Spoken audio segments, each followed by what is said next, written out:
Morning.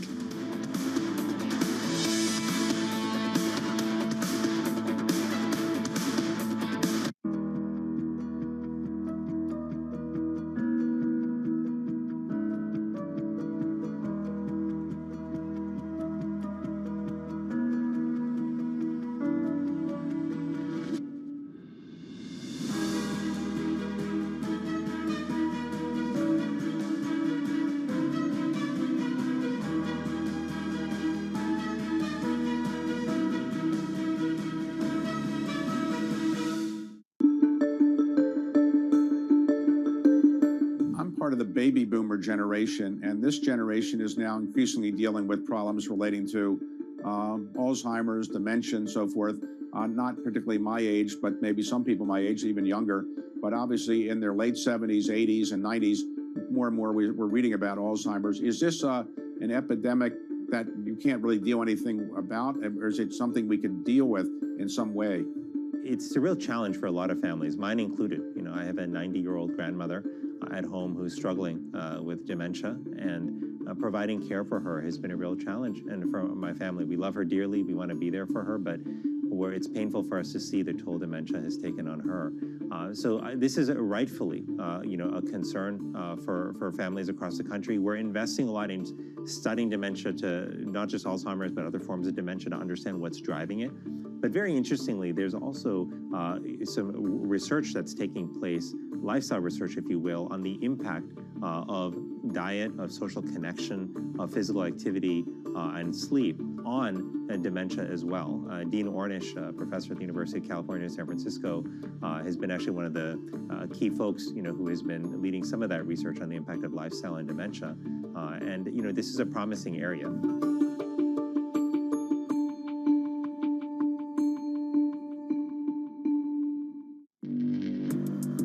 Access the financial world on demand.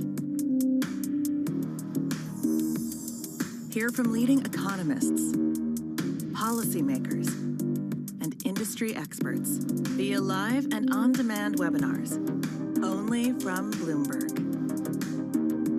Start exploring to see what's moving the markets.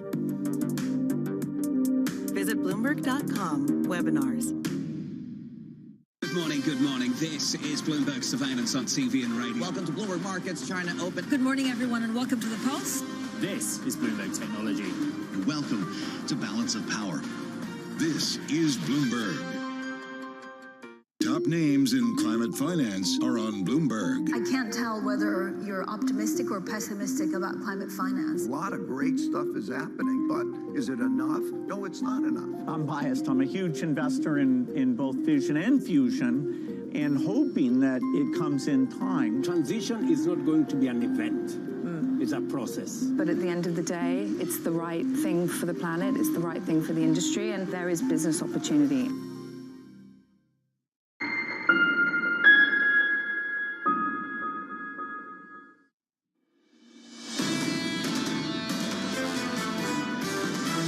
It is clear that the Fed has policy in a restrictive place. The policy rate is certainly restricted, and it's certainly feeding into the economy. By June, they will have enough information in terms of how restricted that policy rate is becoming. If the economy slows a lot, the Fed will feel comfortable with cutting interest rates. There are a lot of rate cuts that are priced in the near term that may not come to fruition. This is Bloomberg Surveillance with Tom Keene, Jonathan Farrow, and Lisa Abramowitz.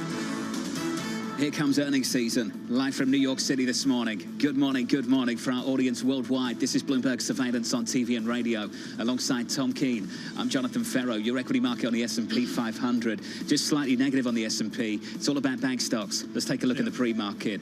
Right now, JP Morgan, Bank of America, Wells Fargo out with earnings moments ago. IB a little light at JP Morgan, trading a little soft at Bank of America. But JP Morgan, the stock turns around. We're up by 1% in the pre-market on this, Tom. Drum roll. Forget the numbers. Look at the guidance. 2024 net interest income, about $90 billion, the estimate. something like 86. And for Global Wall Street, we're doing it right now. Gerard Cassidy with us, and then Shonali Bassick, and have Ken Lee on here in moments. John is the way to do it. But critically, Julian Emanuel will join us, working with Ed Hyman, and he's got a pretty cautious view on the 2024 for these banks. Ken Leon coming up a little bit later as well. He's going to join us in about 2 minutes' time, so don't miss that. Here are the scores this morning. The S&P 500, a touch softer, yield a little bit higher by 2 or 3 basis points, 399.37 on a 10-year, and crude. Tom, let's sit on this. Crude is up by 4%. Almost $75 on WTI, back in the 80s on Brent crude. The breaking news overnight, the US and UK launching more than 60 airstrikes on Houthi targets in Yemen. Not a lift but up 2 standard deviations on Brent crude, $80.30, John. I would eyeball 82.83 is where you get to see a measurement of tension on the global oil price. We're not there yet. We're trying to work out, Tom, if this is a one-off, or whether we're going to see more of this still to come. The communication we're getting from leaders from the US, from the UK, may be suggesting that they might not have to do this again, but not ruling it out. Rishi Sunak, the British Prime Minister, describing the hits on Yemen, Tom, as limited, necessary, and proportionate. Yeah, I would say it's 50-50 right now. In the zeitgeist, it's just very apparent. This was an allied effort with Bahrain as well. And then the then what is another tactical strike. And that's just, obviously, we're not going to hear about that before it. But you're right. There's a real indeterminate feel about this on a Friday morning. AMH with us around a table, Bloomberg's Anne-Marie, to break this down for you in about 15 minutes' time. The calendar this week, so busy. A little bit later, in the next hour, we're going to hear from Citi. It's Citi's turn after you've already heard from JP Morgan, Bank of America, and Wells. Then you get more data following CPI yesterday, PPI, 8:30 Eastern Time. Mohamed Al-Arian on this program, reacting to these numbers immediately after they drop. And later on this morning, Tom, more Fed speak. Neil Kashkari of the Minneapolis Fed at 10 a.m. Eastern Time. It's going to be interesting to see. And, of course, there's the important BlackRock transaction as well. We'll have that at 9:30, I believe, this morning as well. But, John, to your point with Dr. El-Arian, there's just so much to sum together after the exhausting, 12 days of January? I feel like, are we in late June? It is January 12th. You know? It feels like the end of the first quarter, but we're still getting through the earnings from the fourth quarter. Let's just start. Ken Leon, he's tanned and rested. Joins us right now, Director of Equity Research at CFRA. Ken, you've had some time to pore over the numbers. Good morning to you, sir. What stands out for you? Well, I think first on bank stock prices, they're really consolidating after a big move in the fourth quarter. And looking out to 2024, it's not going to be a V-shape, if you will, strong recovery in any of the areas. But overall, what we're seeing is stability, and stability is going to lead to growth, loan growth. Net interest income just doesn't fall off the cliff when rates are cut, mostly because it's the spreads, as was talked about earlier. And I think overall, it's the inflection point in investment banking. Going into 2024, there is significant backlog, particularly from the private equity firms, to monetize those investments into the market, which would benefit the banks for investment banking, for underwriting and M&A. Additionally, banks are going to be conservative in their message with analysts today, mostly because we expect to see tighter regulation by the end of this year. And you're going to hear the term both from banks and from analysts about capital build. That's going to be the clear message. Ken Leon, Jane Fraser out later with 240,000 employees. I tried to add up the combined 4 bank employees and came up with over 900,000 employees between the 4. You've covered this for decades. Where's their employee count in 5 years? I mean, is this a shrinking business, or do they just keep on going? Jane Fraser is doing a great job on a transformation, but for investors, transformation is a multi-year story with bumps. And I think for what will be the headcount for a streamlined Citigroup, as we look at it 2 to 3 years out, is perhaps going to be 10 to 15% lower. There's a whole list of businesses that are already announced as sold in consumer outside the U.S. So I think what Jane Fraser is looking for is execution. And I think by pre-announcing, if you will, those one-time charges, they want to show what that runway is of this transformation. What is that runway? What will we learn in the hour from Jane Fraser? I think what Jane Fraser is going to articulate is that Citi has some very durable businesses that have very reliable recurring revenue, whether it's in corporate or treasury services and payments. And then when they look at the other businesses where maybe they had only one eye on the business, they're going to reinvest in wealth management along with selective areas of investment banking. But this is going to be a streamlined bank looking out 2 to 3 years. I would say, though, there will be bumps along the way. We had that same narrative with Wells Fargo. They're in a better position today than a few years ago. So I think for Jane Fraser, it's just really showing that the strategy is beginning to work, but it's not going to be a turnaround just in 2024. Earnings from Citi in the next hour. Ken, I'm pleased to say, is going to break that down for us a little bit later. Ken, stay close. Ken Leon there of CFRA. With us around the table here in New York, Julian Emanuel, Chief Equity Strategist over at Evercore ISI. Good morning, Julian. Good morning. Numbers, tons of them. JP Morgan, Bank of America. Let's just go to the outlook. The guidance from JP Morgan and Jamie Dimon. Net interest income, 90 billion. The estimate, 86. Does anything else matter? Well, that's consistent with the outlook, his statement that rates could be higher for longer, and obviously, again, the spread is the part of it that's most important. But I think when you step back and you think about where things are in general, whether it's the banks or the markets in overall, is there's a lot of positivity priced in. And frankly, if you look at the last 24 hours, we had CPI come in hotter than expected. We had military action last night that has underpinned the price of oil significantly. And when you look at those, that's going to make the Fed's job much more difficult. 5 or 6 cuts. Are these durable trends? Are they durable? So, look, I think when you go back and you think about the rise in oil prior to October, there is an element of uncertainty around all of this. And I think when you step away from it, it's the question of whether there is a greater degree of certainty priced in, whether the trends are or are not durable. But again, you run the fine line of potentially keeping inflation underpinned at a trajectory that's uncomfortable if policy, if psychology doesn't moderate a bit. I want to get to June and then try to get to December of this year. Your note is blistering and we could go sub 4,000 SPX somewhere along the way. That's down 16 or 17% from here as well. That's called buying the dip. That's a hell of a dip. It's almost on the edge of bear market. Are you and Ed Hyman modeling a bear market, equity market, negative 18%? So actually, Ed is calling for a very mild recession at mid-year, consistent with the cumulative tightening that we've seen over the last couple of years, and mindful of the fact that when you go back in modern financial history, there's only been one quote-unquote soft landing. And part of our concern right now is that unlike this time last year, when everyone thought recession was imminent, no one thinks recession is imminent. And when you think about that kind of drawdown, the average non-recession year drawdown is 13%. So what we're really calling for is something not terribly out of the ordinary, but more consistent with volatility that you see in an average year, and 2023 was not an average year. Then where do you hide?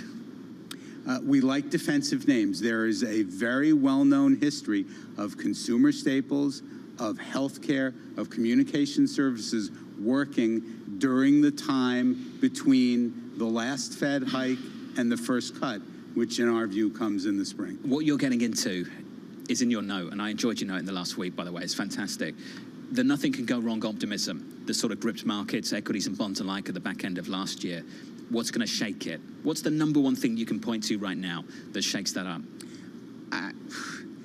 I think there really isn't necessarily number one, but what I would say in the immediate term is the earnings trajectory. There is an expectation for year-on-year growth of 11.5%. Now, normally, that would be fine, and there would be an expectation that that would come down as it typically does. But the over-optimism is to the point where there is almost a believability factor that that number is sustainable. We think this season will sort of dash those hopes. So you're over at ISI with Ed Hyman. He's got the black, pen in his hand. He's trying not to get it in your shirt. He's all fired up. He's calling mild recession. You're giving me a sub 4,000 SPX on the way to nirvana. what I want to know is what do I do with the Magnificent Seven? Because I believe if interest rates come down in an Ed Hyman kind of way, those Magnificent Seven growthy companies are more valuable. Do I have that right? So you do, because basically the other part of the call, and Ed has been on this for well over a year, is that inflation has been and will continue to fall perhaps faster despite this bump in the road that we have. However, the last mile towards that 2% will require the growth slowdown. In that environment, you don't sell secular winners. You hold them and you just are comfortable with the volatility. I'm going to tear up here because we're having a C.J. Lawrence moment here. So Ed Hyman's at C.J. Lawrence. A guy named Yardeni takes over. Yardeni publishes last night, and he's with Ed Hyman on this. He's saying you take out shelter, and we have disinflation right now. That's what you guys see, which tells me load the boat on Microsoft and the rest of them. Again, it comes down to where perception and expectations are. And if we had had this conversation 6 weeks ago, prior to the Fed's pivot, we would say, okay, understood, but expectations have gotten ahead of where the data potentially can go in the near to medium term. You mentioned the cumulative tightening earlier on in this segment. What hasn't hit that you think is going to hit after the Federal Reserve's hiked rates to 5.5%? Well, so you saw softer ISM. Essentially, the labor market at some point, in our view, is going to have not necessarily, an incredible drop-off, but a more normalized progression, given this concept of global slowdown, which we think ultimately results in a slower U.S. Julian, this was awesome. It's good to see you. Julian Emanuel there of Evercore, and what can shake the nothing can go wrong optimism, Tom, that we ended last year with? Well, nothing can go wrong optimism. I mean, Julian's really away. What I would look at here, John, is the belief, is disinflation good for the markets or not? And that goes to the growth call. And then, you hear me talk about nominal GDP. I mean, Ed Hyman's framing out a nominal GDP sub 4%. That changes the dialogue dramatically. Julian, just quickly, where's the unemployment rate at the end of the year? What are we thinking? Good. 4, 5? Ed's view is you could nudge towards 5%. Okay. Wow. Getting closer to 5, Tom. That'd shake things up politically as well, yes. By the way. Well, the overlay, yeah, absolutely. The overlay in the elections there, but this is a really important dialogue against everybody looking to the moon 5. I mean, Yardeni's very optimistic on the equity markets. I mean, that'd be great. Get Ed Hyman and Ed Yardeni together. We could do that. Julian, too. It'd be good. He's so nice, we'll thank him twice. Sure. Julian, thank you. Coming up later on this hour, in the next hour, at about 8 o'clock, earnings from Citi. 30 minutes after that, so 8:30 Eastern Time, we'll get PPI, and we'll get reaction from this guy right here, Mohammed Al-Arian of Bloomberg Opinion and Queen's College, Cambridge. From New York City, AMH, up next.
Through the noise. Forget the noise, ignore the noise. Is this just going to be noise? Just noise. It's noise versus signal. Now, more to the point. What is the lesson or the observation? Bloomberg has enhanced search on the terminal to deliver what you need when you need it. Now, you can simply type phrases in everyday English in the command line. Compare financials. Find people.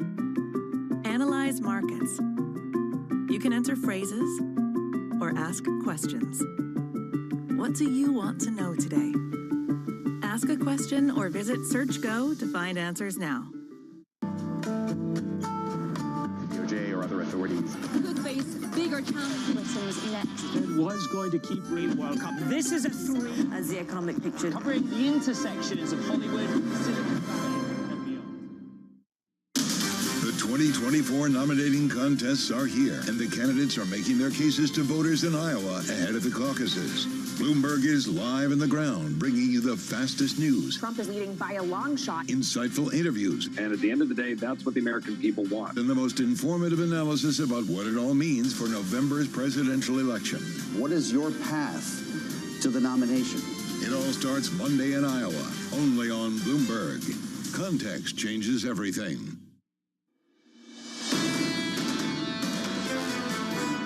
The Islamic Republic of Iran Navy unlawfully seized the Marshall Islands flagged oil tanker St. Nicholas while the vessel was transiting the international waterways of the Gulf of Oman. It's another example of Iranian malign activity threatening security and stability in the region, and we call on Iran to release the tanker and the crew immediately. That was Pentagon spokesperson, Major General Pat Ryder, addressing the latest Iranian attempts at disruption in the Middle East as the U.S. and its allies launch airstrikes in Yemen in response to attacks from Houthi militants in the Red Sea. From New York City this morning, good morning. A busy one already today, going into the weekend. It's a busy Friday. Let's get straight to the bank earnings. This from JP Morgan in the last 30 minutes or so. The stock turns higher by more than 2%, a little bit lighter than expected, Tom, in the investment banking revenue side of things. But the outlook, forget the numbers, get to the outlook. Record net interest income and predicting more of the same this year. They're going to apologize for the profits and try to hide how successful they are. What's important for those of you on radio, John's got the screen up, and it's green on JP Morgan, and everybody else is red.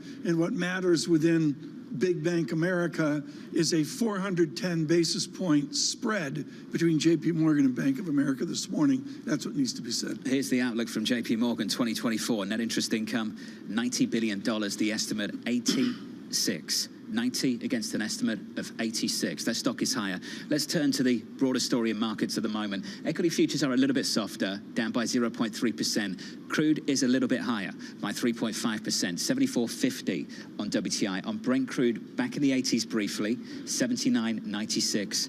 Right now, TK, a lift to crude. We got a real yield 180 down to 172 and back up to 175. So that's the churn this morning.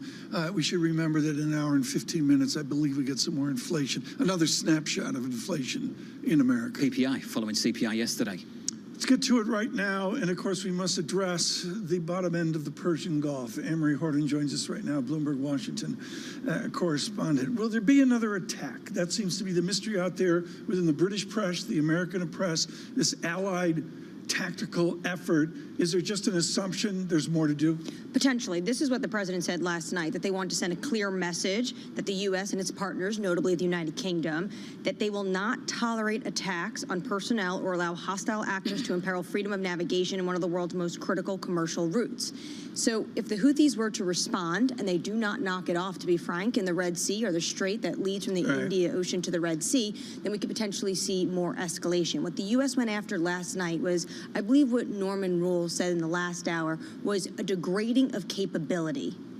Is it going to be enough to deter what the Houthis are doing? The Houthis already came out and said that now they are going to respond. But then what happens after that response? Will there be a potential back channel, as in some of my reporting there have been in the past? An open question because of your work in the various and sundry stands, including Amory Horton in Afghanistan. The relationship between Tehran and the Houthis, you've got a special understanding of that. Is it a special relationship? Well, it is. The Houthis are another Iran-backed proxy group, the same way the United States and Israel is dealing with Lebanese Hezbollah and dealing with Hamas. One source said to me last night, though, the Houthis cannot be undeterred. You've seen what the Saudis have been, this barrage they have been to try to dislodge the Houthis from Yemen for years. This is why this is so delicate at the moment. There's this potential tentative peace agreement that no one really wanted to upend, but now this is the first time the U.S. is really taking the strike in Yemen because the attacks have gone too far on commercial vessels, which are now having to go around Africa, and this is upending the global economy. What potentially we could see, though, and what we saw after Trump and this is an attack on the Houthis, not the Iranians, but will it be enough at some point for the Houthis then to send a message to the U.S. that we're done and we're happy to let ships go through? Well, let's go back to what happened last time around. You alluded to it. When Qasem Soleimani, the senior member of the Iranian military, was taken out in early 2020, there was a worry that it would lead to escalation. It didn't. What happened? There was initial retaliatory strikes in Iraq from the Iranians because the Iranians felt that they had no choice. They have to show the world we are going to respond when you go after one of our generals. But I have sources that are familiar with this situation that have told me, which really is in public, that Iranians, including Javad Zarif, the former foreign minister, through the Swiss and other interlocutors, one even calling it even a frenetic situation, they wanted to get the message across to the U.S. We are done because we don't want to see an escalation of this. Do you get the sense, based on what you've heard, that the Houthis have done after what's taken place? Because if we look at the language that we're hearing from the Houthi rebels this morning, all US, UK interests are now legitimate targets. Not at this moment, because at the moment what the U.S. did was try to reduce their capability of striking missiles. They didn't go after leadership. So what the U.S. and British forces hit were 16 sites, airports, radar installations, storage and launch sites for drones and missiles. No leadership was taken out here. But this is on top of U.S. This is consistent with what U.S. policy does. This is the first of potentially what could be an escalatory cycle and ladder. And I think just Admiral Stavridis has talked this up for Bloomberg Opinion here a number of weeks ago. You said Iran has some form of message within your reporting that they're quote-unquote done. They're not done on the Lebanese border.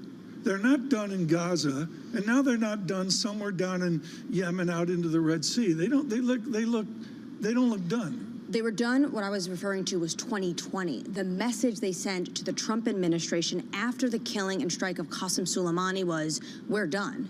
There were some retaliatory strikes in Iraq, and then that was it. But we are in a whole new world with also a different U.S. administration and also a different regime in Iran. There's a country we haven't mentioned and leadership we haven't talked about, Riyadh, Saudi Arabia. How do they respond to this? Well, the message the Saudis have put out last night and this morning was that they are taking a close eye and monitoring the situation that is happening in the region. They weren't, obviously, the United States would have told the Saudis that this is about to happen. They have a border with Yemen, but the Saudis have been trying to dislodge the Houthis for years, and they have this delicate truce at the moment. So it's easier for them politically, I think, to sit back, let the U.S. handle this, and watch it unfold. Was there any reporting that you had of how we affected this tactical exercise with a very ill Secretary of Defense? Was there any delicacy here, or was this event overcame all of that Washington introspection? This event, for the most part, overcame all of that. I'm sure there are still lots of questions about this, but Secretary Lloyd Austin, from what we know, is set up to work at Walter Reed. Okay. And he also put out a statement last night. So there's clearly no doubt in my mind that he was not aware, didn't give the go-ahead for this strike. There's also reporting that before he went into the hospital for his procedure, he had given the okay on a previous strike as well in the Middle East. But there's going to be lots of questions because now the U.S. is becoming more embroiled in the Middle East, which this administration had said the Middle East has been the most quiet it's been in decades. That is no longer true. So there's going to be lots of questions about who is taking the lead here. This is an example of the United States working with the UK, with Europe, and others. President Lagarde of the ECB to French News yesterday, Tom, with this to say: on the future and the prospect of a President Donald Trump, we should learn the lessons from history, from the way he led the first 4 years of his mandate. It is clearly a threat. It's sufficient to look at the trade tariffs, the commitment to NATO, the fight against climate change. In just these 3 areas in the past, U.S. interests were not aligned with European ones. Now, we can get into how astounding it was to hear from a central banker weigh in on U.S. politics like that. Yeah. But let's just sit on the content. What do you make of that? I make of it that all of this is timed, and I urge you, if you see her on the promenade, waltzing down. You think she's going to want to sit down and have that conversation with me? Tom asked me to ask you. We'll see if that works. Yeah, mate, stunning yesterday just to see those comments from Lagarde. Well, it's very political, and I'm not sure if people go to central bankers to be political. Can you imagine Jay Powell at the Fed weighing in on Emmanuel Macron or Rishi Sunak and their future? Shocking. We'll talk more about it in just a moment. Absolutely stunning to see those comments yesterday. MH, it's good to see you. Equity futures on the S&P 500, negative 0.25%. Coming up next on the bond market, Mike Schumacher of Wells Fargo. Looking ahead to PPI data a little bit later this morning. That's at 8:30. At 8 o'clock, numbers from Citi. Ken Leon of CFRA.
Regional sports networks. There's a lot of, it's a business that seems to be collapsing. Leagues have sort of toyed around with, should we do something ourselves? Some teams are doing like local TV and streaming. How do you see that shaking out? So I don't think I'm right on this, but this is, my instincts keep telling me this is what's going to happen. Because if you remember the WWE, they launched their own network that had their own content and had their own pay-per-views. And it was kind of a smart, bold, ahead of its time move. And then they pivoted at the perfect time and they sold their content to, what was it, Peacock? Yeah. And that was really smart too, because they were able to leverage that number as high as possible. So they always zagged where the money was and when the opportunity was. I think the opportunity for the NBA with the local teams would be to own all that themselves.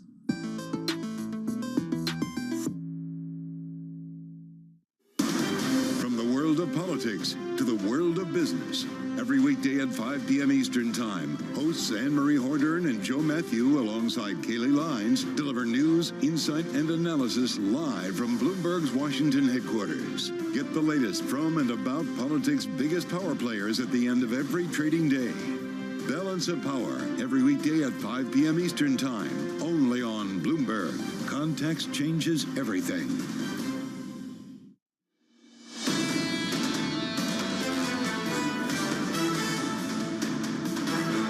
Live from New York City this morning. Good morning. 60 minutes away from PPI data. That's just around the corner. About 30 minutes away from earnings from Citigroup. Going into all of that, equity futures negative on the S&P 500 by, let's call it, 1/3%. On the Nasdaq 100, we're down about 1/3%.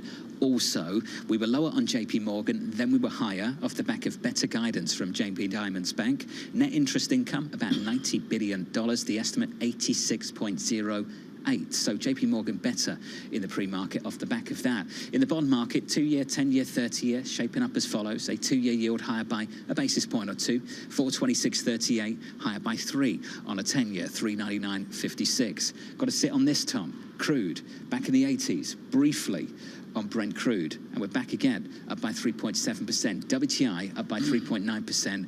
Let's call it 75.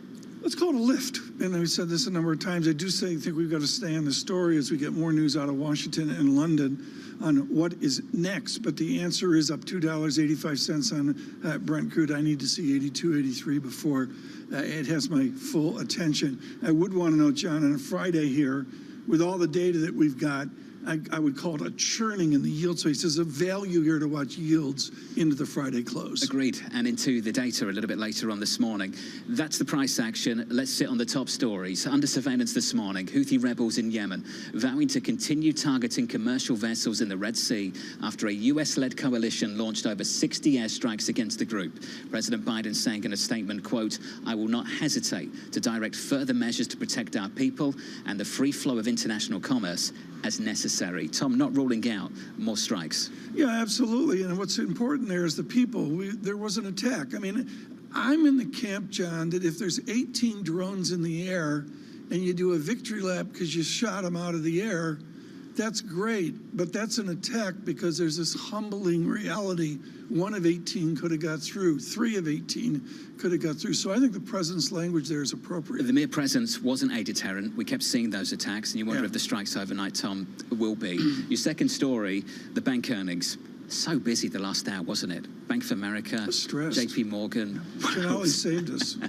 Shinali often does. JP Morgan up by 1.81% in the pre-market. Tom, forget the numbers. Let's just talk about the outlook. Well, the outlook's there, and I think you see it with the red and the green. We got a green on JP Morgan, no shock there, and red going the other way with everybody else. Yes, Citigroup's going to give us a Jane Fraser restructuring. I guess that's what it is. I want to know the outlook in restructuring out 12 months, out 24 months. What's the new banking look like? And I think there was an allusion there from Kim Leon and George Cassidy that they're going to cut and they're going to add back in places they need to add back in, but still 989,000 employees is going to come down a little bit over the next year or two. Haven't we seen that as an example with BlackRock? We saw the staff cuts earlier in the week, and then we've seen a big acquisition later on in the week as well, a $12.5 billion acquisition. This is really important what John brings up here, folks, because BlackRock is not only the, what was it, 5% cut now, there was a cut earlier in the year. So, you add them up as you go, it's a 7, 8, 9% restructuring in BlackRock. That's a lot of people. I can't get you to the end of the year, Tom. I'll get you through the next 4 days. The next 30 minutes, numbers from Citi. Then early next week, you'll hear from Morgan Stanley. You'll hear from Goldman Sachs as well. I wanted to save some time for this story. I want your thoughts on this, TK. Right.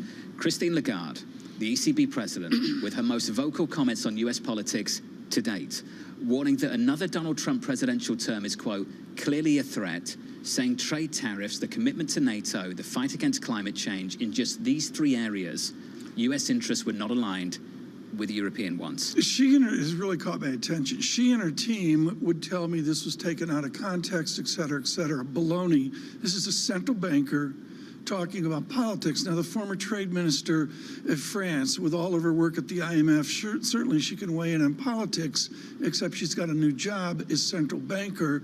And I think everybody, including you and Mike Schumacher and others coming up, would say, Jesus seems a little bit inappropriate. What's more important to me is the unexpecteds that can come out, including the election in the United States, and then what for the European Central Bank, the institution. So, Tom, you've got the comments, then you've got the person delivering them. I think we all agree.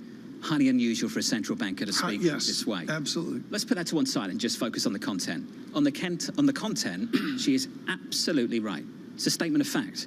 However, this works both ways. Let's reframe it. How aligned have European interests been with America's over the last decade? Was a huge energy relationship with Russia in America's interest? Was a questionable stance on China in America's interest? Was under-resourcing defense on the continent falling short of what was promised towards NATO, Tom? Was that in the interest of America? The former president has a lot of faults, without a doubt. Discussing it is an industry and has been an industry ever since he was elected back in 2016. But Europe has been running an unsustainable, contradictory approach to policy across key dimensions now for a decade plus. And arguably, if anything, over the last 2 years, you've seen real cracks in that, Tom, particularly given what's happened in Ukraine over the last couple of years. Well, certainly the energy dynamic and the challenge for Lagarde being a much weaker, call it Germany or even a larger space, a Germanic experiment. But what's important here, John, is that this tension is here amid disinflation and debt expansion. And debt expansion is taken completely different within her fractious ECB than it is in America. Do you hear anybody in Congress talking about the expansion of debt in the United States? Very rare, very few people. In Europe, it's a third rail she has to deal with. Particularly in Germany. Yeah, particularly absolute in Germany. third rail. That's the latest this morning. Just stunning to see some of those comments, Tom, overnight. We're going to keep you through this Friday, entertained with good conversation. We start with Mike Schumacher, Global Head of Macro Strategy at Wells Fargo. If you're part of MIT Sloan, you got your dose of the wonderful Robert Solow in growth economics. Let's start there, Mike Schumacher, with Solow 101. What does the growth trajectory of America look like into this year? Not all that great, Tom. And we get this question all the time. Is the U.S. going to have a recession, yes or no? But the big takeaway is it's not a binary thing. And if you listen to Jay Bryson, he'll say the chance of a severe recession is very low. And I think that's the big point for clients, that if growth is right around zero, maybe it tips negative for a bit, it's not the end of the world. But the idea of getting a 2, 3, 4% shrinkage, the chance of that seems very, very low. So to me, that's the main point. How do you asset allocate into your macro strategy? Are you making big adjustments, or is it steady as she goes? Right now, steady. A wise man told me recently the markets are in a sort of choppy mode, probably stay that way for a while. I think that's right, especially for the next few weeks.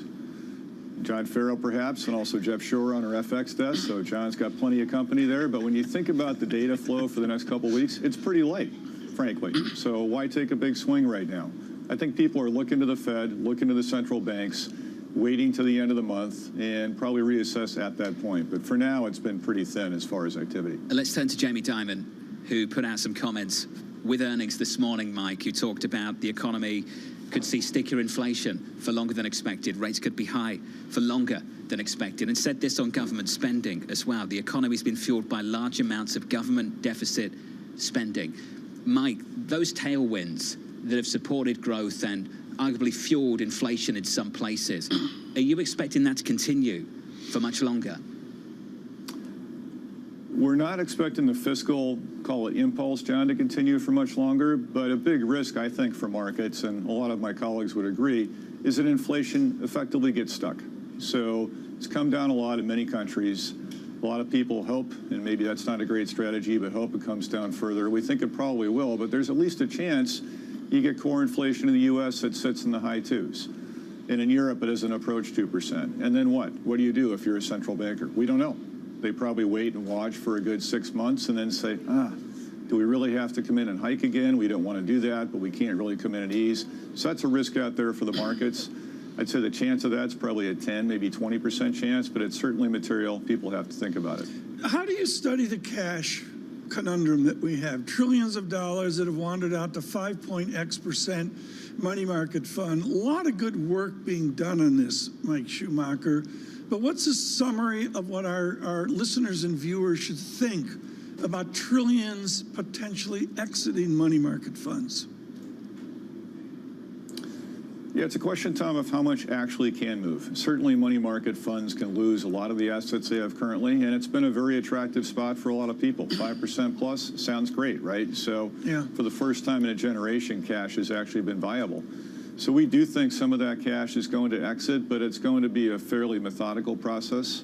I think people tend to chase return. There's no mystery in that, but when you look at the S&P performance last year and then try to use that as a template for this year, I suspect most people are wondering about that. So we think the process is going to be fairly slow. It gets a push when the Fed eventually cuts, because then you can say, whoa, I may not get that 5% much longer. I should lock in something better. Is the Fed behind? I mean, that's the heart of the matter here. I mean, I was making a joke about a January rate cut. People took me seriously, but Mike Schumacher, is the bottom line as an ex-post institution that they're behind right now? I'm not sure the Fed's behind, but I think the big thing, Tom, here is that you just can't tell if you're a central banker. No one has seen this environment before. Not me, not you, not Jay Powell, not Madame Lagarde. The environment's been so crazy in terms of COVID, incredible inflation, now a rapid drop in inflation. It seems to me it's a bit foolish to think the exit's going to be smooth. We expect a lot of bumps. So the Fed's confidence interval has to be really wide right now. Can't tell. So, Mike, as you know, the market's at 6 cuts. The Federal Reserve is implying 3, and I say implying 3, it's based on the median dot, which, as you know, means a lot of things to different people. Mike, I just wonder from your perspective, looking back at history, how likely is it that you go one or the other once you start cutting interest rates? Yeah, the history is really compelling, John. We've done a bunch of work on this. My colleagues on the FX side have done really a great job. And when you look at cycles by whether it's the Fed, the ECB, BOE, take your pick, when a big central bank starts to cut, it cuts a lot. So 200 basis points plus in the first year, that's very common. And now we've got a fairly high rate environment. It might be more than that. So it seems to us that when the Fed does launch that first move, let's say it's middle of this year, the markets at that point should price at least 200 basis points of cuts over the next year. Right now, they're priced for about 130, 140, too light. So the idea that the Fed goes a little bit doesn't make a lot of sense. So, Mike, where does that leave your projections for year-end based on what you just said? Yeah, we're modestly bullish, John. So we've had a pretty wild run, I suppose most people have, in terms of being bullish too early. It's been kind of okay the last month or so. But as far as year-end, 10-year Treasury, call it, 350, pretty wide band around that. I think a decent amount of the work gets done by March, so maybe 375 over the next quarter. So a fairly modest drop. But again, like the Fed, like the policymakers, I think you have to be humble and say lots of factors can intrude on that forecast. So that's our base case, but lots of risks around it. It's a forecast. So modestly bullish. With a very large caveat and a big asterisk. Mike Schumacher, thank you, sir. Appreciate the update. Mike Schumacher of Wells Fargo. It's so difficult to forecast this market, TK, right. Even a quarter out. 375, by the way, the call from Wells. That was brilliant in its boredom. I loved what he said about we're still within the thrall, including bankers, including Lagarde, of the pandemic. And I think that's been underplayed over the last number of weeks. But what I heard there, John, is what I'm going to call a single-digit conversation. Mike Schumacher saying, you know, there's all this TV and radio inflammatory discussion. We believe. And what Mike Schumacher's saying is, you know what? Steady as she goes, and it's a time to garner single-digit returns this year. That's what I really heard there. If you are just joining us, welcome to the program. State of play. Scores look like this on the S&P 500. Equity futures negative 0.2%.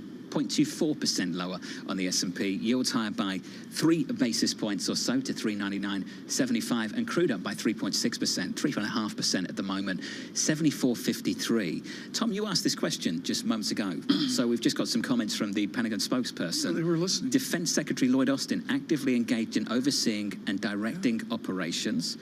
Lloyd Austin gave the order to conduct yesterday's Red Sea strike. So the Defense Secretary, Tom, you wanted to know, is he coordinating this? Is he active? Based on that information, he is. People think Anne-Marie Horton just shows up. But basically, she, and you know, I'll give Sonali Basak the credit. The moment they step off set, they're glued to their phones working their sources. And Anne-Marie Horton reported that the Secretary was actively involved. That's the latest from Washington and the latest on the Middle East. Coming up later this morning, 8:30 Eastern Time. PPI data drops. Mohammed Al-Arian responds of Bloomberg Opinion and Queen's College, Cambridge. That conversation in the next hour.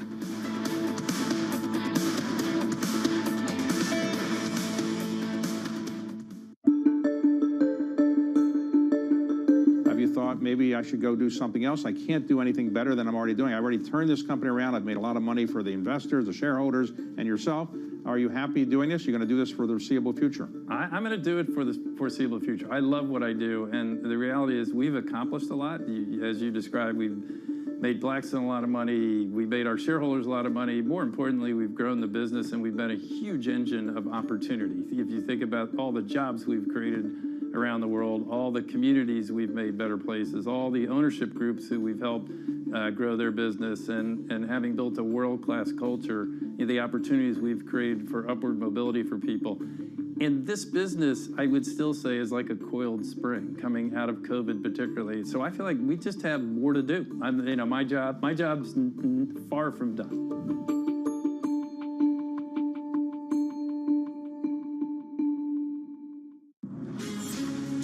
From the beating heart of global finance, economics, and politics, and wherever newsmakers are moving markets, Bloomberg brings you conversations that allow for deep discussions and important insights. How has that shaped your strategy for the bank? Is this a new normal? Is this like a catalyst? Do you think we're in a new phase for dividend policy overall?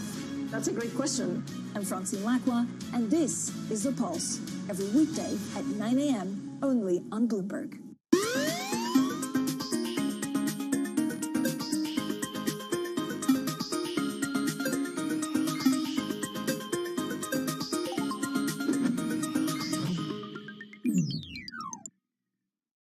I think that it's hard to put your head around any narrative. Let's just be honest. We've had sort of a shift in, are we in some sort of stagflation fears moment? People were talking about that all day yesterday.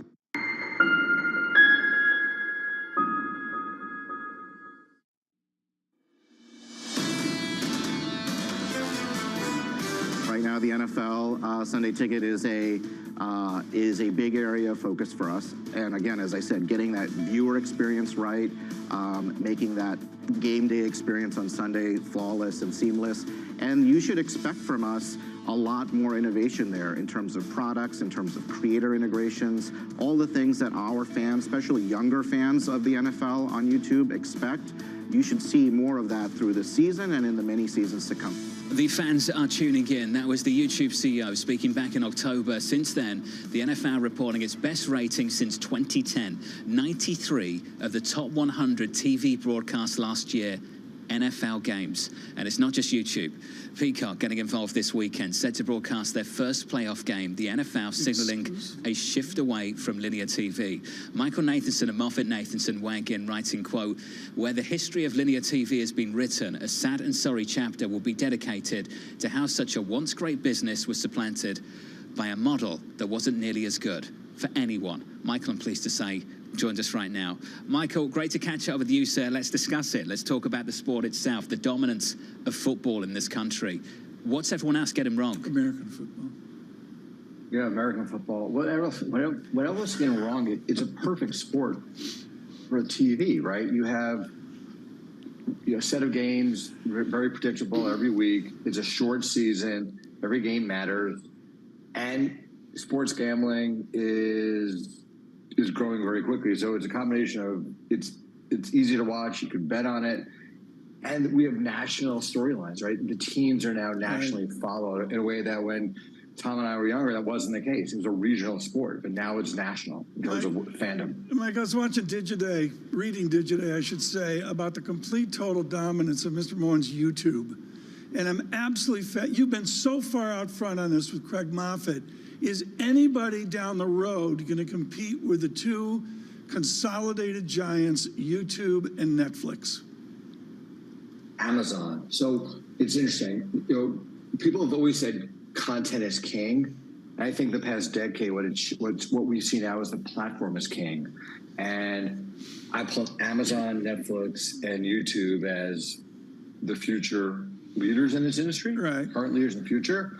And the challenge for media companies is how do you play in that world, right? How does your content resonate in a world where you have these massive platforms with so much choice?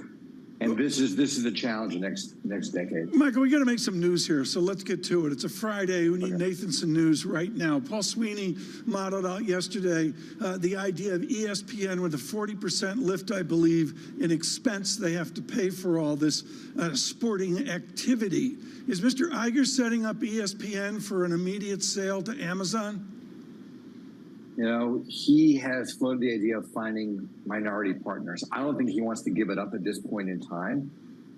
He's floated partners from the platforms, from the leagues, maybe some other third parties. I think Disney wants to be in the sports business, and they just want to find some funding to help them get through. We have wondered for a while now how ESPN is a better business going forward than it's been. Costs are rising, cord cutting continues to slide. So we've been writing lately, and we started with this a couple of weeks ago, Tom, with you, is that we think streaming, and they've not had a good streaming run here, but they need to focus more energy on streaming and less on ESPN. We'll see if they listen to us. This to me is like the interview of the year, John. It was Daniel Levy and you in London. And at the end of that interview, I was standing there, folks, off the side having a pre-cocktail tang. And the answers, John, is he said, well, we don't really want to win. We just sort of want to compete and have a good entertainment. I'm not hearing that from Nathanson or Iger. It's totally different over here about winning. Let's talk about the sport. Michael, how do you break it? I think you break it by airing playoff games on streaming platforms that people don't have. I asked my producer, Jamie, this morning, simple question. You have a producer? Jamie. I don't Jamie's have one. fantastic. How come you have don't one? get to I don't share have it. one. What I the turned to hell? Jamie, Michael, and I said, how do you watch the football? When's it on? And he gave me an answer immediately.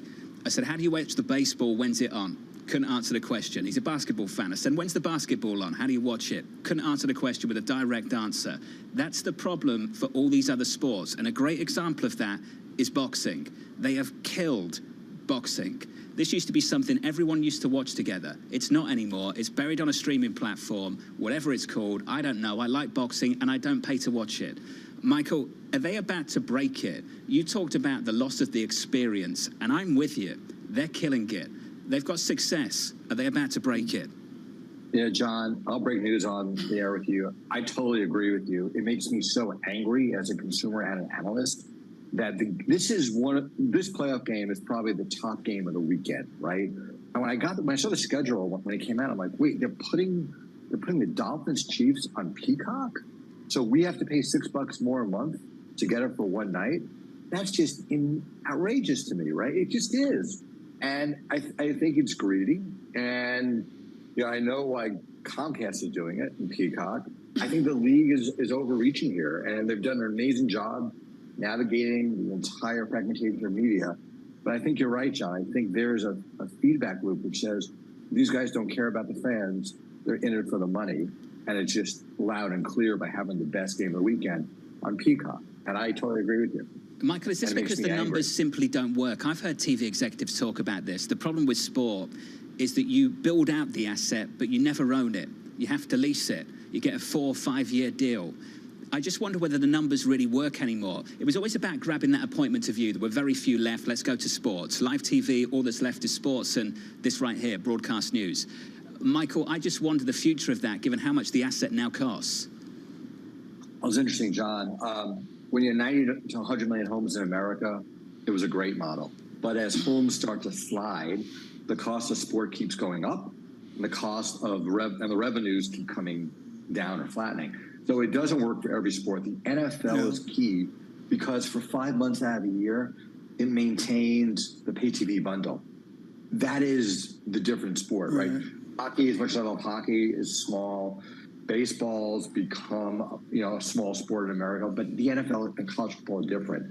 I think those two models hold for the time being. Right? They hold. Michael, you and Craig Moffitt on the high ground on predicting that we would cut the cord. I'm going to give credit also to your good competitor, Rich Greenfield, for being out front on this as well. I want to talk about the new cord cutting, which is the churn. Model a 6% churn and what that means for finance of our entertainment. To me, that's a ginormous number because I think over 36 months of business plan that you lose 18% of your people. Am I right? Well, yeah, Tom, the churn is actually 6% a month for some of these services. So think about that, right? So in, over a couple of years, let's say a year and a half, you can churn your entire base out. The streaming model does not work as built today. That's where you're seeing all these bundles come together because, Craig's been on this from day one. There was nothing better, 20 years ago, there was nothing better than the PTV Bundle because you don't have to compete for customers. The customer is given to you by the cable operator. You just had to make one good show a quarter to get paid by the cable operator. In this world, you need a constant hit cycle, and it's impossible to do. So it churns off the charts. The model, Netflix has surprised me. We've been a bit of a doubter on Netflix's model, but it's just worked their way so well. The number 2 position is not very pretty. If you look at Disney in terms of the economics, they lost $2.5 billion last year. You need to cut churn, and the only way you cut churn is by bundling with other people or seeing competitors die. That's where we are. I know your single best buy is the New York Yankees with Juan Soto. What a gift that is. But in the stock market, Michael Nathanson, what's your single best buy right now? Well, it's funny. Our single best buy is actually a short call on Roku. So, we've been very, very aggressive on Meta and Alphabet the past 15 months. So we still like them, but it's getting harder and harder to see it was a home run a year ago. We were saying that. In media, we have a buy in Disney, but for Disney, I feel like the pressure's on them to now prove the case for streaming, right? So our best call is shorting Roku here which is, a call on the state of streaming, right? That's the call of the year. We do this every 6 months. We update our call. Today, for me, it's Roku on the sell side. Love this. Michael, let's do this again soon. Michael Nathanson of Moffett Nathanson. Thank you, buddy. Appreciate it. TK, when this all started, it was meant to benefit the consumer. And you have conversations like that, you just get the feeling people are increasingly frustrated with the direction of travel. Two of the gifts I've had, folks, over the last couple of years is young Pharaoh saying to me, hey, stupid, follow Formula One. And the other one was following the Tots. They just brought a Romanian. They sent the fullback who couldn't do it to Germany. Did you send the scouting review? To see Kane. You interviewed Daniel Levy, and guess what? Nobody's whining. They go out, they play. Yeah. They go, the clock moves, and it's over, and you go home, unlike the NFL forever. The Chiefs thing this weekend is absurd. Agreed. If you want to kill a sport, hide it on a streaming platform. Yeah. One of my greatest advantages, I own my company 100%. No board of directors. I make a decision, we move. And I had a guy say to me, runs a big media company. This guy ran a major division, Warner Discovery. Okay. It was just Warner Media at that time. He says, you know what, when we sit in our meetings, we don't talk about Disney. We don't talk about Paramount. We don't talk about Sony. He goes, you know who we talk about? I go, who? You. I said, really? He goes, yeah, you. I go, why? He goes, we are giant battleships, and you're like a little speedboat. And if there's gold on the beach, you run rings around us, get to the beach, take the gold, and by the time we turn our battleship around, you've already taken the gold. I go, that's right. I'm always gonna be that entrepreneur. I started my company from my dining room table 30 years ago. 30 years ago. And I started by calling every television station, asking them to carry my once-a-week show. On average, they all said no 50 times, and I worked through about 50,000 no's to get 150 yeses. That guy that was at that dining room table trying to pay his phone bill is that same guy today, 30 years later. That fire is still in my belly. I still run scared, and I'm still running after that vision of building the world's biggest media company.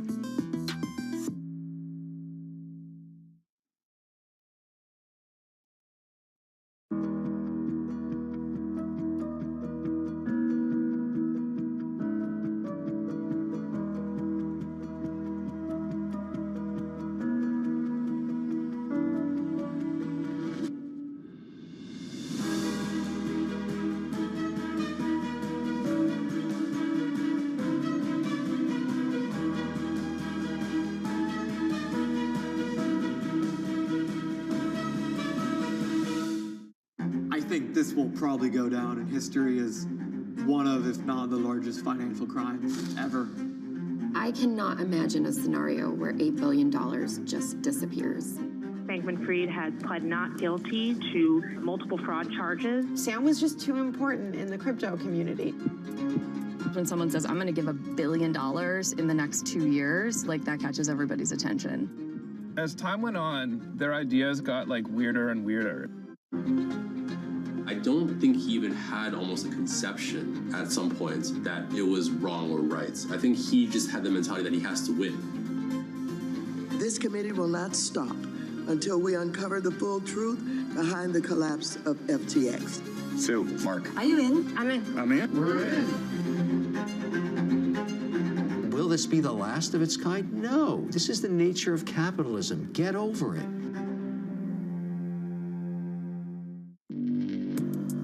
Access the financial world on demand. Hear from leading economists, policymakers, connection lost, industry experts, via live and on-demand webinars, only from Bloomberg. Start exploring to see what's moving the markets. Visit Bloomberg.com/webinars.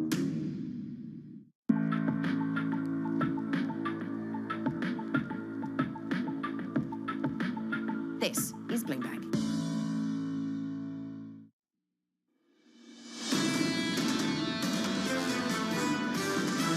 We feel pretty good about the year ahead. We're looking for broadening. The trend is in the right direction, and that's the key for the market. We don't need to run the risk of tipping the economy over. It's hard to say the market really reflects that anxiety. The economy is actually doing great. It seems like the whole soft landing is happening. This is Bloomberg Surveillance with Tom Keene, Jonathan Farrow, and Lisa Abramowitz.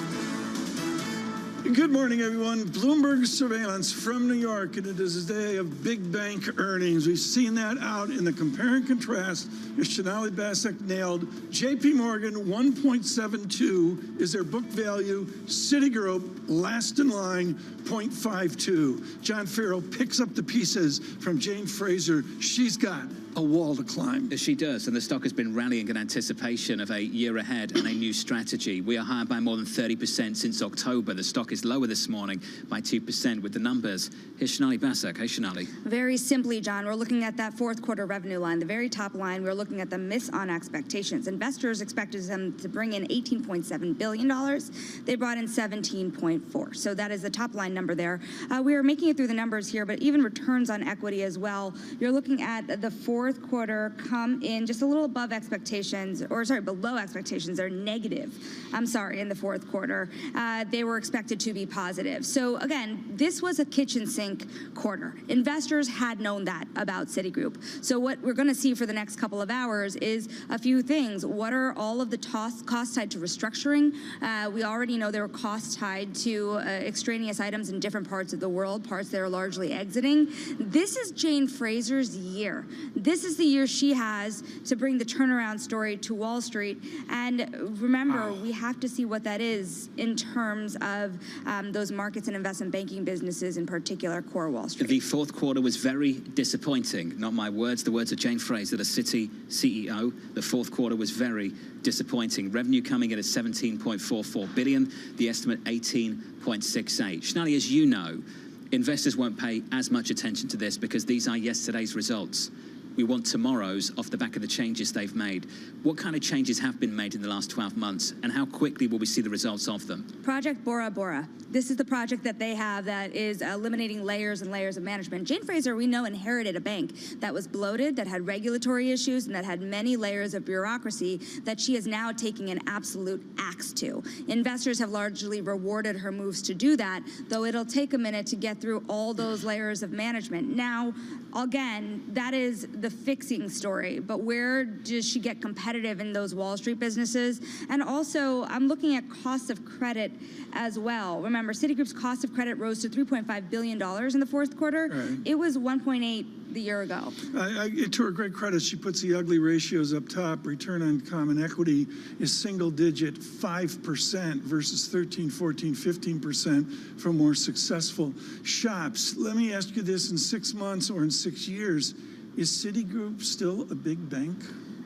Yes, but even just this morning, I was taking a look at just how much JP Morgan has broken away from the pack. What is big anymore? I think in 10 years, you have to ask yourself, are these 6 banks as competitive with each other as they are today when you see the biggest of the big breaking away?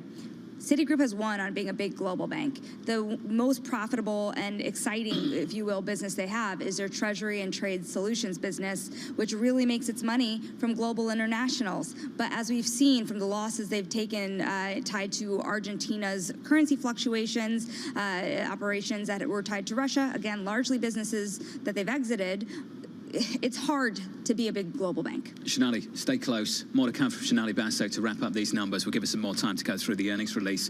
Tom, Jane Fraser at Citi, not dressing it up, being quite blunt about it. Fourth quarter was very disappointing. The wealth business isn't where it needs to be. That's the tone from the Citi CEO this morning. The stock turns around just a little bit in the pre-market, now higher, TK, by 2.3%.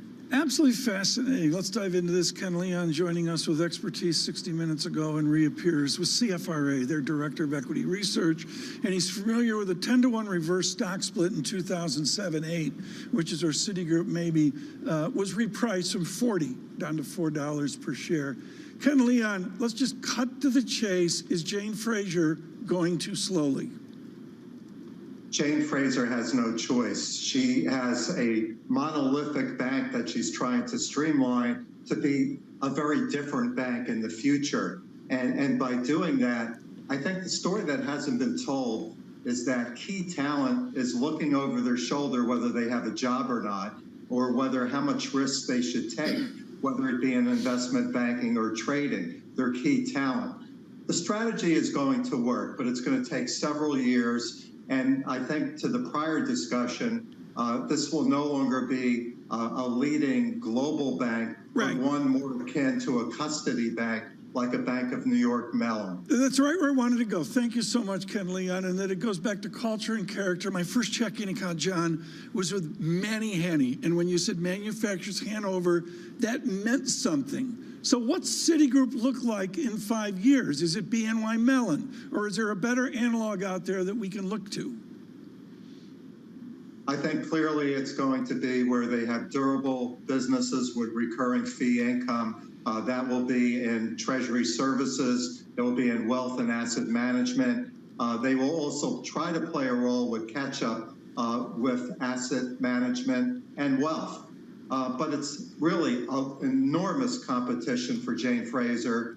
And again, I think as we go through 2024, every quarter is not going to be in a linear fashion of improvement. There will be some issues that do come up. They couldn't even sell Banamex in Mexico. That will be an IPO in 2025.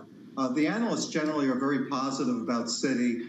I still look back to Wells Fargo with Charlie Scharf, and that took 5 years to really get to where they are today. So I think it's the right strategy, but I think there's a bit of optimism of how well this will work quarter to quarter in 2024. Ken, you hit it. How big will the big bank be? This from Citi, seeing a net reduction in headcount of 20,000 over the medium term. Shonali, I'm sure that's a number that jumped off the page for you as well. Is that what you were expecting?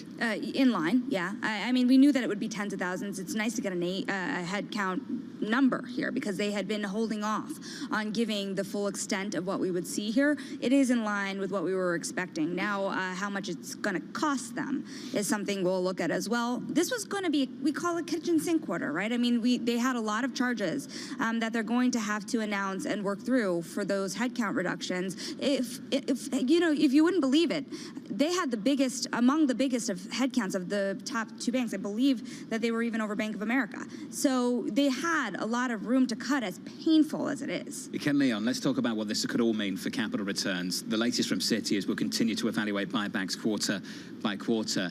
Can you take us across the industry right now? Given everything we've been discussing, what do capital returns look like? Capital returns as it relates to from the operating part of the business is good. And we will see overall, 12, 14% returns. Clearly, JP Morgan Chase is well above that. But it's the risk of capital build with tighter bank regulation. Capital build means that the banks, even on generating strong returns, will be mindful in terms of higher capital requirements and the restraint it will have for dividend growth and buybacks. That's Basel III endgame. It's going to be really a delicate dance for the large banks, not to really oversell how well they're doing, because on the back end, regulators both in Europe and U.S., they're concerned about the black swan, whether it's Credit Suisse or other episodes in the past. And that means some of the higher return areas, such as in the derivative trading, the banks are going to take less risk and hold on to more capital. Is Citigroup's, I got to make some news here, Ken. It's a slow Friday. Ken Leon, is Citigroup so challenged that what we're looking at out 12 or 24 months is a merger of one of the super regionals with this big bank Citigroup that's not a big bank anymore, where they wake up the next day and almost like, a Swiss bank and UBS, whatever, years ago, all of a sudden the next day they're a big bank again. Is that where Jane Fraser's heading? I don't think it's with the regional banks, because they have plenty of deposits and loans. I think it's the non-banking areas of services that really matters to them, and fee income. And that's why I mentioned Bank of New York as one example where they have durable businesses, but they don't get higher multiples, Tom. You really are moving away from perhaps the higher return, higher growth areas, but they know they have to get away from the cyclicality of being a bank because you don't get rewarded. Ken, there's a few big names left for next week. It's Morgan Stanley, it's Goldman. Can you take anything from this morning and apply it to those names next week? What would you expect? I think 2024 is going to look good for investment banking. The numbers, though, will suggest that it won't be V-shaped, but I can assure you that there will be plenty of activity in equity and debt underwriting and M&A.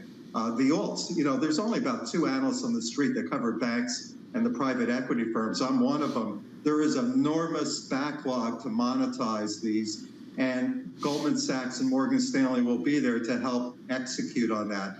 The other story, which is for another day, is the shift of lightening up the balance sheet and loans and moving over to private credit. So again, all the attention is on the large banks, but when you look at Blackstone, Apollo, Ares, and others, they're in a pretty good position. Hey, Ken, appreciate the update and the help this morning. Great. Ken Leon of CFRA. If you are just joining us, welcome to the program. I'll give you the state of play on the banks first of all.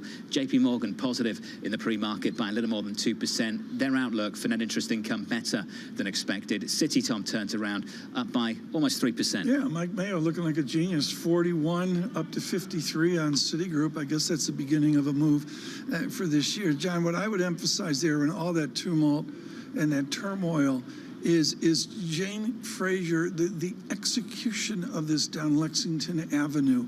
I'm fascinated by the immense pressure to get going, and yet Ken Leon saying, hey, Tom, you're an amateur, it's not that easy. You mentioned Mike Mayo of Wells Fargo looking for that stock to maybe double, Tom, over the next few years, which is quite amazing. Citi up by 2.75%. The broader market, equity futures right here on the S&P 500, slightly negative, down by 0.27%.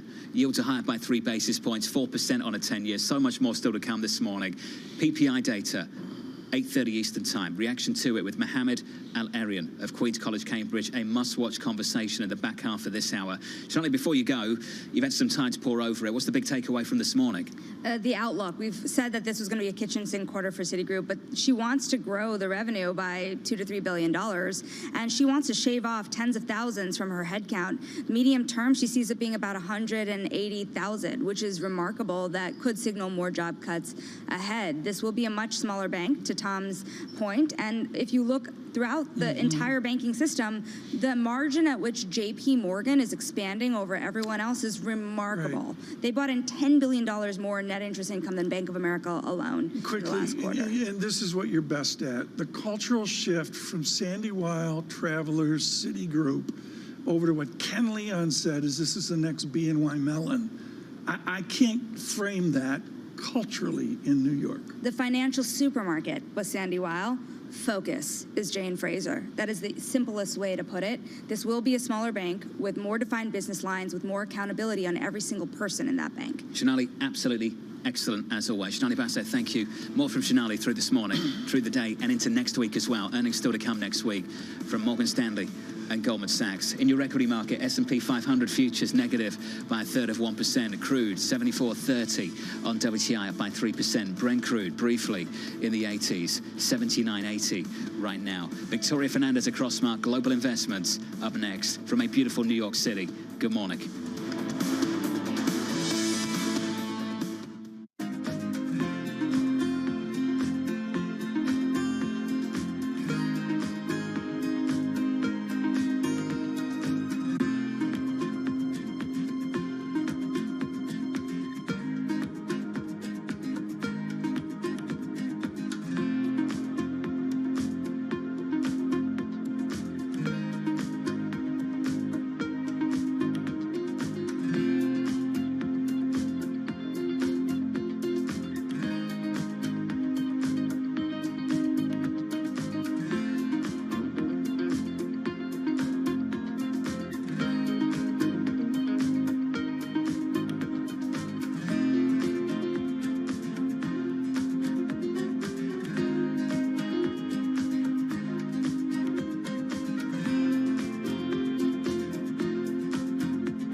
City. In London, in Sydney, from Washington, in Tokyo. 9 a.m. in Beijing and Shanghai. Good morning, everyone. Have a great evening. Here's what I'm watching. You do not want to miss this Story. story. Is there the kind of upside?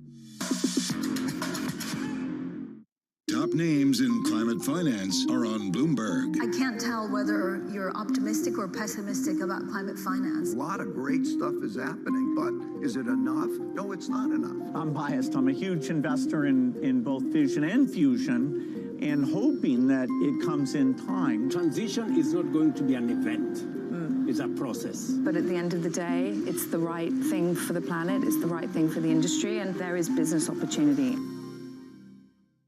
Bloomberg covers the world with unmatched reach and resources. From more than 120 countries, the moment news breaks, 24 hours a day. Bloomberg, context changes everything.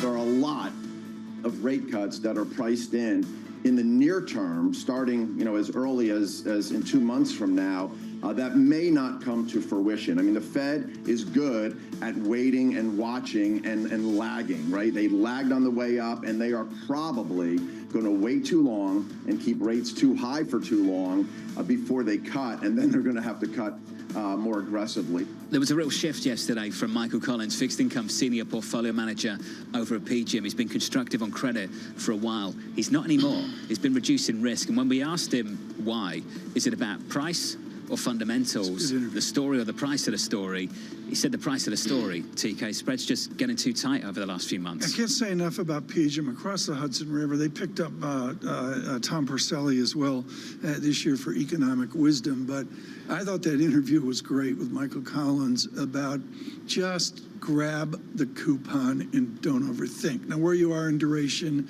and how far up, but that was a real clarion call of grab the coupon and don't overthink about Jerome Powell. That was CPI Thursday this morning. Ancient history. PPI Friday. PPI data in about 13 minutes time, TK. Mohammed Al-Arian just around the corner. Right now we're going to get to it, and we can dovetail in here the bank earnings that we've seen. We do this with Victoria Fernandez, Chief Market Strategist at Crossmark Global Investments. Victoria, I had a wonderful interview with Sandy Weil a long, long time ago. And he was reminiscing about the roll-up that became Citigroup, Travelers Insurance, and all that. And I want you to deal now with the Magnificent Seven of what happened 20 years ago or 30 years ago, where somebody out there said, we should buy and hold Citigroup. And that didn't work out. How do you handle buy and hold if you know there's a next Citigroup out there? Yeah, I'm not sure I have the perfect playbook for that, Tom, but there are names that we have in our portfolio that they're going to have the volatility around them. Apple's a perfect example. Microsoft is a perfect example when you talk about some of those Magnificent Seven that we do see as buy and hold in our portfolio. It doesn't mean you can't be a little bit tactical, right? We've talked before about how you trim names on up days. You can go in and add a little on down days. So you can have little tactical moves, but overall you want to hold some of those positions for longer periods of time for these companies, and they've proven themselves over and over. Their balance sheets look good, their cash flows look good. So I think you're going to have some of that, and some of these Magnificent Seven names will be those names. What are you learning from your Crossmark accounts about cash? They must still be in cash at 5%, but are they ready to move if they see a lower yield? Yeah, it's interesting. We have seen some movement from cash. When you look globally, it's moving into equity ETFs. We've seen quite a bit of our clients actually moving into our balanced portfolios where they do a 50-50 equity fixed income. They want to have some of that fixed income exposure. Look, we've talked about the rates that you can get on fixed income. You guys were just talking about clipping the coupon, not worrying about what Powell says on that. And there's definitely some positive news that you can do for your portfolio by doing that. So we're seeing cash being put to work, both in equity, both in fixed income, and in our covered call writing strategy, our option strategy. People are looking for ways to generate income fixed income and options is a great way to do that for our clients. Cover call writing, are you trapped there if we get another 2023 where everything's taken away from you? I get the game, you get a premium, you get a yield pickup. John, we use this in the triple leveraged all cash all the time. How's that working out? It worked out great last year, but come on, you're going to get another lift in the equity market. Does covered call writing work? It does work depending on how you're writing those, right? So if you keep them short, 30, 60, 90 days at the most is what we're doing right now, and rolling those over, you may lose a name here or there, but it's been a great option for our clients generating double-digit cash. What you just heard there, folks, is gospel, and let me rephrase this for the delicate Ms. Fernandez. Don't be a pig. Because what you do, John, is you go out with covered call writing and you go, I can pop out 12 months or 18 months. I'm going to be a genius. And then, oops, they take Apple away from you. Let's talk about Apple. That's not a good idea. Earnings, early February. Let's get into it. Victoria, who's got pricing power at the moment? That's tough, Jonathan. You know, when you look at corporations as a whole, they are losing some of that pricing power. As you have the disinflation come in, as wages continue to stay high, these companies are losing their pricing power. We think it's going to affect margins across the board, and that's going to be one of the key themes for this earnings season. It's one of the reasons we think the market is probably going to have more of a pullback than what we've seen so far. But look, when you talk about Apple, we know that ecosystem. I can probably count 3 or 4 Apple items surrounding me right now in my home. They've sucked me in and I'm in there. I'm paying for the services. So once they get you locked in, that pricing power is there for them. So when it comes to Apple per se, I think they're probably better off in that category than a lot of other more global companies, especially like consumer companies. Victoria, a thing that's out there is healthcare stocks. This is a year, because last year wasn't the year. Everybody said healthcare, United Healthcare, all the rest, Danaher, et cetera, are going to go. When do they go? What's the catalyst to make healthcare finally win? Yeah, you know, healthcare is a tough one, Tom, in an election year, right? Because there's a lot of volatility. But there is some opportunity here. Cigna, we own in our portfolios. It's one of our favorite names for this year.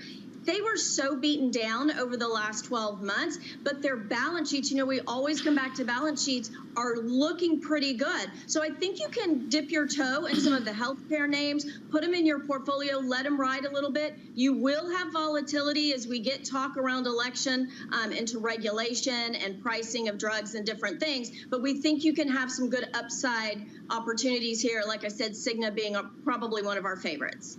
Victoria, everything said and done about this year was the shock of how everyone was wrong last year except Victoria Fernandez. It's not going to be, I mean, we just heard this from Mike Schumacher at Wells Fargo, John. It's just not going to be that easy this year. So what's the strategy month by month for retail who just, you know, they own whatever they own and it went up beautifully last year? It's not going to happen. So where are you in March and April with your accounts to say patience? Yeah, patience is a wonderful key word for our clients to have, but it's also diversification. And we don't just mean your general diversification. We mean go in, do your homework, dig in there. Where do we see opportunities? There's some names within the staples. If we're going to be a little more risk off, add a little bit of your staples name. We like financials. Obviously, banks reporting today. We think there's some upside there. JP Morgan being our favorite. Add some financials. We know the consumer at some point is going to get squeezed a little bit, so that risk-off component is in there. Have some fixed income, as we think yields might move a little bit higher as the market prices out multiple cuts that are in there right now. We just don't think the Fed is going to move as much as they are. And we also like to put a little bit of our equity market neutral strategies for our clients, an absolute return strategy to just kind of even out their portfolios. Victoria, thank you. Appreciate the update from you and the team. Victoria Fernandez there of Crossmark Global Investments on earnings, on the equity market, on fixed income as well. Something from Boeing, or rather on Boeing right now. Check out Boeing and Spirit Aerosystems in the pre-market. Boeing is down about 1.8%. This is the latest. The FAA says it's conducting audit of Boeing's 737-9 MAX production lines and suppliers to evaluate Boeing's compliance with its approved quality procedures, according to an emailed statement. TK, results of the audit analysis will determine whether additional audits are necessary.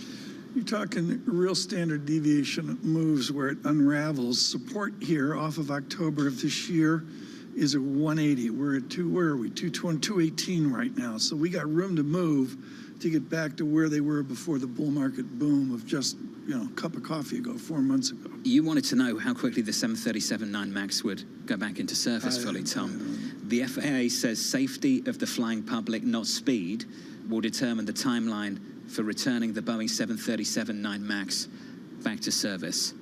At TK, some people were talking about maybe in a week, but based on what we're hearing there, who knows? Well, you can make jokes about it, but there's nothing funny here, and the FAA is stepping in. I should say they're also stepping in with a new leader who's got to prove himself and be visible on this. And I really, I'm going to leave it up to a pro like George Ferguson or some of the great Helene Becker and Steve Trent and the others to tell me, so what do? You wheel the airplane in Newark, you jack it up on the runway.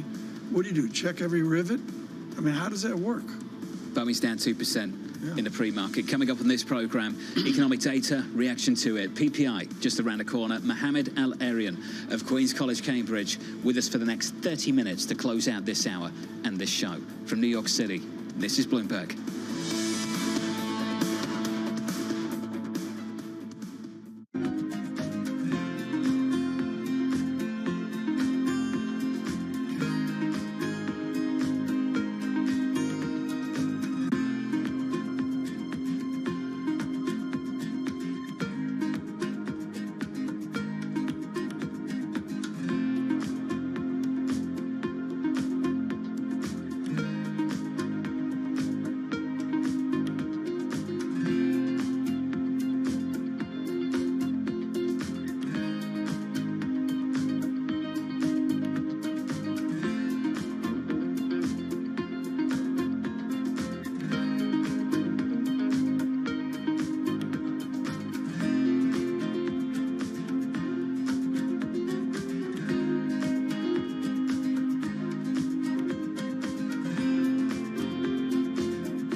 I used to have a data point I used to share that 75% of the people had never heard a phone ringing.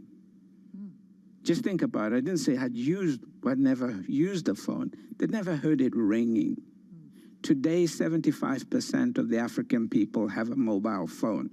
They use one, okay? And we will do the same with the internet in the next 5 years. We will do it as an industry, as entrepreneurs. All we need is the space, and we need investment support, because we are the best investment cases for this in the world.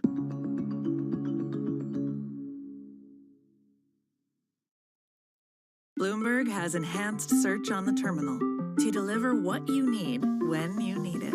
Now, you can simply type phrases in everyday English in the command line. Compare financials. Find people. Analyze markets. You can enter phrases or ask questions. What do you want to know today? Ask a question or visit SearchGo to find answers now.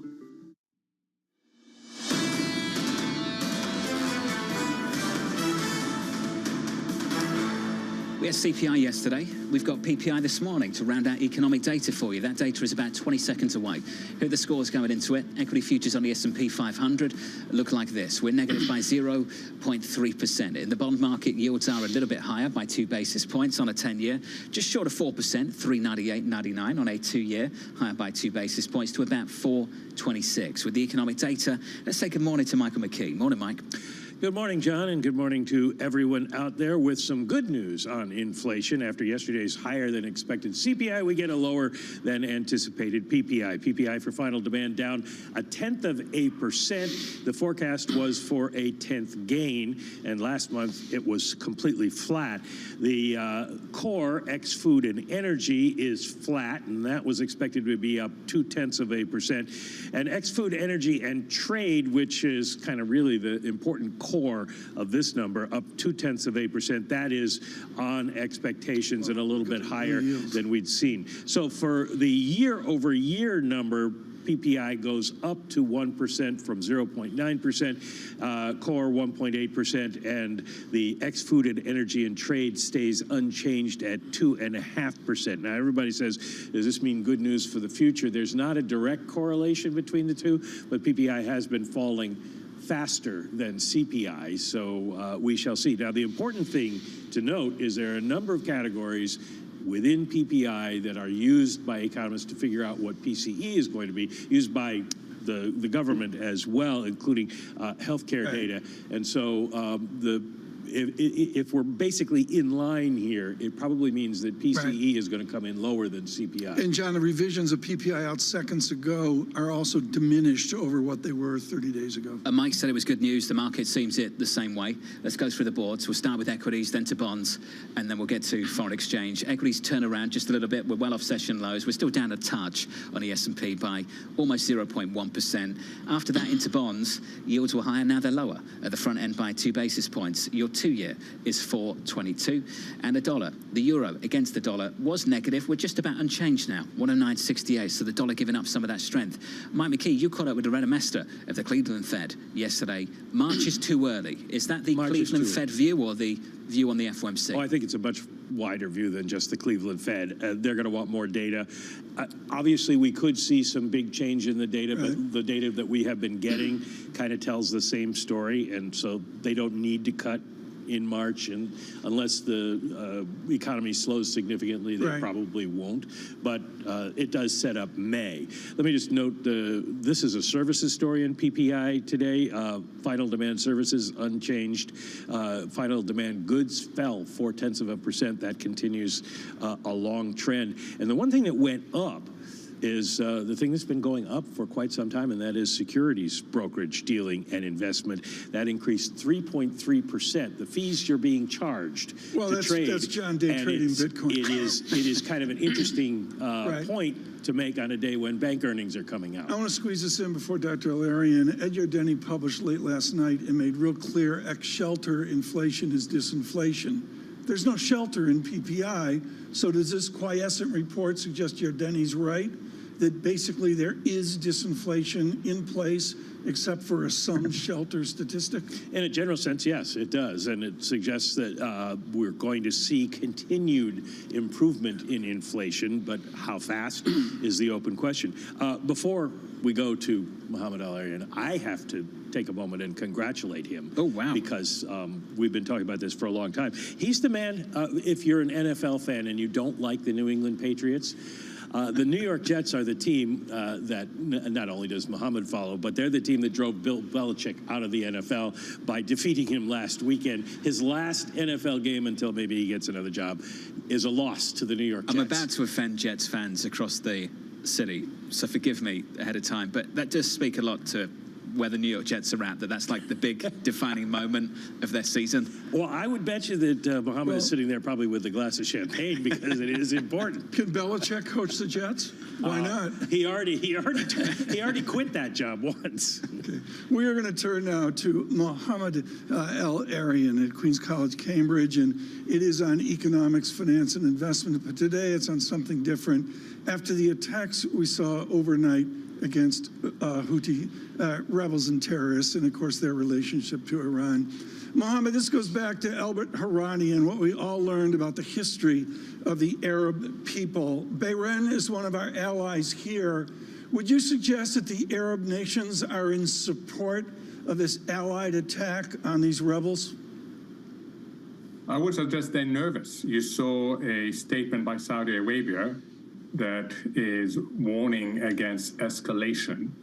And the concern here, Tom, is that other proxies, other Iranian proxies in the Middle East will see this as a reason to escalate what's going on in that region. So that's why you hear concern from the Arab countries. The last thing anybody wants is an escalation that becomes region-wide. Which institution can create a dialogue between Tehran and a Western world worried? I think first you need to see a cessation of hostilities in Gaza. That is a precondition. There won't be the ability to get people talking in a broader sense in the region until you get a cessation of hostilities in Gaza. Once you get that, then you know that the relationship between Saudi Arabia and Iran has improved. You know that the UAE plays a critical role in conversations among countries in the region. So there are parties that can help, but you need the precondition first. Mohammed, you warned in Project Syndicate recently not to extrapolate out the favorable trends that we finished last year with. Is there something that's developing in the Middle East right now that you think is a direct threat to that? It's one of the things, John. I mean, my major concern is that if you look at the three systemically important regions in the world, economically, the Eurozone, the US, and China, all three are having issues growing in a robust manner. The US is the exception there, but even the US now is facing lower household savings, higher debt. China needs to fundamentally change its economic models. And we know that without a healthy Germany, Europe is going to struggle. So if you actually look at who is the locomotive of growth, it's very hard to point to one locomotive. It's hard to believe that the US will be able to maintain what was very impressive growth rates. Now, put on top of that, the geopolitical concerns, and that's why this recency bias, where people simply extrapolate what was a surprisingly good year from last year, is something that we have to guard against. So you're questioning the resilient growth story. Are you also questioning the disinflationary trends, Mohammed, that have started to develop over the last 12 months? Yeah, I smiled when I heard the conversation before I came on that, you know, it's disinflation ahead. It's not. We're going to see, and we already are seeing, cost push pressures in the pipeline. There's two in particular. What's happened to navigation in the Red Sea is directly and indirectly increasing inflationary pressures, directly by hiking input prices, indirectly by causing shortages that then influence other prices. And then we have the labor market issue. We have higher labor costs coming through the pipeline. So you've got cost push pressures coming in. I suspect we will see inflation at the CPI level get stuck at 3%. And then the Fed is going to have to make a difficult decision, either tolerate it for longer, and I was encouraged by John Williams' use of the word, a longer-term inflation target is 2%, or try to reduce it to 2% too quickly and risk the real economy. But this notion that immaculate disinflation is going to continue is something that I find very hard to reconcile with actual data. Mohammed, you really challenge that theory. I think that we get a lot of people on this program, and I know you tune in and you've heard them say it, that the economy is rebalancing, this will continue, just give it time, we'll get there. You push back against that. I hear other people say things haven't changed. We will go back to the pre-2020 economic regime, low and stable inflation, growth in at around 2%. You really believe something has changed? What are the issues that you can point to, Mohammed, that you think have fundamentally changed since the pandemic? So I think it has fundamentally changed since what was before the pandemic. Coming out of the global financial crisis, we had major balance sheet damage.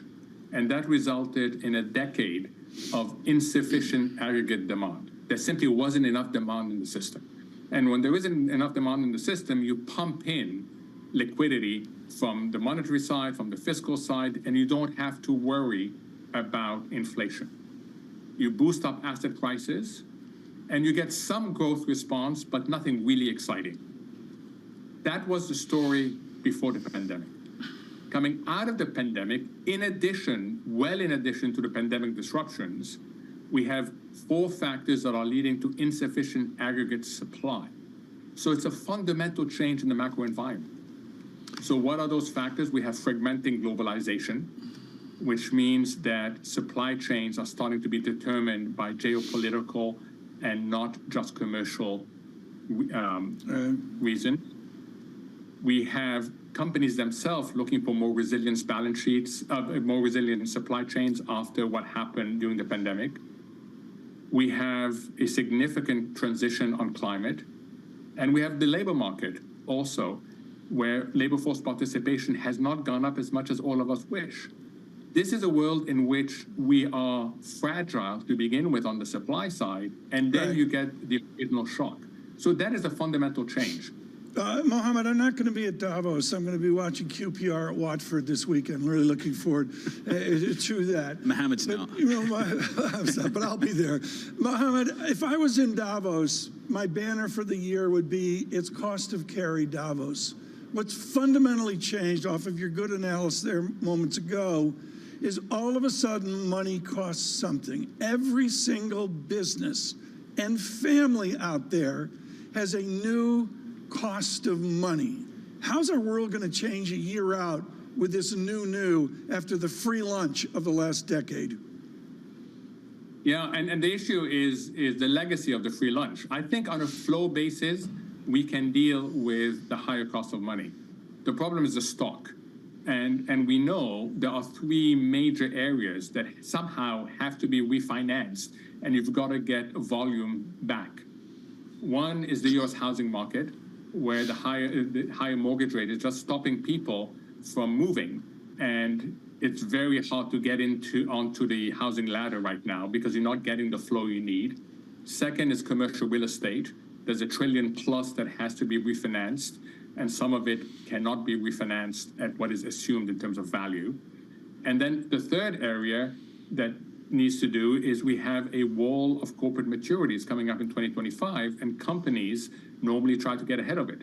So if we can deal with the stock issue, with the legacy of this borrowing that occurred when rates were artificially low, we can deal with the flow aspect. The flow aspects, Tom, don't worry me. We just have to deal with the stock. Mohammed, we'll continue this conversation. Do you want to tell Tom about QPR, or should I?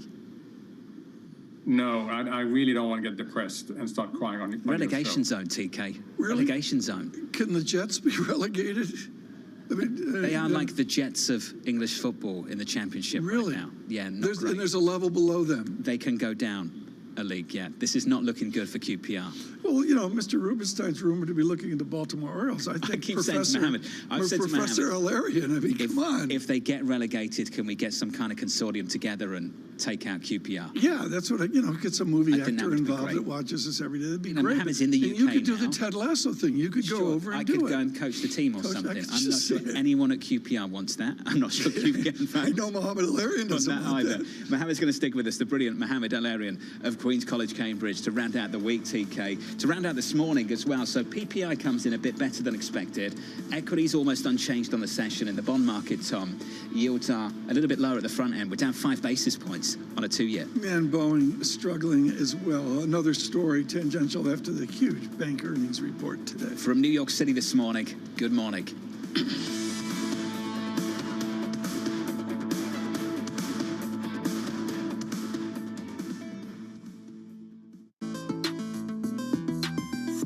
Regional sports networks. There's a lot of, it's a business that seems to be collapsing. Leagues have sort of toyed around with, should we do something ourselves? Some teams are doing like local TV and streaming. How do you see that shaking out? So I don't think I'm right on this, but my instincts keep telling me this is what's going to happen. Because if you remember the WWE, they launched their own network that had their own content and had their own pay-per-views. And it was kind of a smart, bold, ahead of its time move. And then they pivoted at the perfect time and they sold their content to, what was it, Peacock? Yeah. And that was really smart too, because they were able to leverage that number as high as possible. So they always zagged where the money was and when the opportunity was. I think the opportunity for the NBA with the local teams would be to own all that themselves.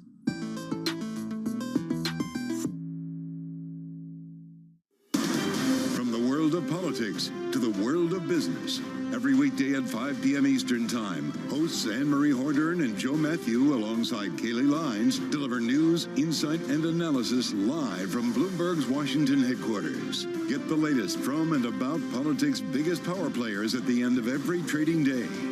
Balance of Power, every weekday at 5 p.m. Eastern Time, only on Bloomberg. Context changes everything.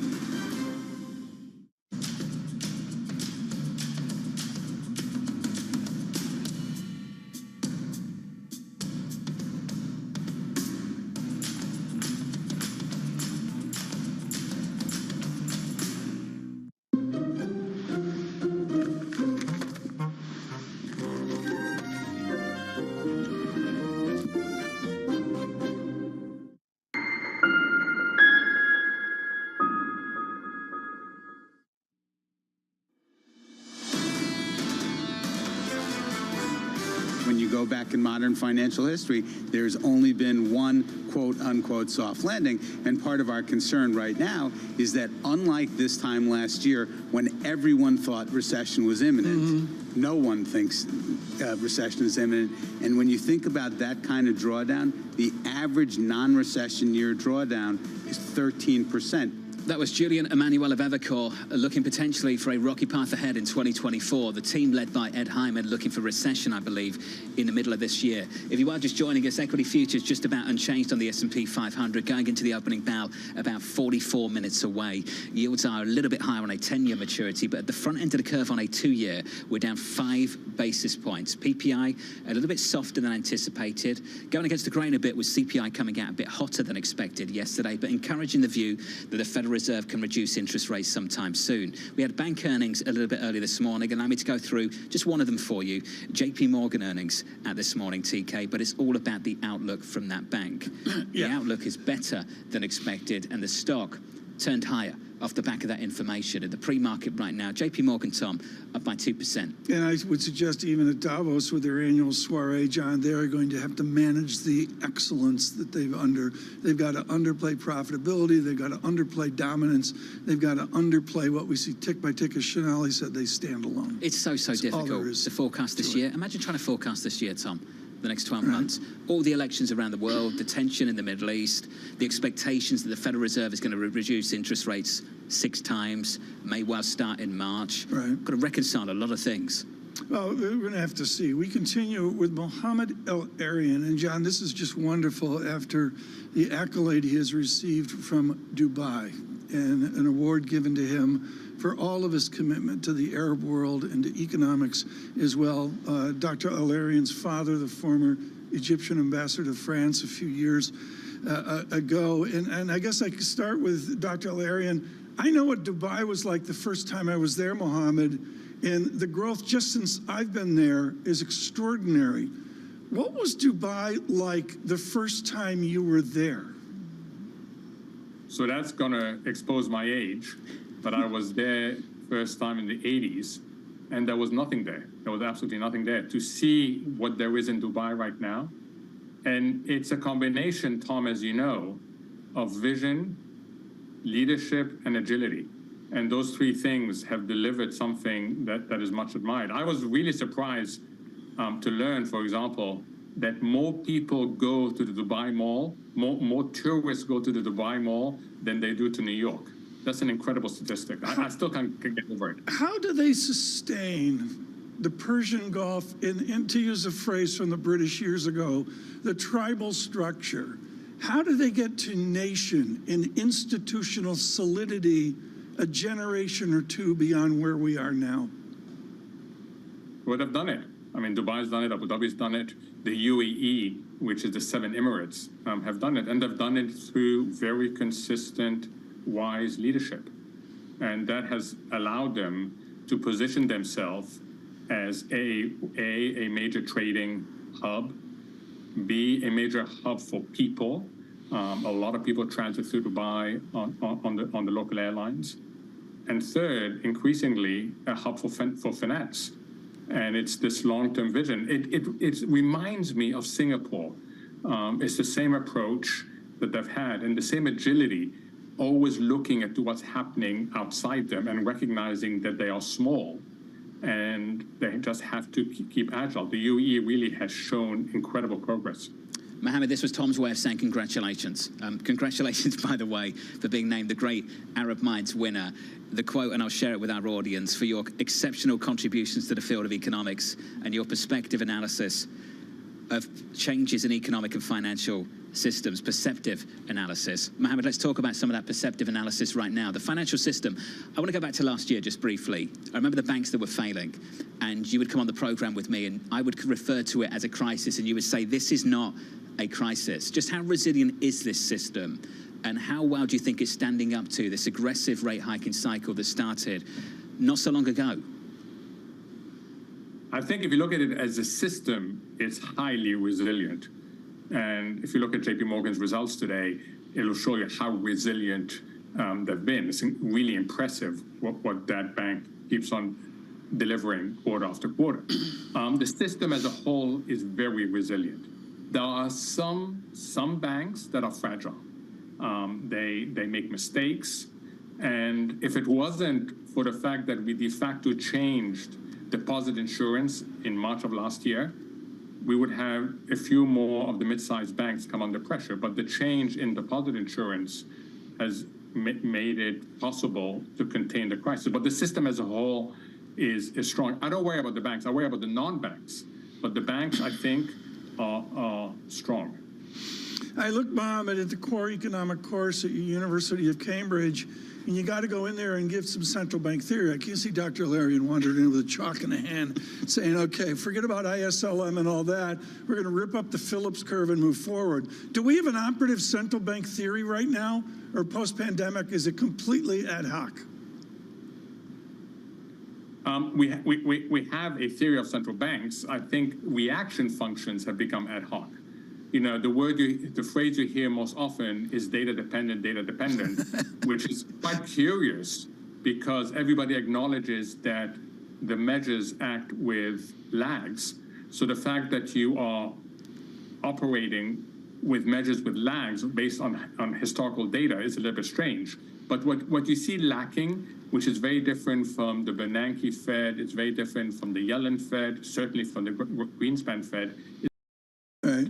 I mean, John, this is really important. Larian and I had a Kufel and Esser slide rule when we started out doing this. Larian demands at Queens College a university-approved scientific calculator, estimated cost $25 to $35. Is that how much they are? That's how he's tough. How much they are. Mohammed, let's finish on Fed policy. Expectations, they go in March. What's your gauge of what the threshold is to begin to reduce interest rates, and how close do you think we are to it? There's no reason they should go in March. I think the market is over-optimistic, both in terms of timing and in terms of the amount of cuts we're going to get. I think the market should listen to the Fed when it says signals around 325 basis point cuts and starting later than March. I think it'll be the summer when they start.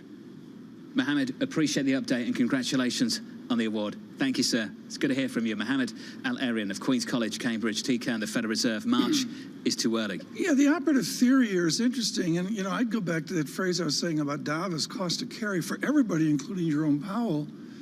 Facts have changed. The single sentence today that shows you how things have changed is from Shonali Basak, who summarizes a 47 page PowerPoint from Jane Fraser. They're popping from 240,000 employees down to 180,000. My fancy surveillance math is that's 60,000 bodies out the door over the next number of medium-term years. Only Basak knows is what medium-term means. That's wow. What are you looking for next week from Morgan Stanley, from Goldman? It's going to be really interesting to see how Morgan Stanley develops a dialogue post James Gorman. That's the number one thing I'm looking at. Within it is they are not traditional banks. And Mr. Solomon has learned this the hard way, having to pick up the pieces there of their banking experiment. But what I would look for them next week is a different story than what we heard today. Today was maybe what we predicted. JP Morgan just continues to move forward, and the others each have their own challenges, to say the least. Do you want to start the weekend early? That's what's special. Start the weekend early. We're off Monday. You know, yeah, long weekend. You know, you're traveling. I didn't know until yesterday that we're off Monday. We're off Monday, long weekend. We're off Monday, and you know, we're going to digest it all and see what goes on here. I think the one thing we haven't mentioned today, because John and I don't believe in it, is Bitcoin. And the answer is it popped up. Hey, don't drag me into that list. 49,000. I loaded the boat at 49,000 looking for that 50K print. Oops, right back down. Equity futures. Let's turn to stocks. Don't put me on that list with you. I don't want anything to do with it. On the S&P 500, totally unchanged. Equity's going absolutely nowhere. Yields are unchanged on a 10-year or so. 396.72 at the front end of the curve. We've got to move, though. Down another 5 basis points. It's a break at 420. It's 419 as PPI comes in. A little bit softer than expected. TK, do me the honor. Take us out to break. No, the real yield here. I mean, folks, you look at the real yield, 1.71%. Really, really extraordinary to see that. A break of 170 there is a huge deal. And I would suggest the real yield is technically very elegant right now. That's the number one thing I would watch into next week. Good morning.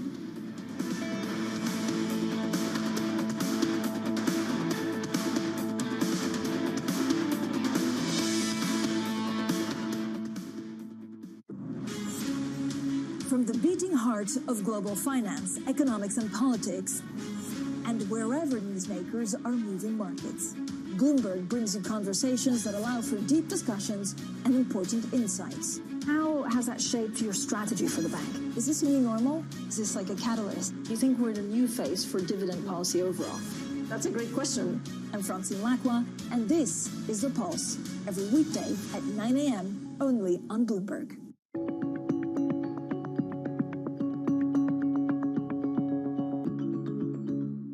What do you consider to be the biggest challenge? Infrastructure that supports trade is the biggest challenge. Our senior brother, President Adesina of the AFDB, estimates the annual deficit, infrastructure deficit in Africa to be over $100 billion. But that over $100 billion is actually also an opportunity for investment. So it is a massive, a significant challenge that we are confronting. And my fear is that we may succeed in establishing a very effective legal construct and a very effective legal foundation for trade liberalization and investment liberalization in Africa. But all of that will come to naught if the infrastructure deficit is not addressed, because you will need the goods to move somehow, and you will need to have good trade corridor connectivity, ports, trade corridors that connect countries that are landlocked to the ports.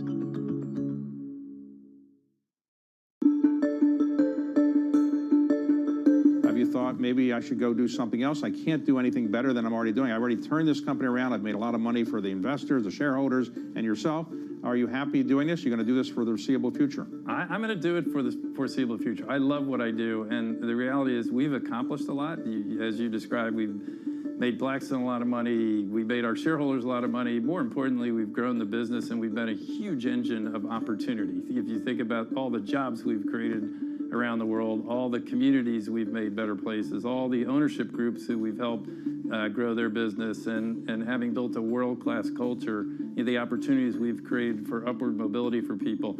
And this business, I would still say, is like a coiled spring coming out of COVID particularly. So I feel like we just have more to do. My job's far from done.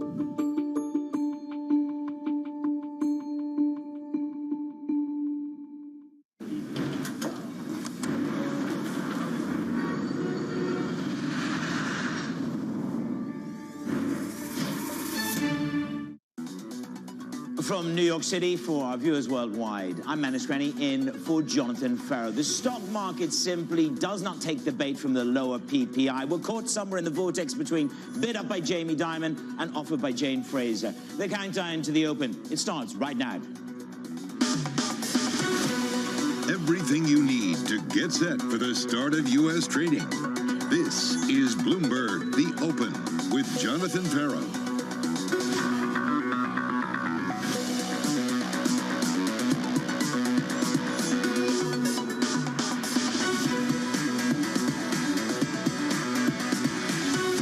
Coming up this Friday, wrapping up a volatile week with more inflation data. Earnings take center stage. The bank results, they begin to roll in. And oil tops $80 a barrel after airstrikes against Houthi rebels in Yemen. We begin with the big issue. Guess what? Earnings season.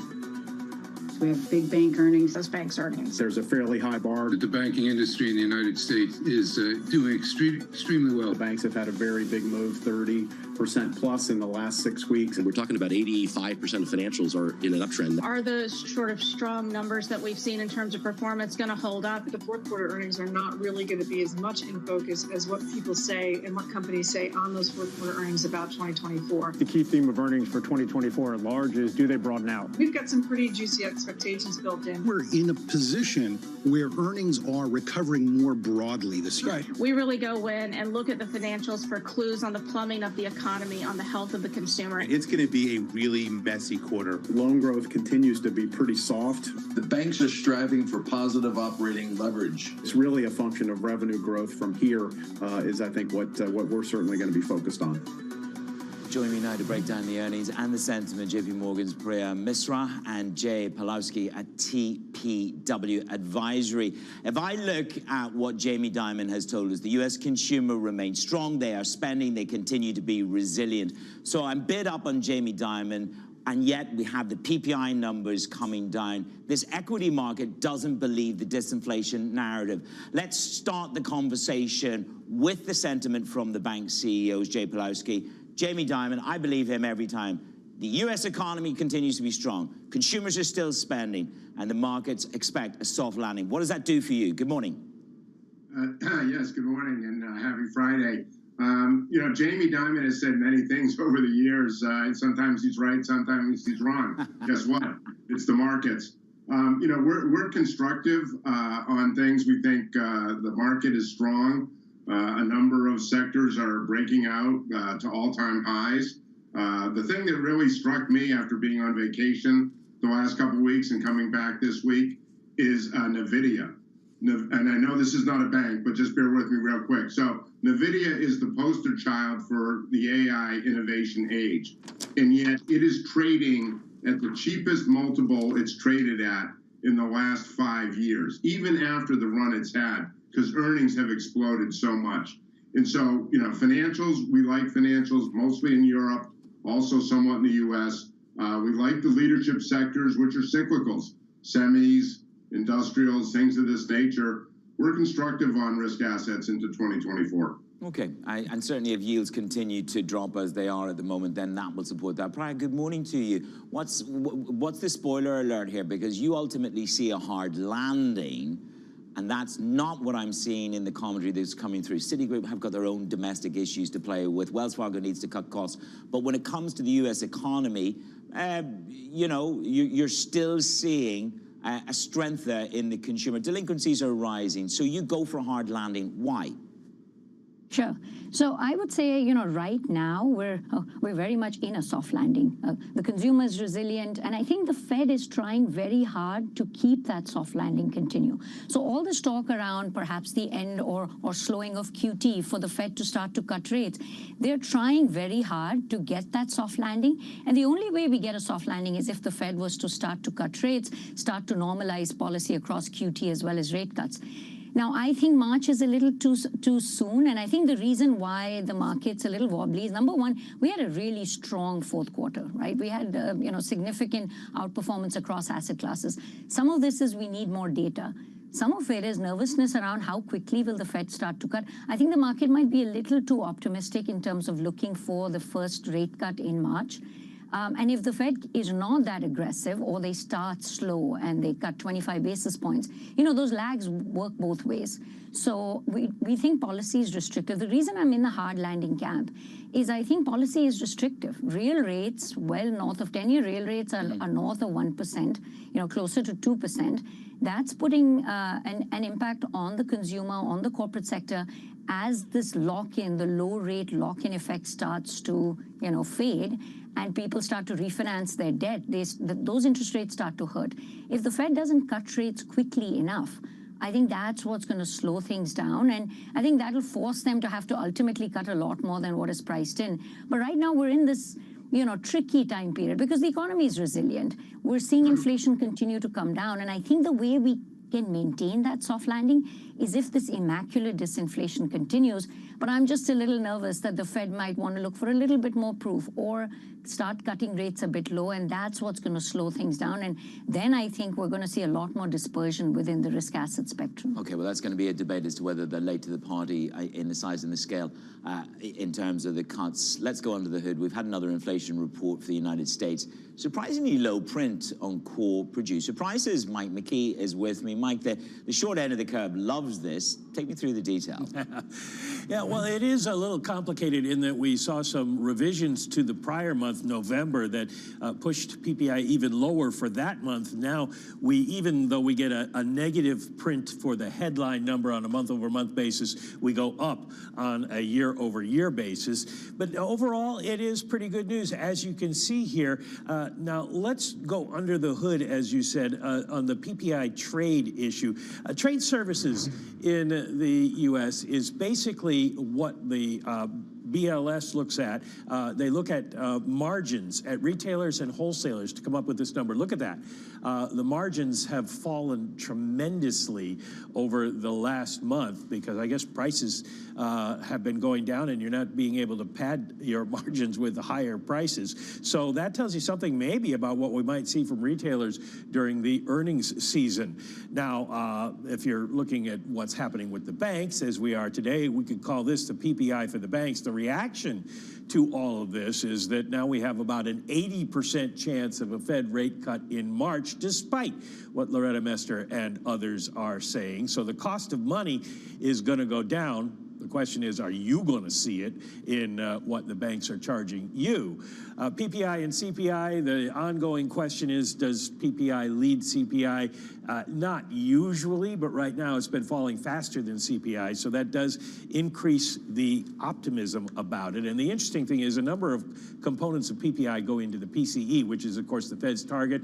And according to analysts so far this morning who have taken apart this PPI, it means we're likely to get a sub-3% PCE when we get to the end of the month. And that will be the first time since the pandemic, and that'll get people's attention. That certainly will. Interesting on those margins. Let's take that straight to Jay. Jay, I wrap up the consumer. Jamie Dimon tells me they are strong and they're spending, but they're spending on credit cards, and those delinquencies are rising to the highest level in a decade. Margins are dropping. Delinquencies are rising.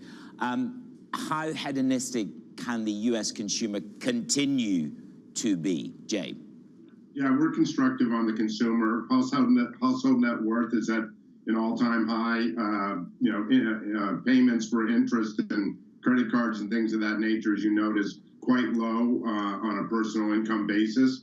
And so we think the consumer is fine. We have record low unemployment, and that's not really a concern for us. So when we look at things, we're really focused on not when the Fed will cut, but why it will cut. History shows very clearly, if the Fed is cutting because real rates are high and there's room to cut, and that's where we are today, that is bullish for stocks.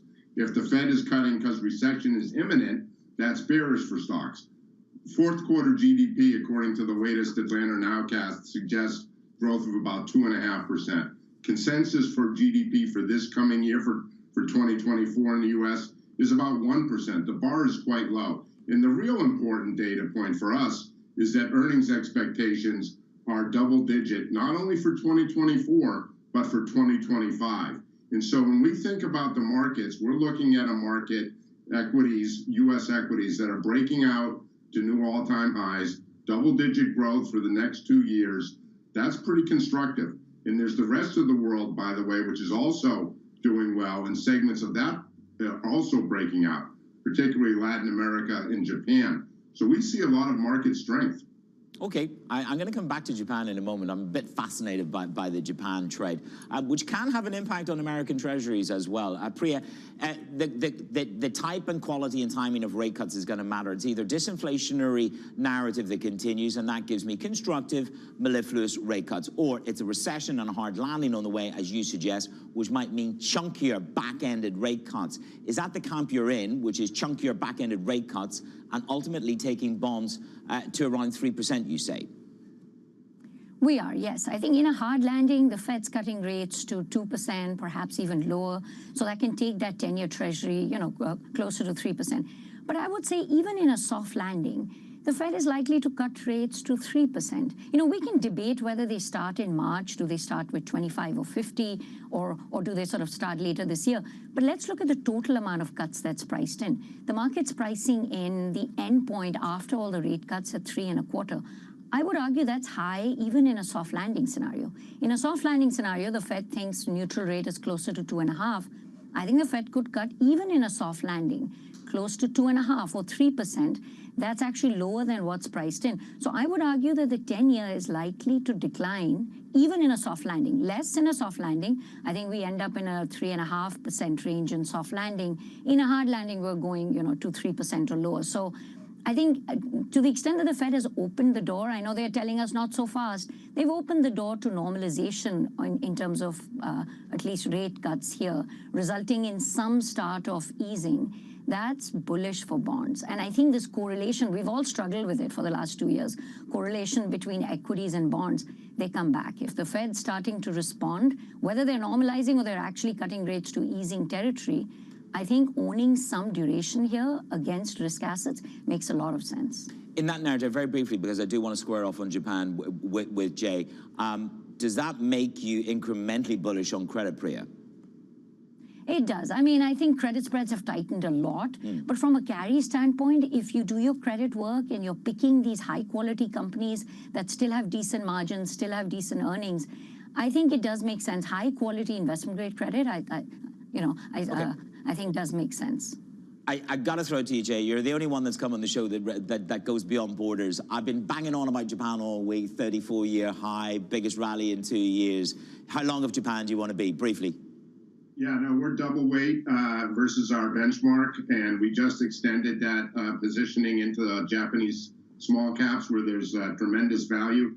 Japan's got a lot going for it, but what really excites us is that there's going to be a domestic reallocation away from bonds, which is what the retail investor in Japan has been doing for decades, to stocks, and we think there's significant upside. Very cheap market, exposed to global growth, exposed to AI and to EVs, lot to like in Japan. Jay, thank you very much. Squaring it away there. Priya Misra stays with me to go through more in these markets. Let's go under the hood. The opening bell is just 18 minutes away. Abigail Doolittle is side by side with me. What have we got, Abby? Well, beneath that relatively flat surface for U.S. futures, we do have some movement, starting off with the shares of Tesla. They are down right now by about 2.9%, almost 3%, on the news that they've reduced the price on the Model 3 in China by almost 6%, the Model Y SUV by about 3%. They also yesterday announced that they're shutting down their Berlin plant temporarily on the Red Sea conflict. Investors not liking it. United Health down 3.4%, although it is off the lows. Now, they beat on the surface, but a gauge of medical expenses beneath the surface was higher than expected, and it's throwing the whole health insurance group off. Lower. JP Morgan up 2.2%, the best in breed bank. Well, they beat adjusted earnings, FIC, that fixed income, commodities, currency, trading up 8%, equities down 8%, into today up 22%. It seems as though that rally will continue, Manus. Abby, thank you very much. Coming up on the show, the U.S. launching airstrikes in Yemen. The attack was a strike on Houthi rebels. It is an attack consistent with the administration's plan to have a gradual escalatory approach to the region. Escalating geopolitical tensions fuel the leg higher in oil prices. That conversation next on Bloomberg.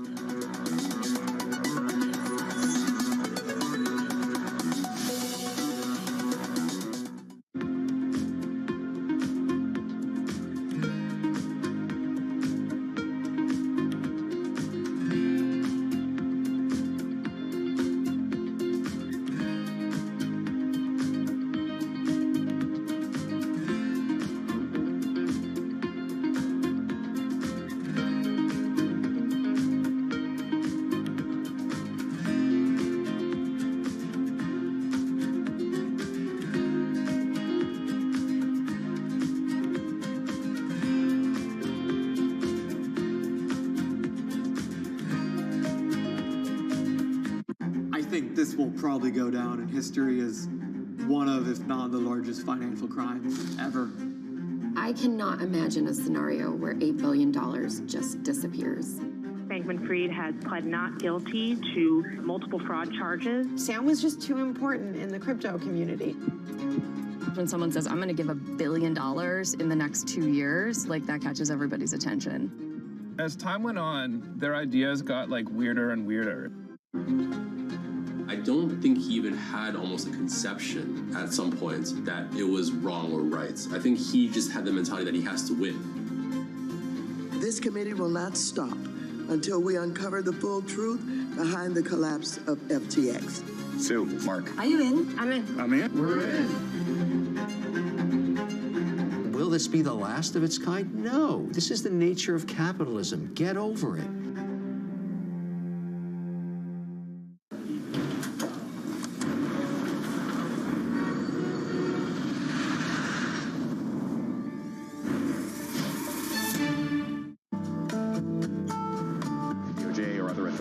Could face bigger challenges. It was going to keep rating World Cup. This is a 3 as the economic picture. covering the intersections of Hollywood, Silicon Valley, and beyond.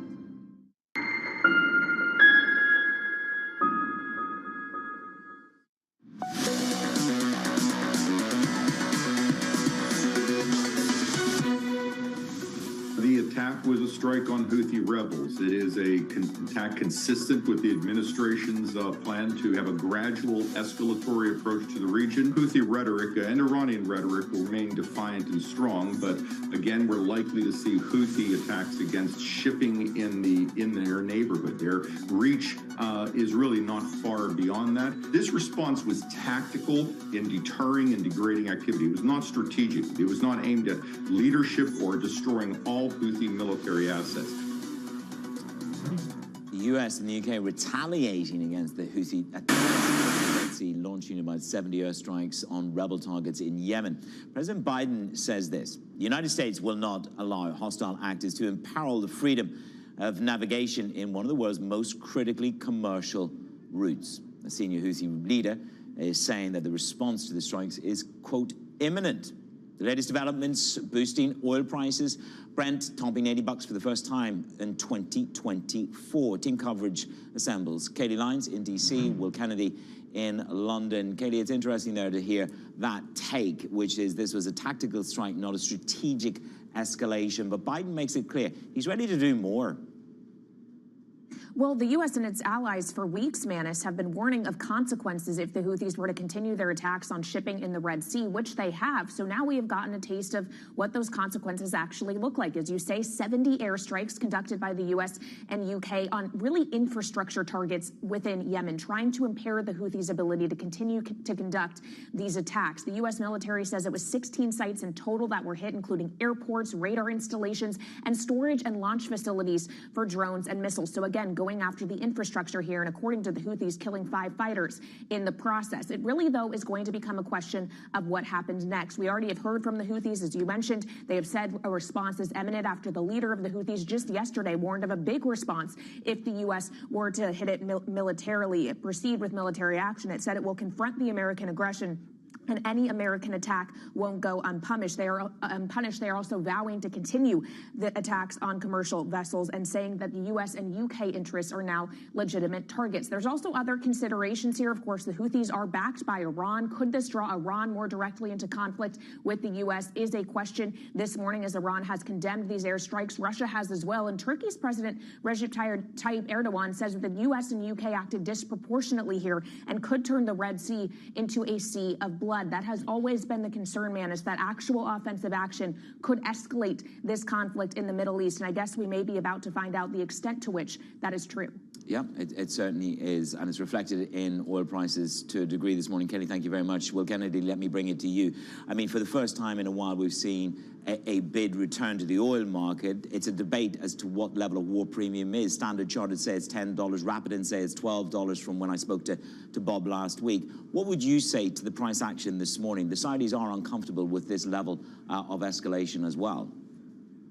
Yep, I think you've seen probably the biggest reaction to events in the Middle East that we've seen this year, and obviously making high for the years earlier this morning, and I think that reflects the real risk of escalation from here, as Kylie alluded to. I think there are two risks.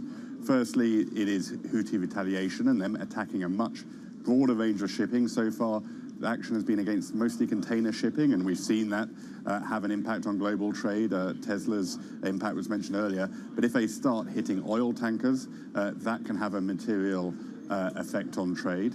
And secondly, what do ship owners do in response? We've already seen one of the world's bigger tanker owner, a Danish company called Torm, saying that they will avoid the region. We've seen several other tankers change course in the next few hours. So if, on top of the container industry, the tanker industry starts to avoid the area, that will mean that freight rates are higher, that oil takes longer to get to market, and it will put some upward pressure on prices. And then, of course, the final risk is that this escalates further, starts to draw in regions near the Straits of Hormuz, the Persian Gulf, and ultimately the big risk would be any interruption to flows out of the Persian Gulf. Okay, and those are the extreme escalations, aren't they, in terms of catastrophe on a risk side. Kayleigh, thank you very much. Will Kennedy at London HQ. We've got 2 minutes to wrap it up. Prime Misra and my guest, Jay Pawlowski. I'm looking at this through the lens of what it costs me to get a good from China to here in the United States of America or anywhere, or to the port of LA. And right now, those freight rates are belting higher. This invokes the reminiscence of COVID. Prior to you, first of all, because this bond market is just gone. Now, we're not bothered by these freight rates at the moment. That's my take. Yours? I agree. I think the market's looking at other factors. Wage inflation starting to slow down. Rents are coming down. So I think the market's saying this is cost push inflation. If this does pick up, the Fed will not respond because it actually hurts the corporate sector as well as the household sector. Jay, let me take it to you. Transit volumes are down 45% in a 4-week period. Shanghai's container freight index up 16%. Equity markets, they just, all they want is rate cuts. They're not really that bothered about freight rates, but that's ignorance, isn't it? No, I think it's the right judgment of what's really important. Geopolitics, I actually see it as kind of a backhanded way of complementing the reality that macro factors globally are getting better. Jobs, inflation, central bank action, things are much more relaxed, and I don't really see this is going to change that. And so the focus that we have on elections, on this type of activity, I think is very small beer in the general scheme of things. And the markets are correct to not really price it in as a major factor. The major factors are early cycle global economic recovery, return to macro stability, double-digit earnings growth, markets breaking out around the world. That's the focus, at least from TBW Advisory. Look, 100%, I'm with you. I hope the glass remains half full. 2.5 hot wars and a few reminiscences of COVID. Let's hope it stays fine for us all. Prime Minister and Jay Pawlowski keeping the light of risk alive. Coming up on the show, your morning calls. We discuss the outlook for the earnings season. We're underway. JP Morgan, you've got Citi, you've got it all there. And we're going to unpack it with UBS's Erica Najarian and Canaccord's Tony Dwyer right here on the show. Good morning.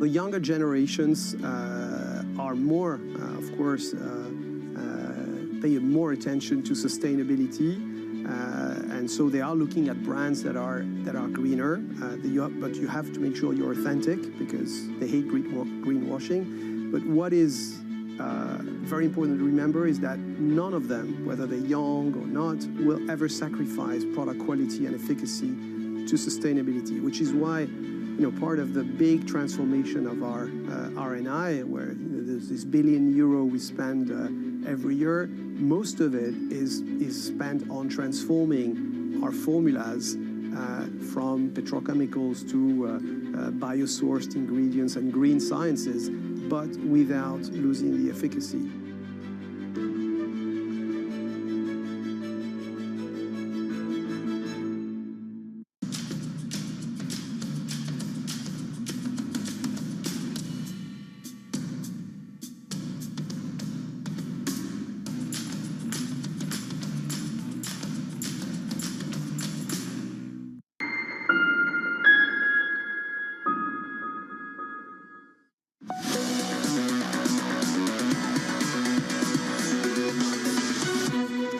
Friday morning calls. This is what the analysts are scribing on Wall Street. First up, Citigroup upgrading Qualcomm to a buy, pointing to strengthening inventories and improving channel checks.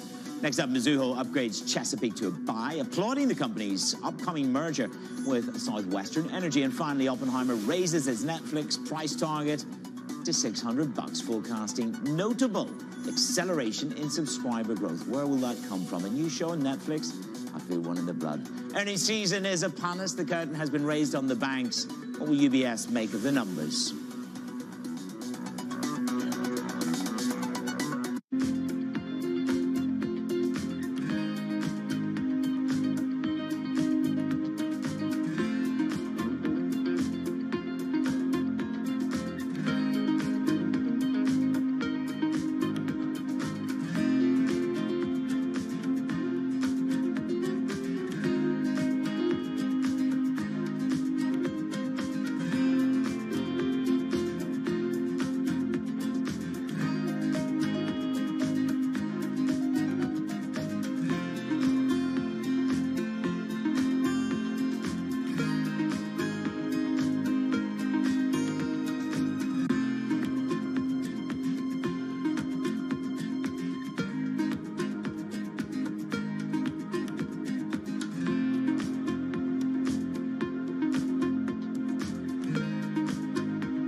CFOs are reshaping the C-suite. Bloomberg's chief future officer shines a spotlight on these dynamic leaders. Today's CFO has to be much, much more than a bookkeeper. One of the most important things is looking around the corner.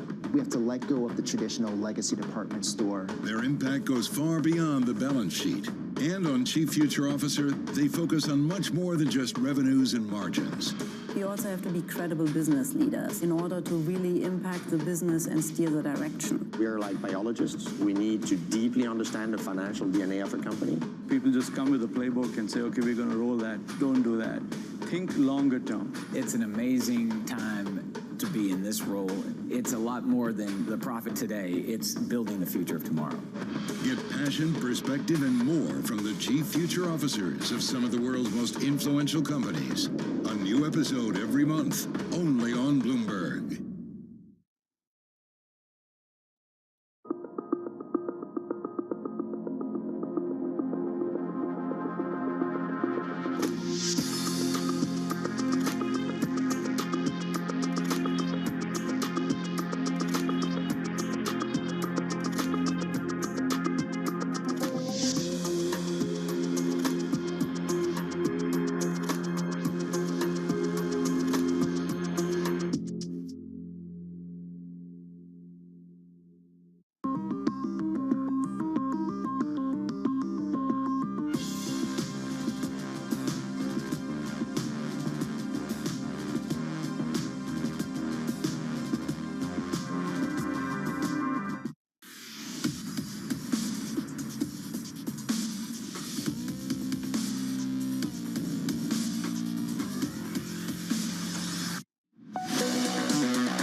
This is Countdown to the Open. I'm Manus Cranny in for Jonathan Farrell. What a difference 30 minutes makes for you on risk. We're shifting into the green on the futures. We're getting ready for the cash to open.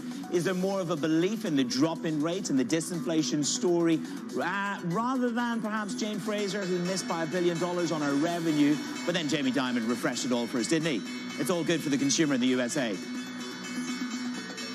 Rest of the markets, this is what we've got for you. As yields drop, very little impact on euro-dollar per se. The dollar is down generally, but not against the euro-dollar. Yields do drop on this better than expected. PPI number in the disinflation narrative remains alive. The Fed should get ahead of the curve. That is what Alfonso Pecatello told us this morning. Real rates are too high, and the Fed needs to cut and cut aggressively.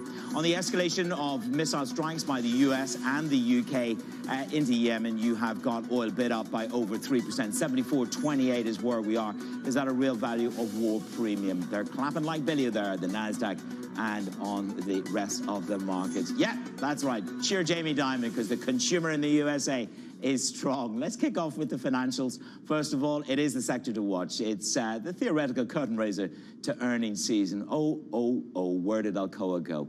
Abigail, the new curtain raiser are the banks. Good morning. Good morning. And we do, of course, have JP Morgan popping higher. In fact, up more than 2%. Its best day since July of last year. So investors really liking those results. The best in breed bank into today, up more than 22%. So they beat adjusted earnings by about 10%. Revenues, as you mentioned, or actually that was on Citi, a small miss of $39.94 billion. Big numbers. FIC up 8%, equities down 8%. Net interest income that was posted was a record. So that bank is really trading quite well. Wells Fargo down about 3%. Take a look at Bank of America, down 2.1%. Its worst day going back to October of last year. They beat the bottom line, the top basically in line. The bond trading activity declined as profits dropped there, a bit of a surprise. On the other hand, equities up about 12%. Investors looking at the bond trading. Then finally, Citigroup up 1.9%, despite that $1 billion, greater than $1 billion revenue miss. I think, Manus, everybody is thinking that the restructuring is going to really help turn Citigroup around. Yeah, it's going to have a real impact, though. 20,000 jobs to go. This is the meat on the bone of the Fraser turnaround. Abby, thank you very much. Let's stick with the banks and get a little bit more information. The earnings call, Sonali Basak was tuned in. What did you glean? A few things. You have Jamie Dimon when he had some caution in the initial release to investors, a wide range of risks on the horizon, Manus. You are seeing him still say they can hold on to good returns even in a choppy environment that's out there. What's important, as we know, they had their net interest income guidance raised just a little bit here to $90 billion expected for the full year. You have JP Morgan that also raised their guidance for expenses as well for the full year. And investors, as you can see by the stock, are taking that as a willingness of Jamie Dimon to invest. A little bit of cost can go a long way if you're making more revenue on top of it. Similarly, over at Citigroup, you see the stock up. You have them also raising the bar for themselves. Jane Fraser expecting to bring in an extra $2 billion of revenue this year while keeping costs fairly stable. But, you know, different story at these different banks. You have headcount rising over at JP Morgan as opposed to Citigroup. The question is, when do these other businesses start to turn around? It's still green shoots out there for the messy parts of these businesses today. That is investment banking, as we know, Manus, and trading. Yeah, it just sounds as if we're going to go in for a whole heck of a lot of restructuring. Sonali, thank you very much for tuning in to the morning call, or the conference calls, I should say that. Let's stick with the banks. This is the state of play. You've got a mixture. JP Morgan, can anybody catch up with the net interest income guidance Jamie Dimon gave us? The consumer is strong. The consumer is brave. That is the message from them. Jane Fraser detailing a little bit more. She's disappointed with where the quarter is. Wealth management needs a shakeup. And of course, it's going to mean human capital headcount reductions. Citigroup goes bid by just under 3%. This is what Optimus CEO said, wrapping it all up. Three quite divergent set of results. JP Morgan firing in all cylinders, while Bank of America sputtered, and Wells Fargo, for its part, is managing expenses very tightly, able to eke out gains in net income by cutting costs. That really only lasts for a period of time. Erica Najarian joins me now from UBS. Erica, even you are surprised by the net interest guidance from Jamie Dimon and the team over there. 90 billion is quite strong, isn't it? So we were actually a little bit above 88. So it's not as much as a surprise. I'll tell you it's not a surprise. It's not a surprise that once again, Jamie is the one that's outperforming and delivering on the revenue expectations, even with the much more heightened, enthusiasm in banks. Yeah, you know, you've got to say, when he's talking, this is the 7th consecutive quarter of record net interest income. Talk me through the scale of shift as we go into this rate cutting cycle? Because obviously net interest income guidance is based on the forward curves. The forward curves are shifting. Who is most at risk in an evolving rate cutting market? So based on their disclosure, interestingly, B of A could be most at risk because they're the most positively sensitive to rising rates. So if the opposite happens, clearly the opposite also happens for net interest income. Of the three banks that reported this morning, they're the only ones that haven't given a guide yet. So they typically give a guide during their call, which begins at 11 o'clock. And I think the stock performance day really hinges on what they say about net interest income. And the bogey for that is 56 billion, which is where consensus is. And in terms of, I loved how you encapsulated who bid up the bank index before Christmas. You're very good. It was the macro tourists, the macro fund tourists who were in the bank, who were bidding up the bank. I mean, you've got to make your money somewhere, even if it's in the last 4 weeks of the year. So the macro tourists were in before Christmas, and you warned very clearly that it's about what the hedge funds do next on the bank. So tell me, what do you reckon of the market structure right now? So I think this is probably the best day of the reporting season, to be honest. So, we essentially are seeing, some of these banks really meeting the moment in terms of higher expectations. But if we just peel back underneath the surface, right? So in terms of net interest income, I think that you probably will not get as strong of an outlook from the regional banks. And the thing that we aren't talking about that I think could really, really potentially get everybody's attention next week is take a look what's happening with credit quality. We've been lulled into this, notion that we're going to get these rate cuts, these, 150 basis points of rate cuts and this perfect soft landing economy. But if you look at JP Morgan and B of A, they had higher losses in commercial, higher than we expected. At Wells, they had higher commercial real estate losses than expected for the fourth quarter. And for Citi, they had a higher outlook for card losses, so the consumer, than we expected for 2024. So there's definitely speedier normalization of credit, and perhaps the revenue numbers, the operating revenue numbers are masking that today. But that's definitely going to be a very interesting and not fun read across for the banks that report next week. No, yeah, but it's going to be much more about the investment banking flows next week. Tell me this, Mike Mayo obviously thinks Citi can double in the next couple of years. I mean, it was the big splashy story of the week. There's going to be a metamorphosis, it's going to double in price, and he took JP Morgan off the top slot. Would you be that brave? Look, as somebody that was a wrong bull on Citi for a decade, I think I just need to see a little bit more evidence. I think it's clear that the stock is cheap, and I think it's clear that they're making progress on expenses. I guess I'm just skeptical that we're not going to trip up here a little bit because, I haven't really seen a bank do this magic trick where revenues are going up and expenses are going down. And that's really what's embedded in their return expectations. And look, maybe they were so bloated and so inefficient that that can happen for Citi.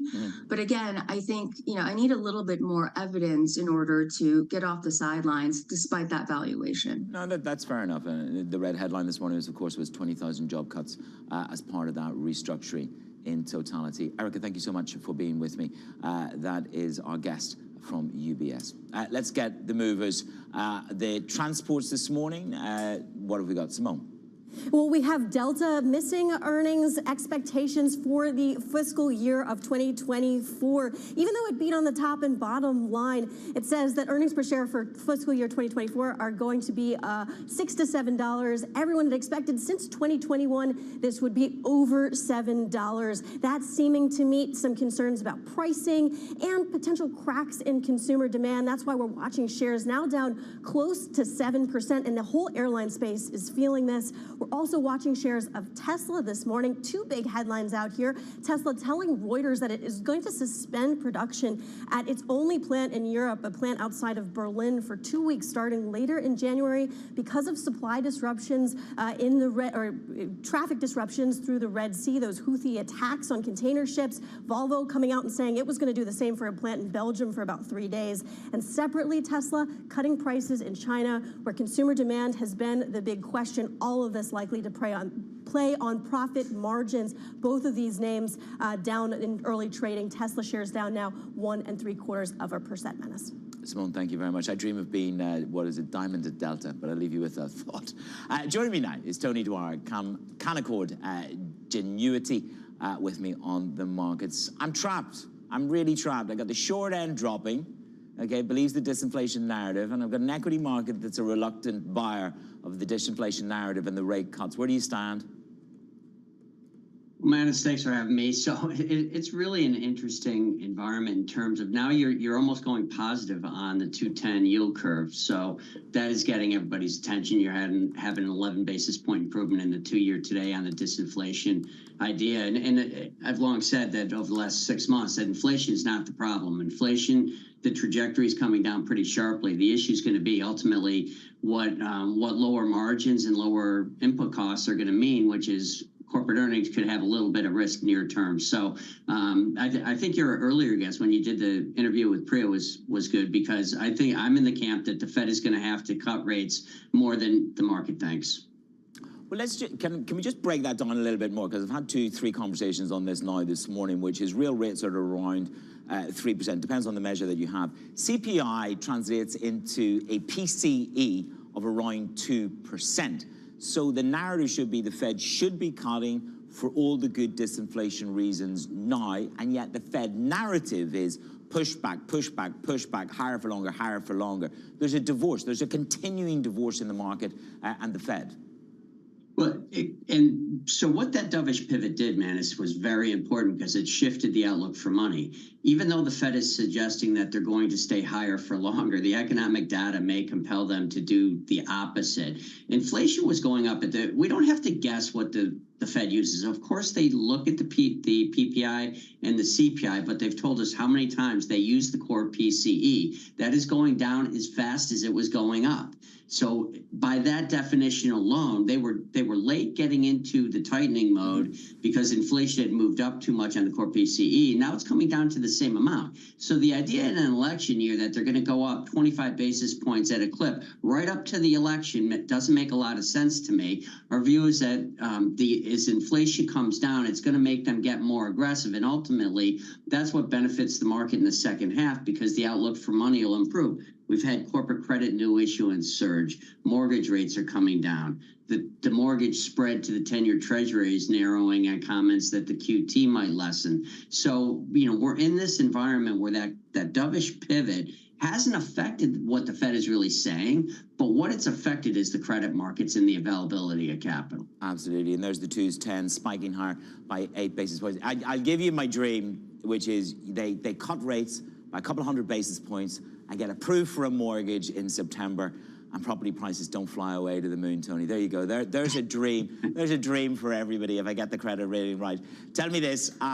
You say we had this rally, and in certain ways, 9.5% from the October 27th lows. I love the phrase that one guest said to me. It was weaponized FOMO. So here we are, we got our stake in the ground, we're at the start of the year, the banks, nothing's going terribly wrong at the banks at the moment. So to me that says weaponized FOMO should still hold. Are you a buyer in general in these markets? Do you still think that risk can perform well with the landscape you've just outlined?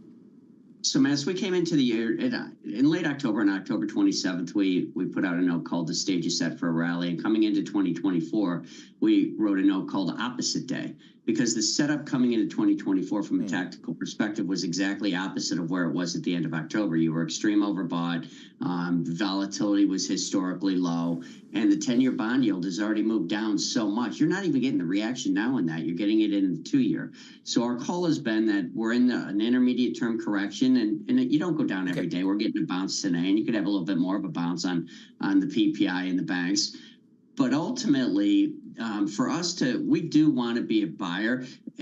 Over the course of the last 2 years, there's times where the market gets into an extreme oversold territory and you want to buy it. The question is, do you rent it or do you own it? Now we want to wait for the correction and own it. Okay, we're going to have to leave it there, Tony. Thank you so much for joining with me. Good spirited conversation there, Tony Dwyer, on the markets. This is Countdown to the Open right here on Bloomberg.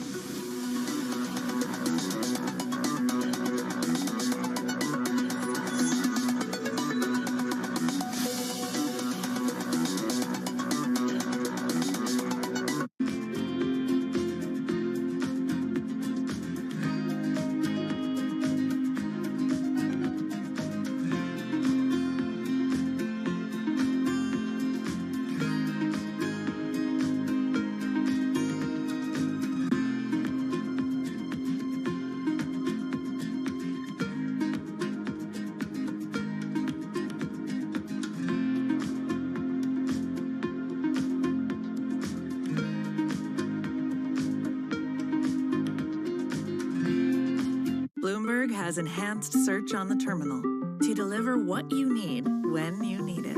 Now, you can simply type phrases in everyday English in the command line. Compare financials. Find people. Analyze markets. You can enter phrases or ask questions. What do you want to know today? Ask a question or visit SearchGo to find answers now.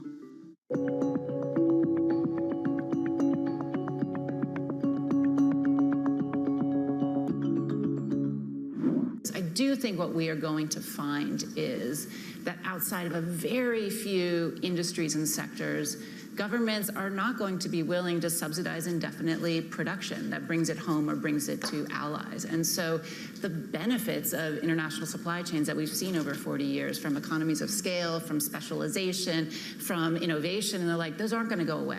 And so if you don't have an international supply chain, you will be beat out by competitors who do. So I think what we're looking to do is to maintain a trade policy which is based on openness, which is based on sustainability, which is assertive, where we need to be assertive and defend our rights, but certainly not one which is going to be closing down unnecessarily our trade and investment relationships with the rest of the world.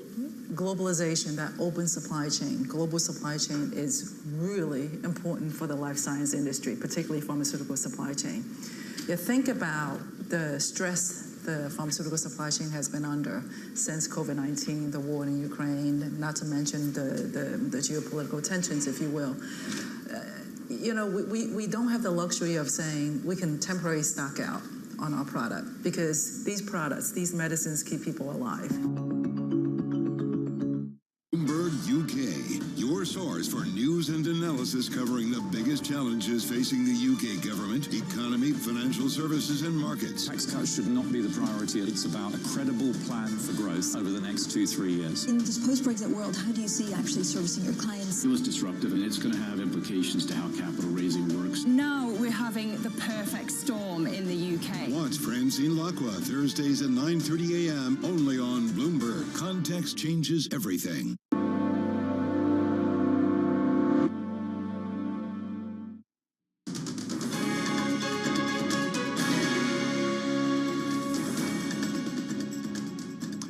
For our Bloomberg audiences worldwide, I'm David Weston. We're joined now by the two CEOs who are putting together the big deal in finance these days. They are Larry Fink. He is Chairman and CEO of BlackRock, as well as Adebayo Ogunlesi. He is Chairman and CEO of GIP. So welcome. Thanks very much for joining us. Any big deal like this, and this is a big deal, $12.5 billion, last time I counted. Any big deal, there's got to be an imperative behind it. So Larry, let me start with you, from BlackRock's point of view. Why do you need this deal? You already are in infrastructure. You've got a pretty substantial operation there. You identify as an opportunity, but why do you need GIP to get done what you want to get done? Well, thank you, David. It's great to be here today.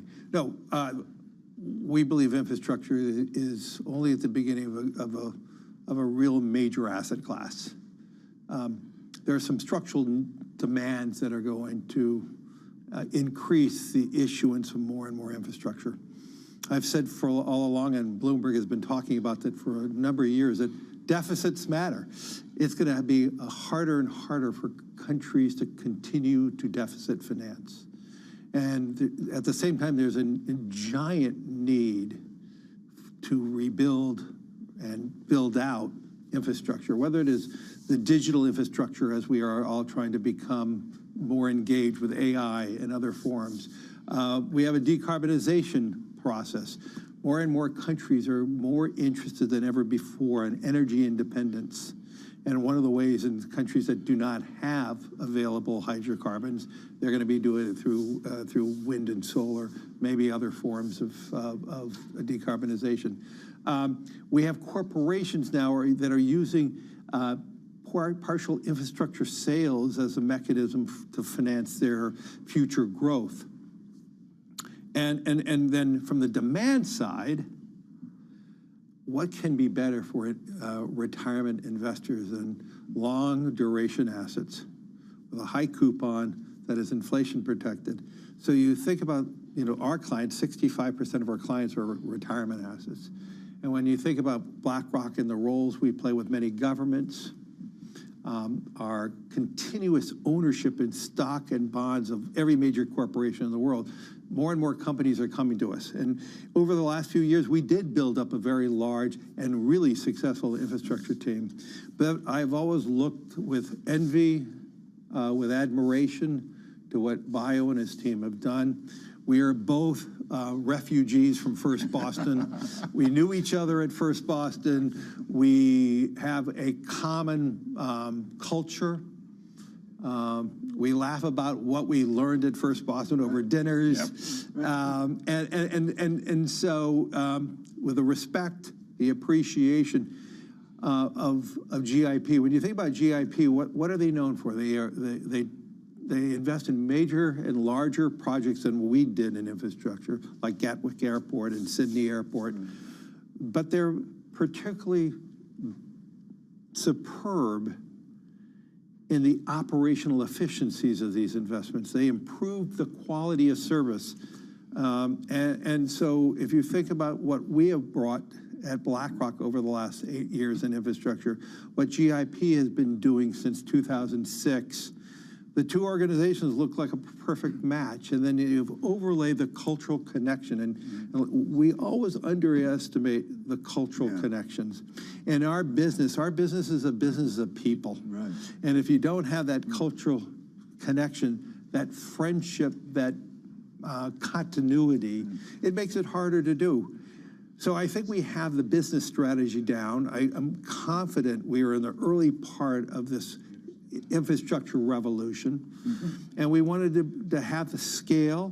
We wanted to have the expertise, the operational expertise of GIP, marrying that expertise with BlackRock's global relationships with companies and governments, marrying our existing expertise in decarbonization and infrastructure. It's a perfect partnership. So, Bayo, I think Larry's laid out the opportunity here, which is enormous. Let me ask you why you need BlackRock, and particularly, this is your life's work. Yep. The I in GIP is infrastructure, after all. You've built this program. Yep. Why are you willing to give up your life's work and go to work for BlackRock? Well, first, thanks for having me, and I wish you'd asked this question before we negotiated the deal, because then I could ask Larry for more money, okay? No, look, obviously we've been reasonably successful at what we do, and I completely agree with Larry. This is going to be the golden age of infrastructure investing, both in terms of the need for capital as well as investors who want that capital, okay? And so the question we asked ourselves was, how can we accelerate the pace at which we're getting things done? Investing in new assets as well as getting pension funds, wealth funds, asset managers to give us additional capital. And so if you look at the marriage between ourselves and BlackRock, Rob Kavito said it was 1 + 1 = 4. I'm not sure whether it was 4 or 5 or 3, but he's certainly right that 1 + 1 is more than 2. As Larry said, perfect mirror images of each other. They have a great infrastructure business, but very complementary with ours. We do large cap transactions. They do mid cap transactions. They have a terrific infrastructure debt business. It's primarily investment grade. Ours is primarily below investment grade. They have an infrastructure solutions business, which we don't have. So you put these two businesses together. We can go to governments, we can go to companies, large, small, medium size, and offer them an integrated solution. So that was very attractive. The culture is very, very important. I mean, Larry's right about that, okay? And the chemistry between our founding partners and Larry's team, fantastic. And maybe it's the First Boston DNA that all of us have that share. Maybe that's what does it. And then I think the third thing that was very important to us was we actually went and studied what BlackRock has done when they've made acquisitions, okay? And the good news is they have grown the businesses. They bought the BGI business, $300 billion of assets. Today, $10 trillion. They bought the First Reserve Infrastructure business. They've tripled the size of that. So I've gotten the subliminal message from Larry as to what tripling, at least tripling. What he expects. So that's why we decided to do this. And I don't really consider this as, giving up. This is building a new partnership that allows us to take this business to a much higher level. Just briefly here at the end, is the opportunity because of climate? But for the concerns with climate, would the same opportunity exist for infrastructure? That's only one part of the growth of infrastructure. In the United States, we have $2 trillion of deferred maintenance. think about, as the world's middle class grows, the demand for air travel.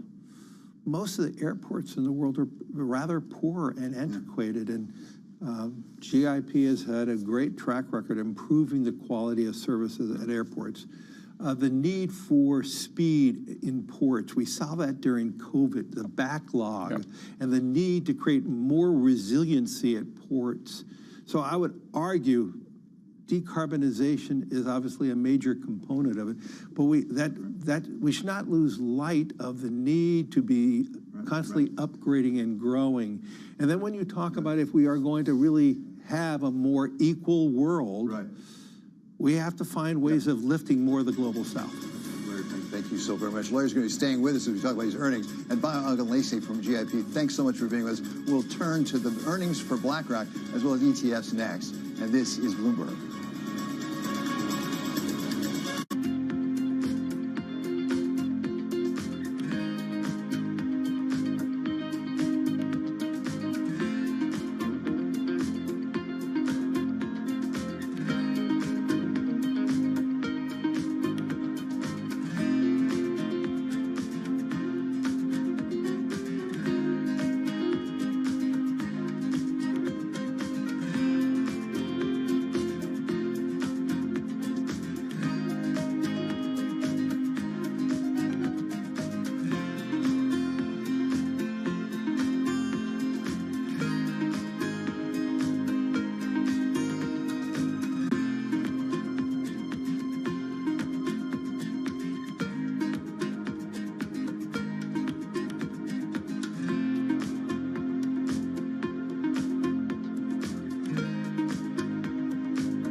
This will probably go down in history as one of, if not the largest financial crimes ever.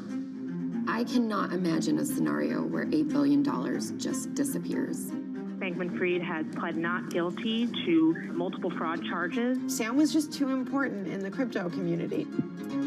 When someone says, I'm going to give $1 billion in the next 2 years, like that catches everybody's attention. As time went on, their ideas got like weirder and weirder.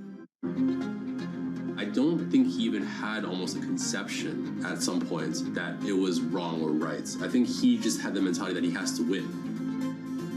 This committee will not stop until we uncover the full truth behind the collapse of FTX. So, Mark. Are you in? I'm in. I'm in. We're in. Will this be the last of its kind? No. This is the nature of capitalism. Get over it. This is Bloomberg News Now. News when you want it at the touch of a button. Another volatile day on Wall Street. We're seeing big moves. All eyes on Capitol Hill as Democrats and Republicans prepare. Today's job numbers casting doubt on the Fed's next move. Inflation remains front and center. And that's news when you want it with Bloomberg News Now. Get it 24/7 on the Bloomberg Business app, Bloomberg.com, and anywhere you get your podcasts. Bloomberg News Now. Context changes everything.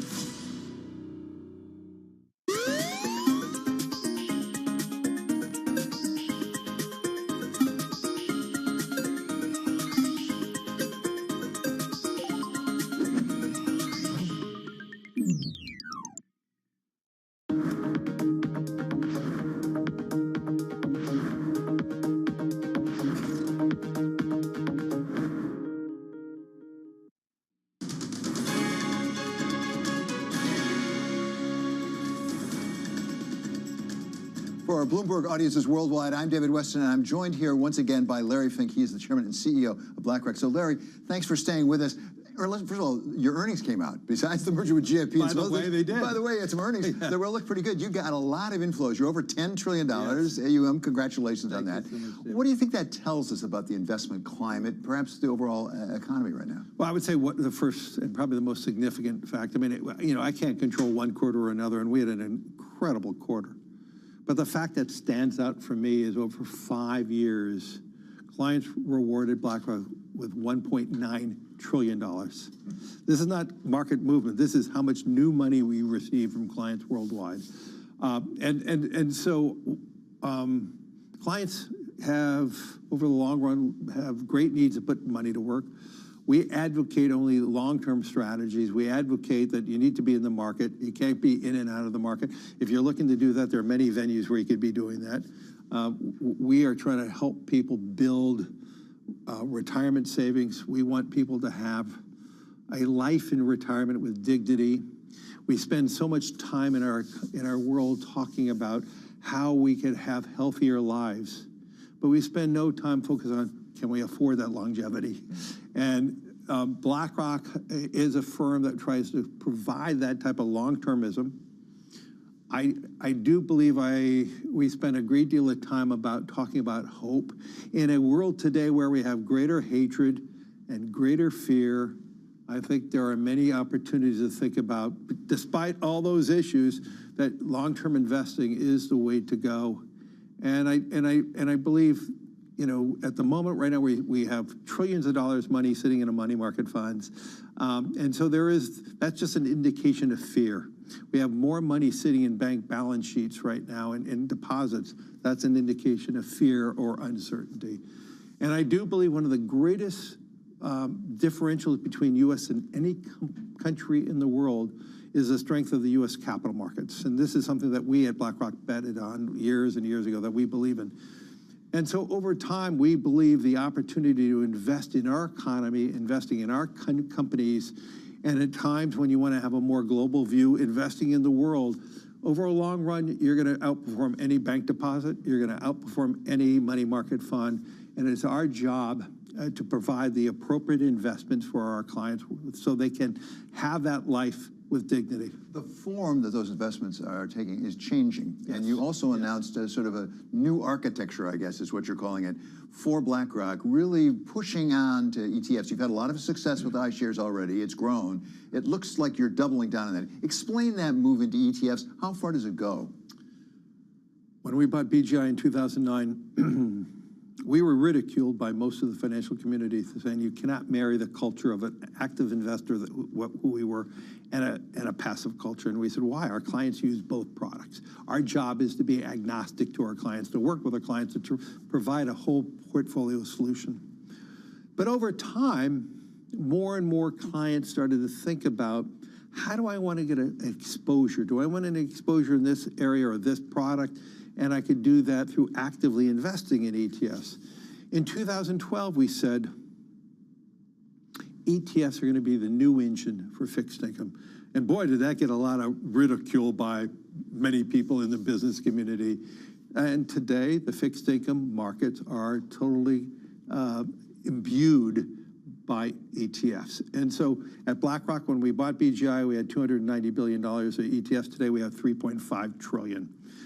And then this week alone, just yesterday, we launched the iShares Bitcoin ETF. And so I would say to you, if we could ETF a Bitcoin, imagine what we could do with all financial instruments. And so what we announced in our architectural change, iShares was this business division in itself. And we thought that's too exclusive. We needed to include the ethos, the philosophy, the spirituality of what iShares can provide in everything we do at BlackRock. Because we believe we're just halfway there in the ETF revolution, that everything is going to be ETF'd. And we needed to ensure both active products, passive products, digital products are going to be used through the vehicle of ETFs. At the same time, in this architectural change, we're elevating the whole concept that we are going to be curating more and more of our performance-based products too. So it's a very large architectural change. A lot of people have asked me, iShares is the most successful division within BlackRock. Look what it did. Why are you doing this now? And we believe it's so important to be anticipating the next move. I would also say on the beginnings of a ETF Bitcoin, we believe ETFs are a technology no different than Bitcoin was a technology for asset storage. We believe the next step going forward will be the tokenization of financial assets. And that means every stock, every bond will have its own, basically, CUSIP.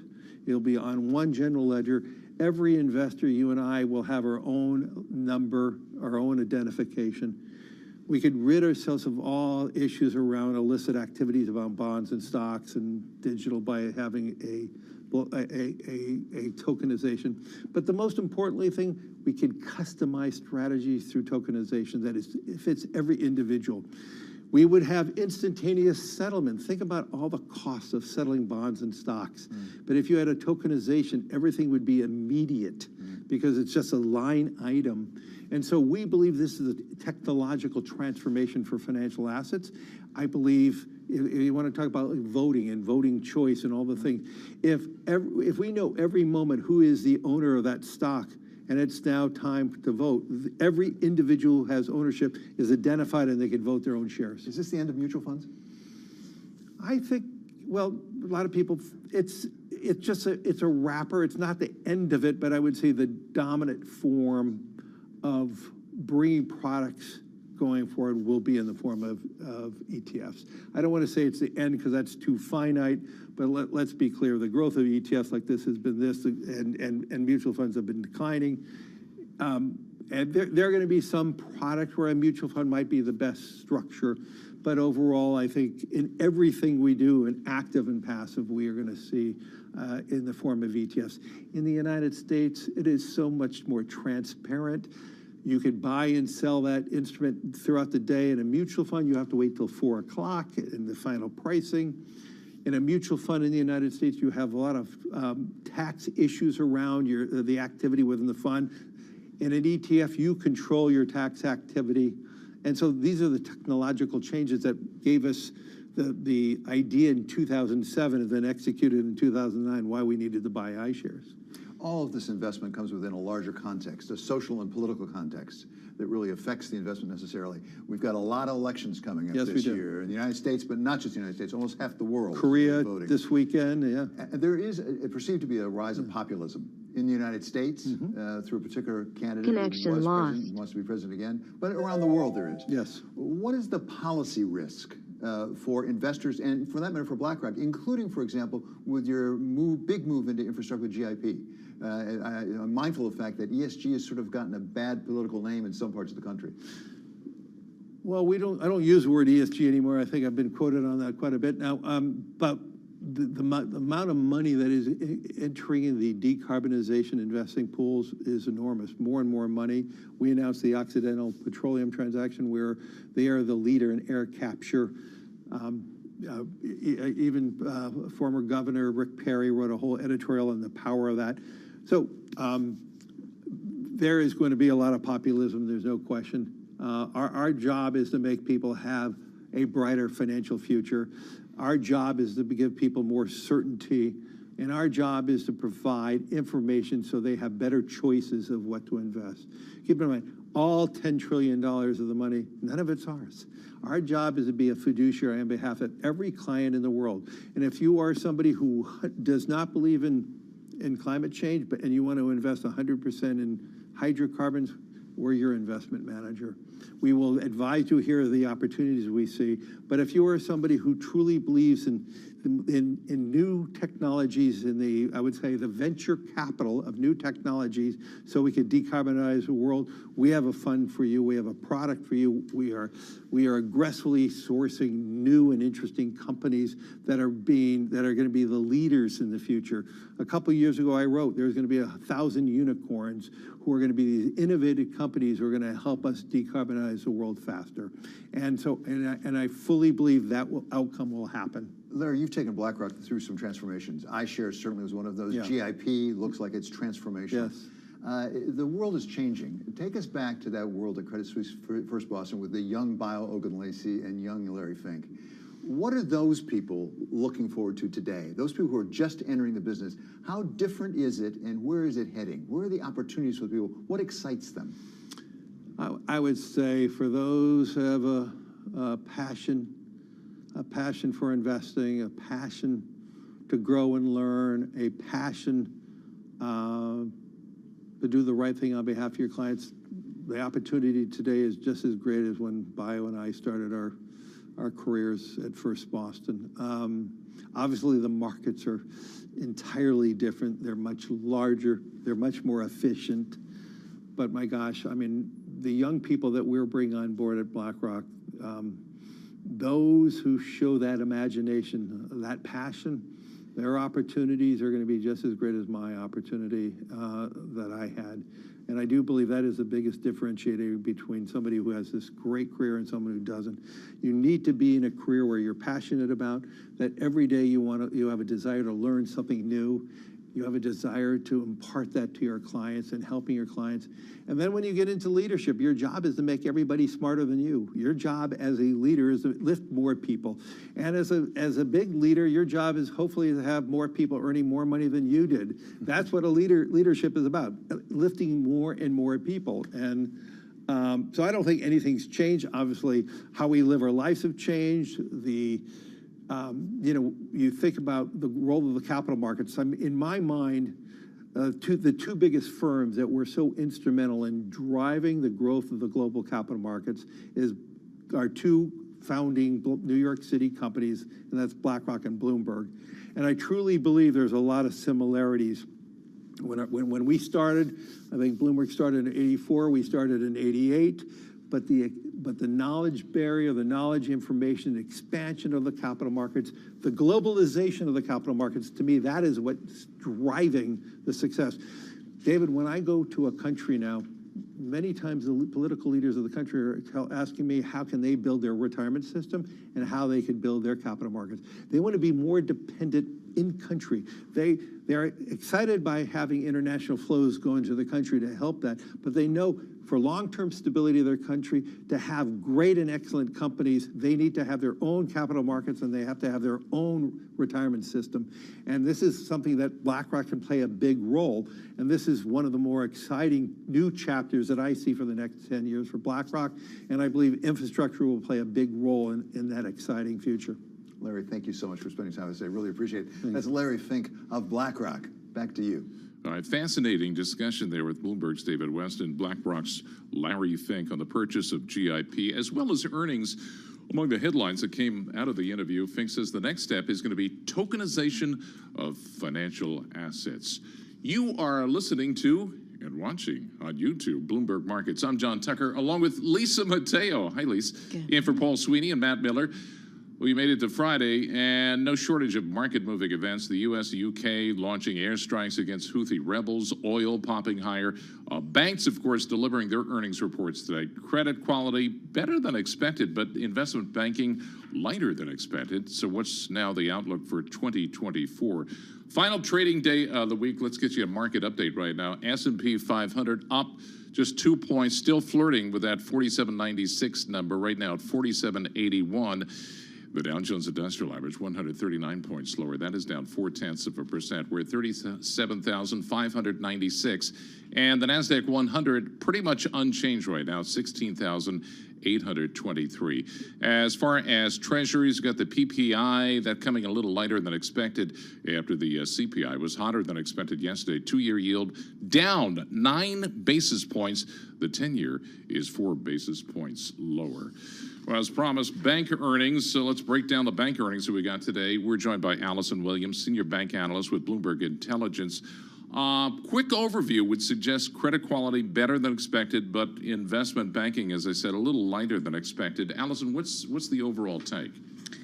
So I think the most important takeaways are things looking more positive for JP Morgan and less so for Wells Fargo, and that's a combination of the net interest income outlook as well as the cost outlook. So JP Morgan guided up on net interest income. They also guided up on costs, but net still the pre-tax difference going higher for them, so that's a good thing. They also surprised in the quarter versus consensus for net interest income. That resilience is something that we were looking for, and they delivered. JP Morgan seems to be in a class all by itself when compared to the other banks, right? I mean, certainly when you look at the returns, and that is the key metric that investors look at for banks, they look at the return on tangible equity, and that is very strong at JP Morgan, especially compared to peers.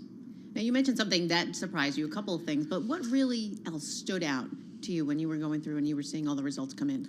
So I think the net interest income and the overall returns at JP Morgan, as we said, those are kind of the standout. When it comes to trading and banking, we're seeing a lot of different headlines, but to us, the trading is relatively resilient, so we think that's all good. The investment banking fees are showing some signs of stabilization. If you net the two together, they were a little bit shy of consensus, but I would say about in line with what the banks had guided and expected when they spoke in December. Can I still call Citigroup a big bank? Yes, you can, despite all the cuts. And keeping in mind, so they have sold parts of their business. They are getting more focused. And they are going to be cutting those middle management layers. And so that's, I think, something that's going to improve. But a lot of that is really just about improving efficiency. So the go forward that you're seeing now and the cuts that you're seeing now are more about just running the bank better and just removing a lot of extra layers of management, not necessarily the business changes that we've seen over the past couple of years as they've sold off pieces of their business. Wow, and that's 20,000 jobs they announced today. So that was pretty big. Where else do you see them controlling costs? I think it is really just the cutting out of the management layers. That's the big difference at Citi versus other banks. I think across the banks, what we're seeing are digital improving, aiding the efficiency, but on some of the other costs to compete, as we refer to them, so talent and tech, those costs continue to be elevated. And we do think that the banks should be spending in those areas. We do think we want the banks to invest for the long term, or if I was an investor, I would want the banks to think long term. And certainly the U.S. banks have had this virtuous cycle of investment. If we come back to JP Morgan, that really has shown in their results. All right, 20 seconds left. What's their outlook for interest rates? The outlook for interest rates, they just follow the market. They just follow the curve. And so the curve is telling you that we're expecting interest rate cuts. And so that is factored into the net interest income guidance. The card business, which has a higher yield and is the area where we're getting loan growth, that's helpful to JP Morgan. It's a much smaller business for Wells, smaller for the regionals. Allison, always a pleasure. Thanks for stopping by. Appreciate it. Allison Williams, Senior Bank Analyst with Bloomberg Intelligence on today's bank earnings. As we look at the markets right now, S&P 500 pretty much unchanged. The Dow up 142 points. The NASDAQ is up 3 points. This is Bloomberg. And it's 10:18 on Wall Street. That is time to take a look at some of the company news we're following. And with that, here's Steve Rappaport. John, shares of ExxonMobil, BP, and Chevron are all up, along with the price of oil. That's after the U.S. and U.K. launched strikes on Houthi rebels in Yemen. More on that from Bloomberg's Bill Ferries. People have been greatly worried that the Israel-Hamas war would expand into a regional conflict. There will be people who look at this and say it's more sign that this is closer to dragging Iran into it. Iran has been a big supporter of the Houthis. It remains to be seen whether they can resupply those Houthi rebels at all, given the military firepower still amassed in the Red Sea. But it certainly brings it one step closer to this becoming a much broader conflict. Bloomberg's Bill Ferries reporting a Houthi leader says a response to those strikes is imminent. The U.S. government is stepping up scrutiny of two telecom giants. Bloomberg's Gina Cervetti reports. The EPA is ramping up its inquiry of telecom giants AT&T and Verizon after an investigation found that old lead-covered cables had contaminated waterways and soil in parts of the U.S. A trade group that represents both companies said test results continue to show that telecom lead-covered cables pose no significant public health risk. Thanks, Gina. Citigroup is cutting 20,000 jobs as part of CEO Jane Fraser's strategy to boost returns. Citi says the downsizing will save it as much as $2.5 billion, but in the meantime, the firm expects to incur as much as $1 billion in severance and expenses related to the overhaul. Those are the company stories we're following this hour. I'm Steve Rappaport. This is Bloomberg.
markets, headlines, and breaking news 24 hours a day at Bloomberg.com, on Bloomberg Television, and the Bloomberg Business app. This is a Bloomberg Business Flash.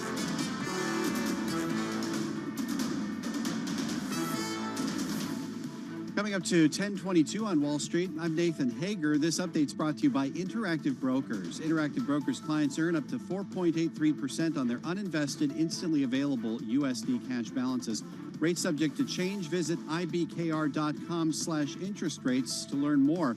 Seeing a change in the market, stocks are moving just a bit lower now. The 2-year yield is at its lowest level since May after that unexpected drop in producer prices, added to bets that the Fed could cut interest rates sooner than it's been saying.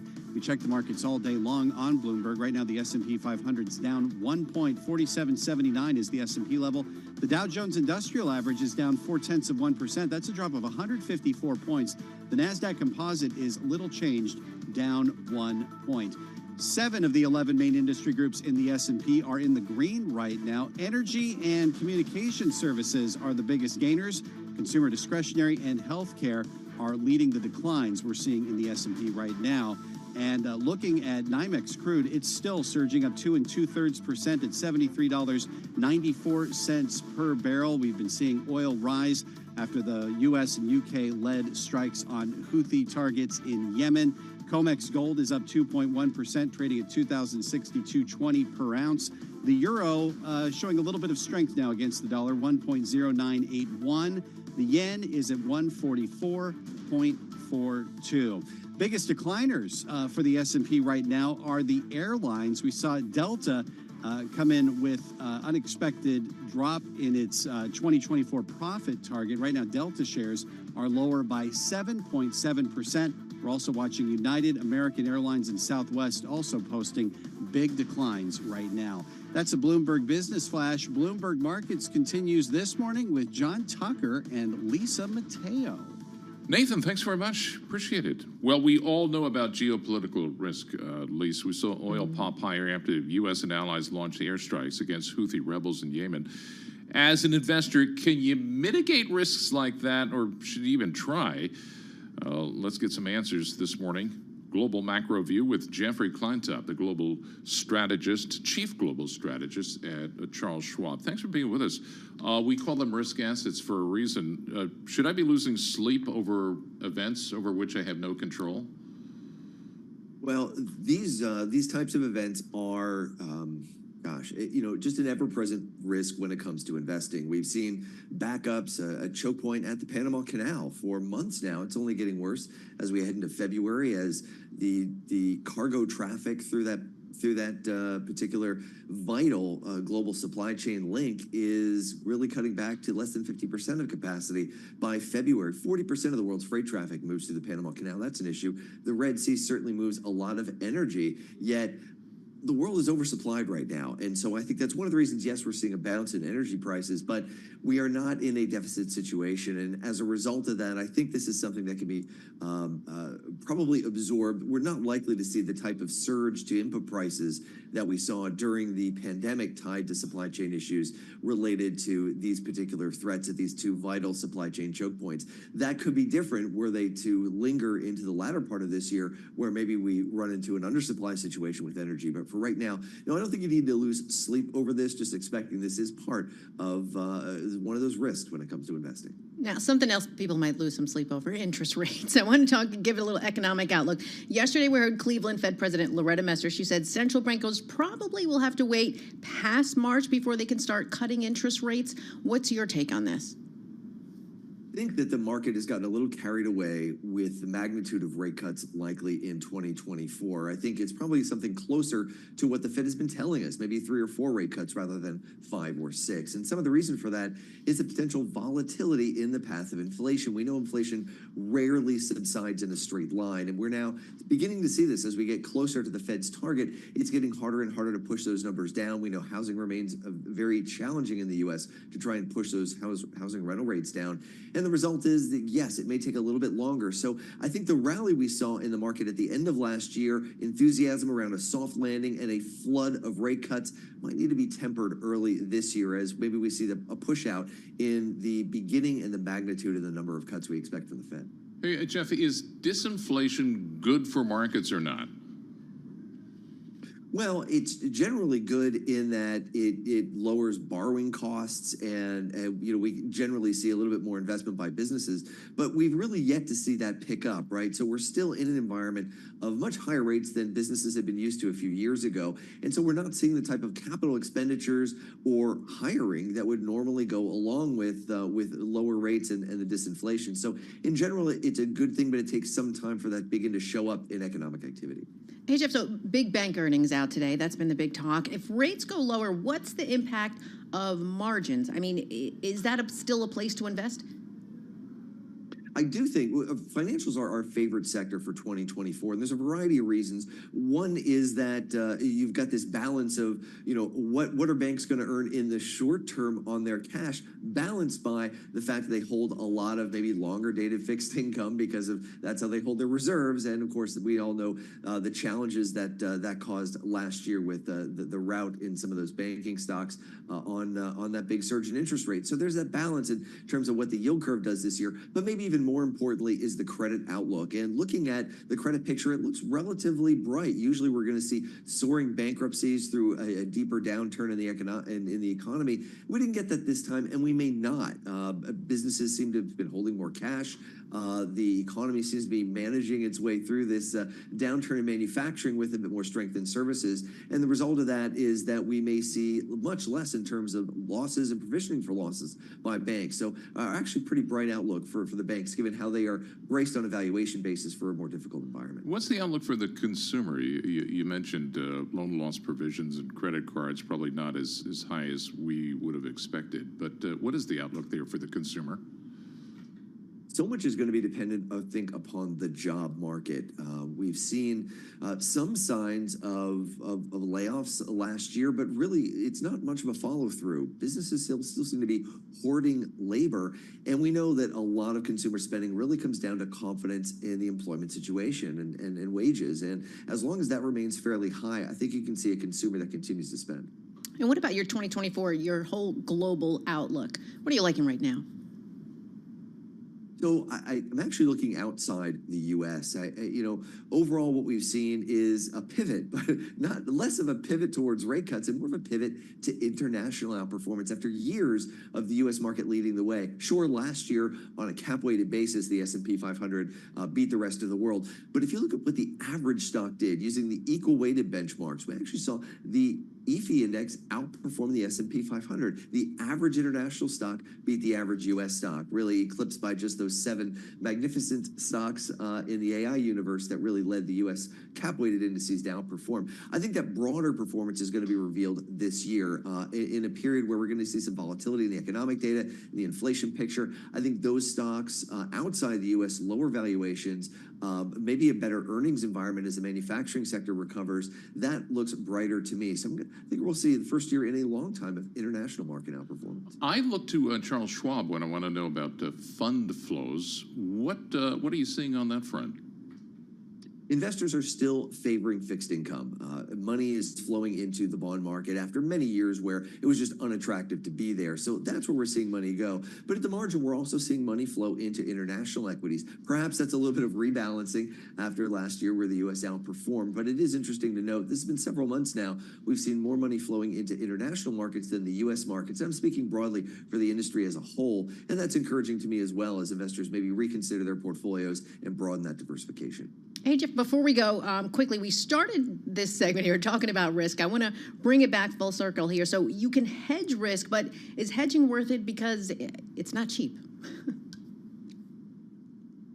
It really is not cheap, and I think that's one of the challenges here. And one of the benefits of having a diversified portfolio right now, we just talked about, is the fact that bonds are actually paying you. They offer some interest now, and they're offering a little bit of an offset when we go through these periods of volatility. Just this morning, rally in the bond market on this, revelation of these attacks on the Houthi rebels, and so you get a little bit of that volatility dampening effect in your portfolio with that classic 60-40 mix. That maybe that's back as a dampening factor after so many years where fixed income really didn't act as an effective hedge to equity volatility. maybe we're beginning to see that now. Yeah, I missed out on 5%. He's, what is it, 393 right now on the 10-year. Is that still a screaming buy?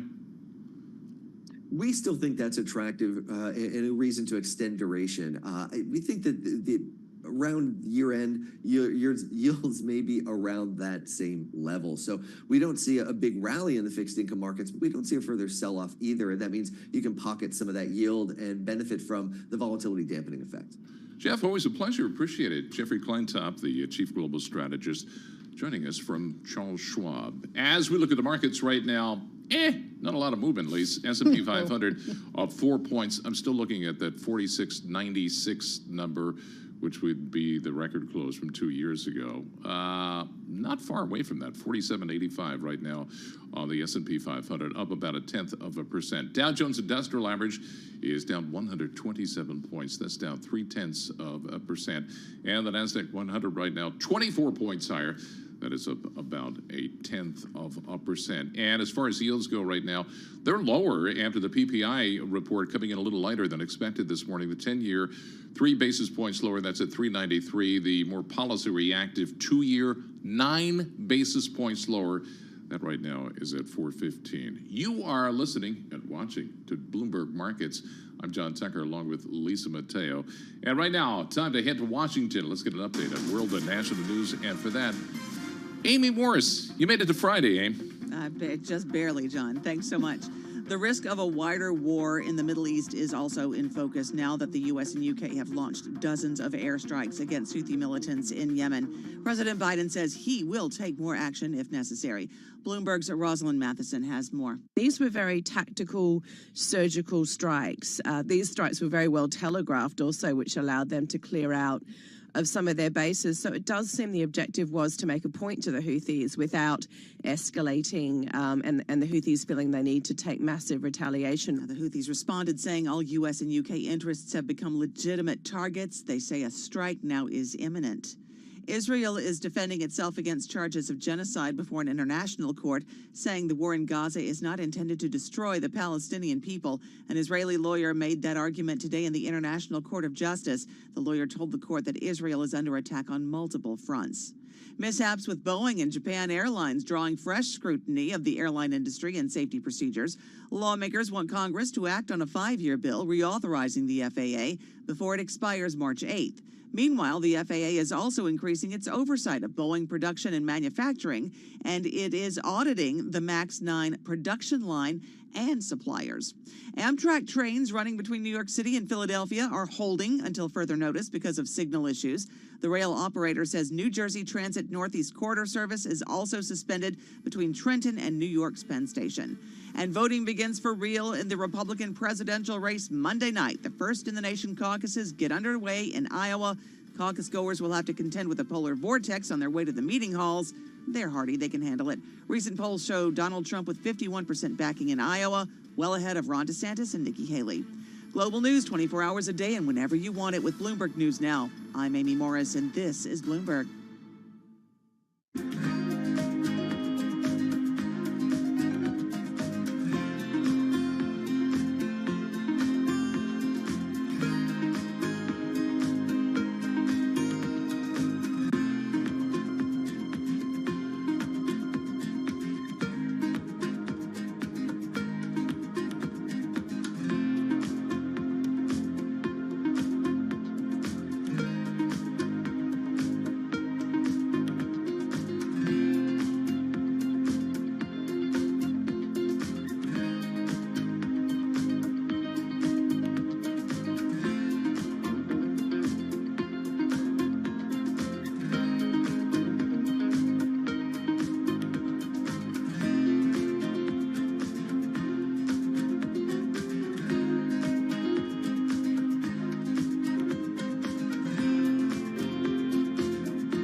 markets, headlines, and breaking news 24 hours a day at Bloomberg.com, on Bloomberg Television, and the Bloomberg Business app. This is a Bloomberg Business Flash.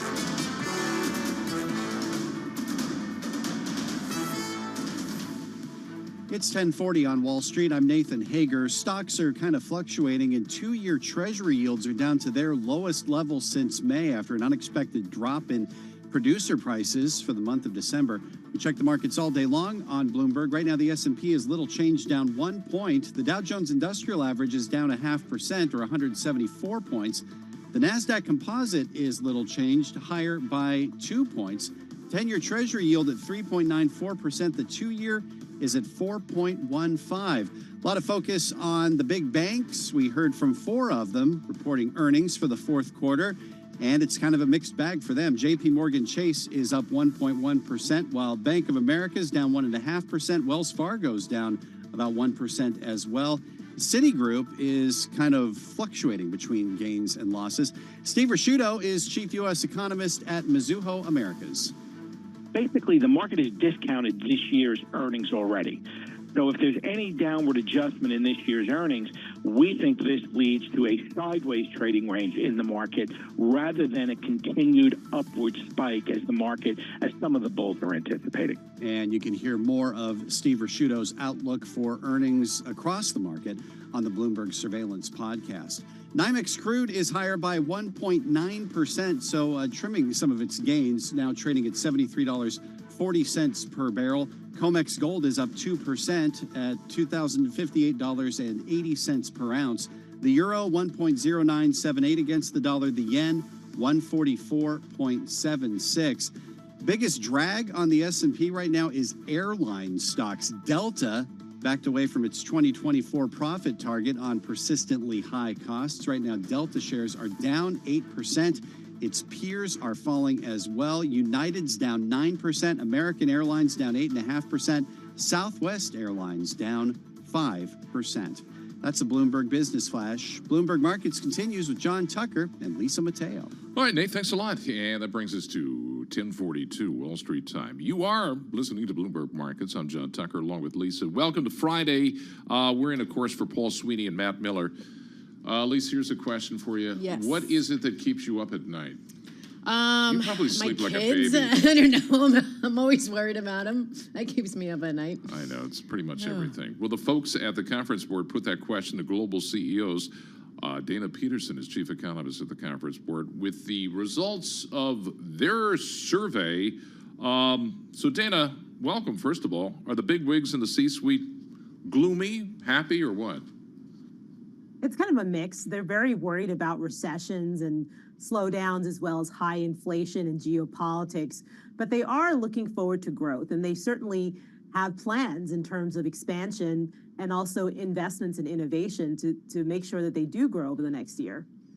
Now, what are their biggest worries? I know recession, inflation. I mean, are they ready for it? How are they preparing? Well, the interesting thing is that given those two things that they're very, very worried about, they are not prepared to deal with another crisis having to do with a recession or high inflation. They're also very worried about labor shortages and geopolitical risks, including wars. And for most of those things, they are not really ready. But they are thinking about, well, how do we push through despite these very high risks? And certainly when it comes to labor shortages, they're looking at attracting and retaining top talent. So that includes things like investing in their talent, AI, upskilling and retraining. So they're certainly trying to find their way through the fog.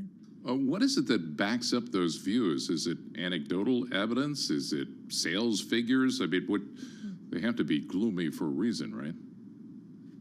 Well, CEOs are notorious for looking ahead and looking down the road. And certainly it's also going to be colored by recent experience. Certainly in recent experience, they've seen major increases in input costs. And certainly that includes higher interest rates. The cost of capital is elevated, and all that feeds into inflation.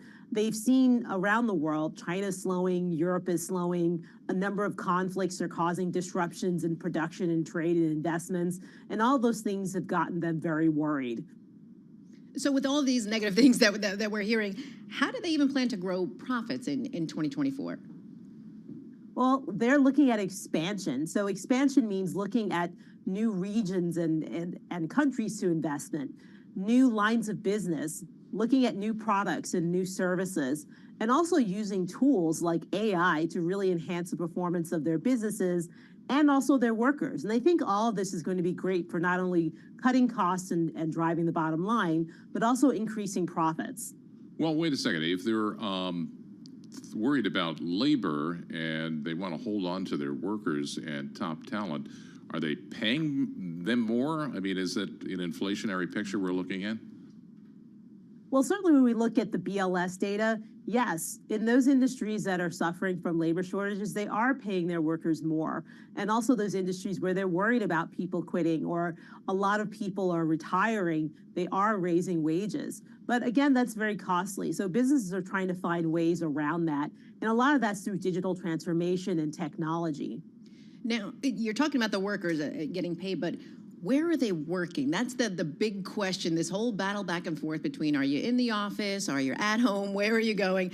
Are CEOs, are they just throwing in the towel and saying, you know what, you guys do what you want to do? Or are they going to try and get more people in the office? Well, it's interesting. We did ask about the imperative to bring people back to the office, and it was really low. CEOs are not that focused on it.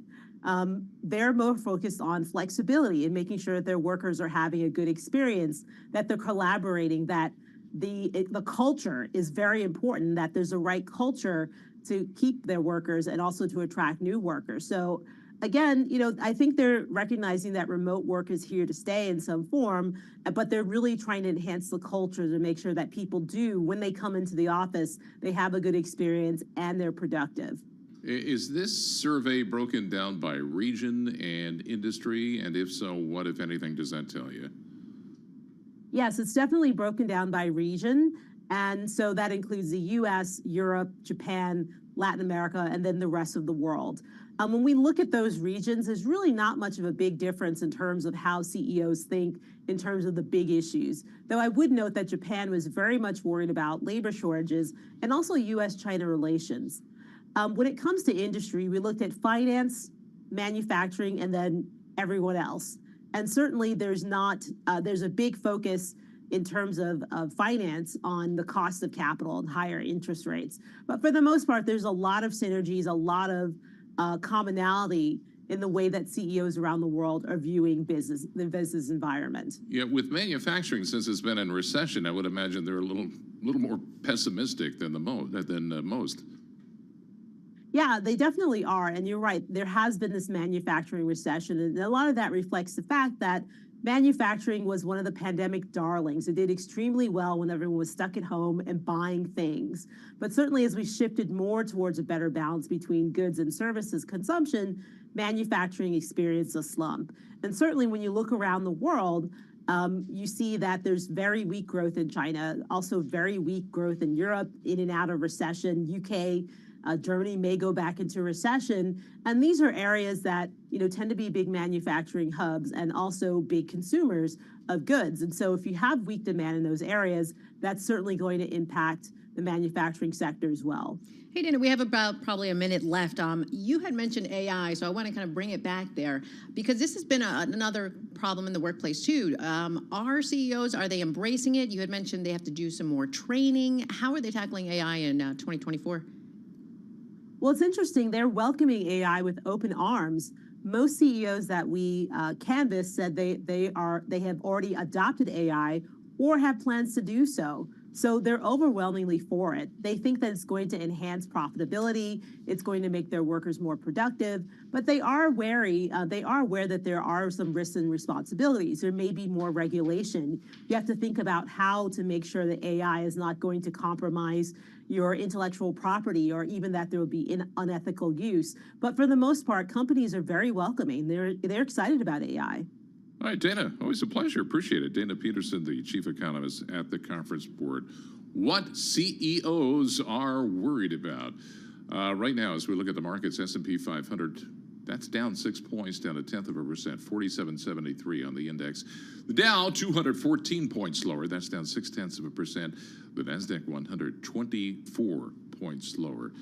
And you are listening to Bloomberg Markets. I'm John Tucker, along with Lisa Mateo. And that brings us to 10:50 on Wall Street. Let's get an update on company news. And with that, here's Steve Rappaport. John, Citigroup says it will eliminate 20,000 jobs in a move that will save the firm as much as $2.5 billion. Bloomberg's Charlie Pellet has the latest. Steve, it is part of CEO Jane Frazier's quest to boost the Wall Street giant's lagging returns. Citigroup says firm-wide expenses are expected to drop to a range of $51 to $53 billion over the medium term. In the meantime, though, the firm expects to incur as much as $1 billion in expenses tied to severance payments and Frazier's broader overhaul of the bank. The outlook for cost savings helped mask a disappointing fourth quarter, where Citigroup's fixed income traders turned in their worst performance in 5 years. Charlie Pellet, Bloomberg Radio. Thanks, Charlie. The FAA says it will increase its oversight of Boeing's production and manufacturing operations a day after it opened a formal investigation into the plane maker over last week's accident on a 737 MAX 9 jet. The regulator is conducting an audit of the MAX 9 production line and might even bring in a third party to oversee inspections and quality control. CVS plans to close dozens of its locations in Target stores as the drugstore chain grapples with rising costs in its pharmacy business. Shares of CVS are down more than 3%. Anheuser-Busch InBev is going for gold. The brewer agreed to become a sponsor of the Olympic Games. The partnership will last through 2028. Those are the company stories we're following this hour. I'm Steve Rappaport, and this is Bloomberg.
This is Bloomberg Markets with Paul Sweeney and Matt Miller on Bloomberg Radio.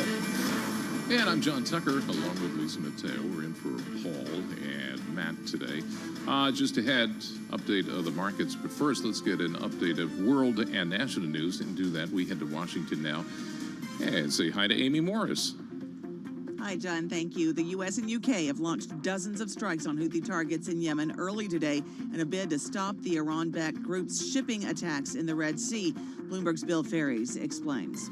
It looks like the U.S., U.K., and their allies hit more than a dozen sites, targets in Yemen, believed to be used by the Houthi rebels for everything from like radar facilities to weapons depots, places where drones could be assembled and stored for launch, as well as sites holding ballistic missiles. Bloomberg's Bill Ferries reporting the Houthis appear undeterred. They say all U.S. and U.K. interests have become legitimate targets now and that a strike would be imminent. President Biden announcing federal student debt will be wiped clean for some who took out small loans. Those who got less than $12,000 in loans and have been paying them off for at least 10 years will see their remaining debt canceled immediately. This applies to those who are enrolled in the SAVE repayment plan. A polar vortex about to unleash an Arctic blast across much of the U.S. this weekend. Bloomberg meteorologist Rob Carolyn tracking the storm. Low pressure continues to lift out of the central United States. It'll produce rain across the Ohio River Valley, the deep south, and also the Gulf Coast. Some of the storms in the Gulf coastal region and also over the southeast may be strong as the day goes on. Bloomberg meteorologist Rob Carolyn tells us there's also snow with this system, with blizzard warnings in effect from Minnesota into Illinois. Global news 24 hours a day and whenever you want it with Bloomberg News Now. I'm Amy Morris, and this is Bloomberg. John and Lisa. All right, Amy Morris in Washington. Thanks very much. All right. So we have a little talker here, John. This story kind of stuck out. You know, we're in New York. You're in New York, right? You see rats sometimes all over the place, okay? So the little furry kind? Yes. So the problem is that a lot of people are having issues with the rats in their cars. So it's getting cold out, so the rats are finding somewhere warm, and that's the engines of your car and different places to stay. So they're starting to nibble, and they're causing a lot of issues for problems. So there's one theater professor at City University in New York. He's had like a couple of these rodent infestations in his car, and he's done different things. So what's trending is what's happening, what people are doing to keep the rats away. So he has wrapped his ignition wires in minty tape. He's doused garlic-scented potion on his engine, and that makes them sound like they're tasty now. Minty garlic. I know. He parks even in a different spot each night, trying to see which is the better way. Well, good luck with that. I know. I'm telling you. So a lot of other people. Wait, let me find some of these other things that they're doing. Let's see. Cold weather. Okay, so here we got. So another thing is they're sticking bars of Irish Spring soap into the cabin because I guess that keeps them out. The center console and the trunk as well. So that's another tip you can use if you're having a rat issue. My husband's coworker actually did have a rat issue in their parking lot, and she drove, and her car wound up stalling on the way home because it finally kicked in, about that. And this is funny because Jess was just talking about this. Remember the pizza rat? Come on, Jess, remember the pizza rat? Somehow John Tucker didn't know about this. This is why How I could live you in the forget about the suburbs. pizza We don't rat, have John? rats there. And it's a big issue. The insurance industry estimated to have paid out more than 91,700 car damage claims caused by rodents. Also have to give credit to squirrels and rabbits nationally between July of 2022 and June of 2023. This is according to the latest estimates by State Farm. Yeah, they like the little chewy rubbery things in your car as well. So yes, and that's the problem. They're chewing that, and then people are getting stuck. They're driving home like my husband's friend, and now you got to call a tow truck on top of it because your car is stalled out on the roadway. I thought, didn't we have a rat czar in the city? She was going to take care of all She's that? supposed to be. That's right. What happened with that? But I see him she's all falling the time down in on the job. I think so. Rats living in my car.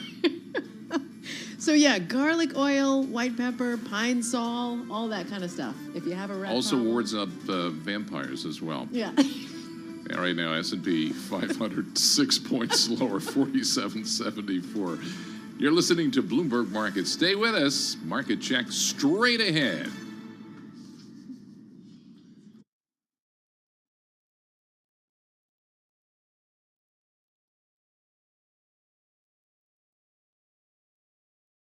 This is Bloomberg Markets with Paul Sweeney and Matt Miller. Why were the economists so wrong? What are the economists getting wrong? Isn't this a slam dunk time to buy U.S. Treasuries? Soft landing, hard landing, no landing. I don't know. True. What the heck does that mean? I don't know. Breaking market news and insight from Bloomberg experts. We're going to be in an environment with higher rates for longer. The 5-day in-office work week is effectively dead. It's definitely a good sign that we're not ready to land this economy just yet. This is Bloomberg Markets with Paul Sweeney and Matt Miller on Bloomberg Radio.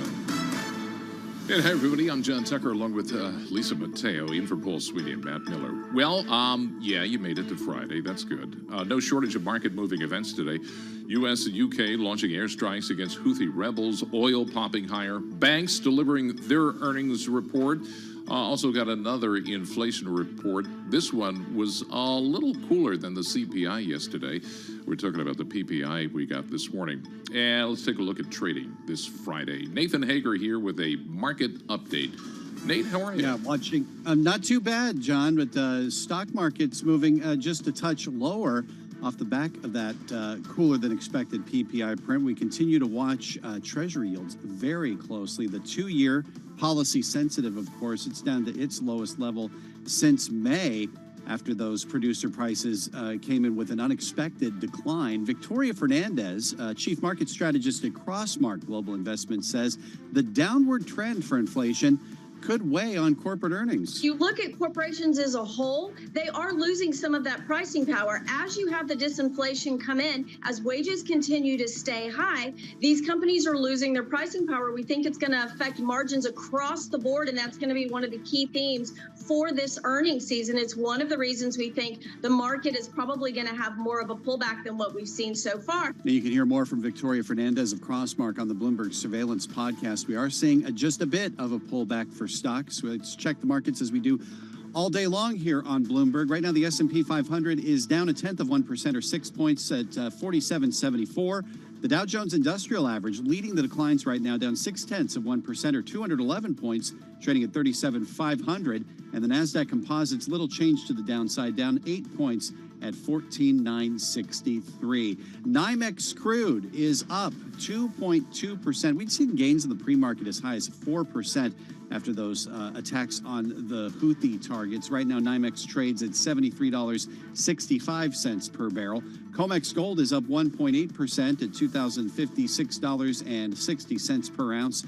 The euro 1.0967 against the dollar. British pound 1.2764. The yen is at 144.75. And looking at Bitcoin, it is down 3.8% now at around 44,400. That's a Bloomberg Business Flash. Bloomberg Markets continues with John Tucker and Lisa Mateo. Nathan, thanks a lot. And now we can look under the hood. Let's get a look at some of the stocks on the move and companies to watch. Bloomberg equities reporter Jess Menton. What was the old joke about how to become a millionaire?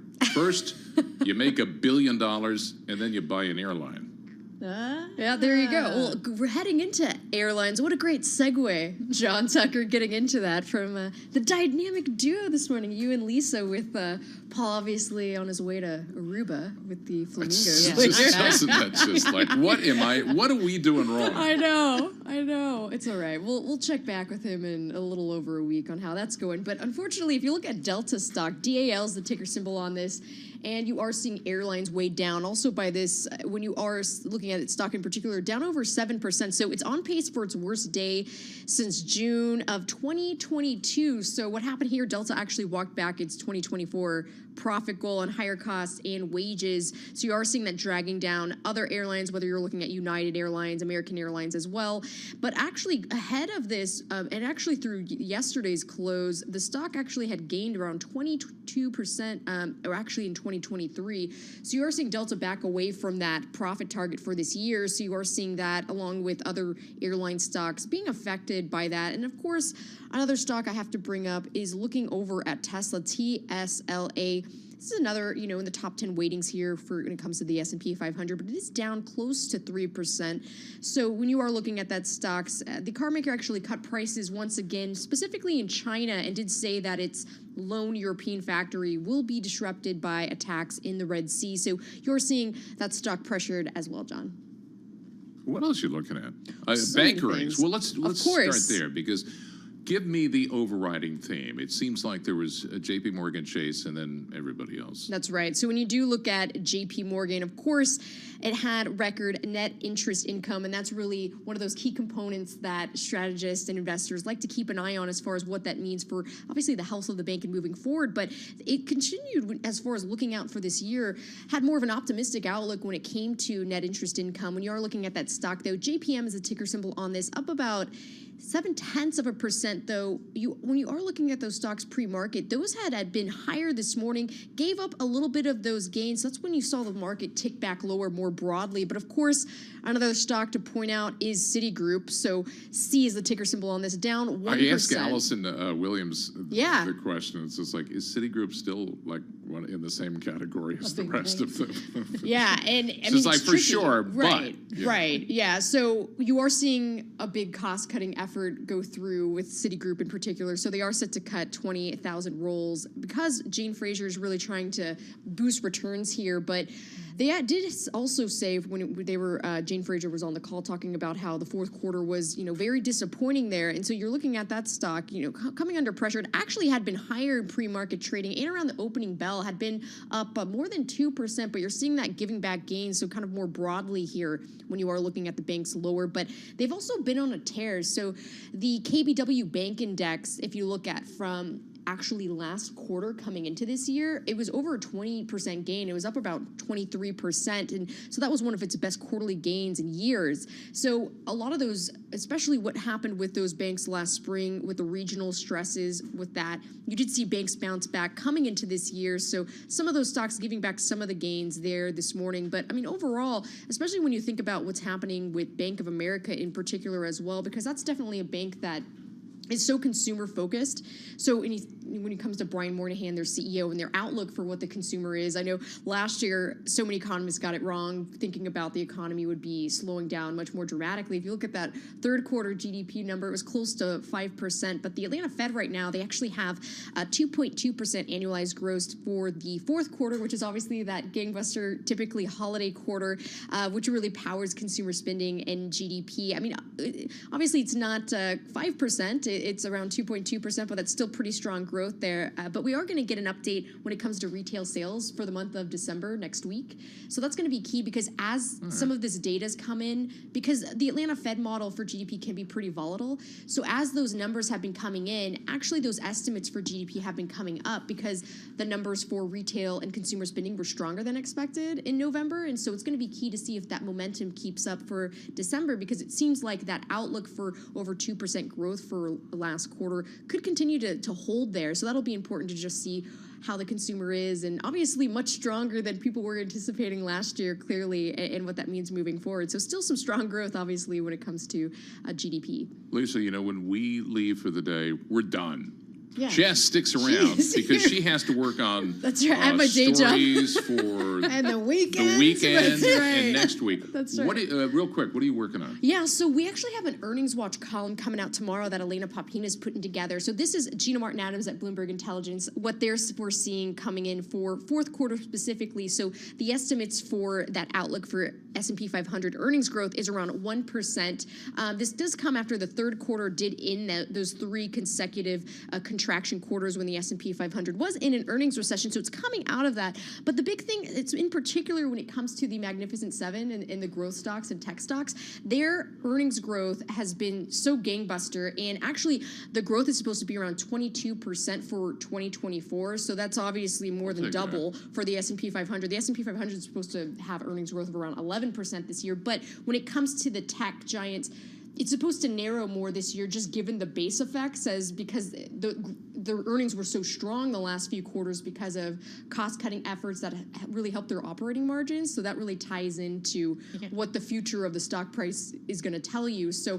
that's going to be key to see, can those tech companies keep up with some of those projections for the earnings growth, or whether or not those need to be adjusted. Well, it's funny. We just had an analyst on yesterday who called it the Magnificent Five. Right. There's so many Seven. different names. It was FANG, and then then now now we're at the 7, and then I think some people want to throw Netflix back in there now, and then there's going to need to be a name for the 8. It gets complicated. She does it all. Jess Medin, our markets reporter. Thanks. Have a great weekend. Thanks You for stopping too. by. It's always a blast. And that brings us to 11:10 on Wall Street. Lisa, my favorite segment. Ooh, Focus on Munis, being brought to you by Build America Mutual, insuring U.S. municipal bonds that finance essential American infrastructure and providing guaranteed income to improve any portfolio. Be part of Building America. Invest in BAM insured bonds. Well, there's a booming corner of the municipal bond market that is poised to topple the long-standing dominance of mutual funds. Yes, a shakeup in Muniland. Fortunately, we have just the guy to explain this to us. Eric Kazatsky is the senior municipal bond strategist with Bloomberg Intelligence. What are these separately managed accounts? How are they shaking up Muniland? Hey, good morning. Look, there's nothing new when it comes to separately managed accounts. I think it's just what's getting attention in our space is how much money they're actually taking from mutual funds. And mostly it's driven by fees, right? Average fee on a muni mutual fund is 30, 40 basis points. Average fee on a separately managed account, mid to low single digits. So people last year who were dealing with bond losses were looking for ways to sort of save on fees. Separately managed accounts were certainly an area that they were looking into, and they actually spoke with their wallets. And for the 3rd year in a row, significant gains in that space. Hey, Eric, break it down for us. So how have muni mutual funds been performing? I mean, performance is really across the board because they're so varied by strategy. But when we look at muni mutual funds, the one key metric that most people in our space look for are inflows or outflows. And last year was pretty flat when it comes to people actually putting money to work in mutual funds. Conversely, what we did see is that a lot of money went into separately managed accounts, which, again, for the 3rd year in a row, significant growth. And just to sort of give some context about how big that space has become, it was about 0% of the market 10 years ago. By all measures, and it could be a little bit opaque when it comes to exact data, we could be as high as 25% of the total muni market are sitting in separately managed accounts right now. So pretty significant. Are these just for rich people? No, they're not for rich people. John, you can open one today if you want. Minimums are as low as $50,000, I've heard. You're saying I'm not look, rich? It makes it challenging. Okay, whatever. Lisa, you pick it up, because I'm shocked. I love it. So I wanted to, banks, they put out their muni forecast, correct? So about how much are they predicting for muni sales in 2024?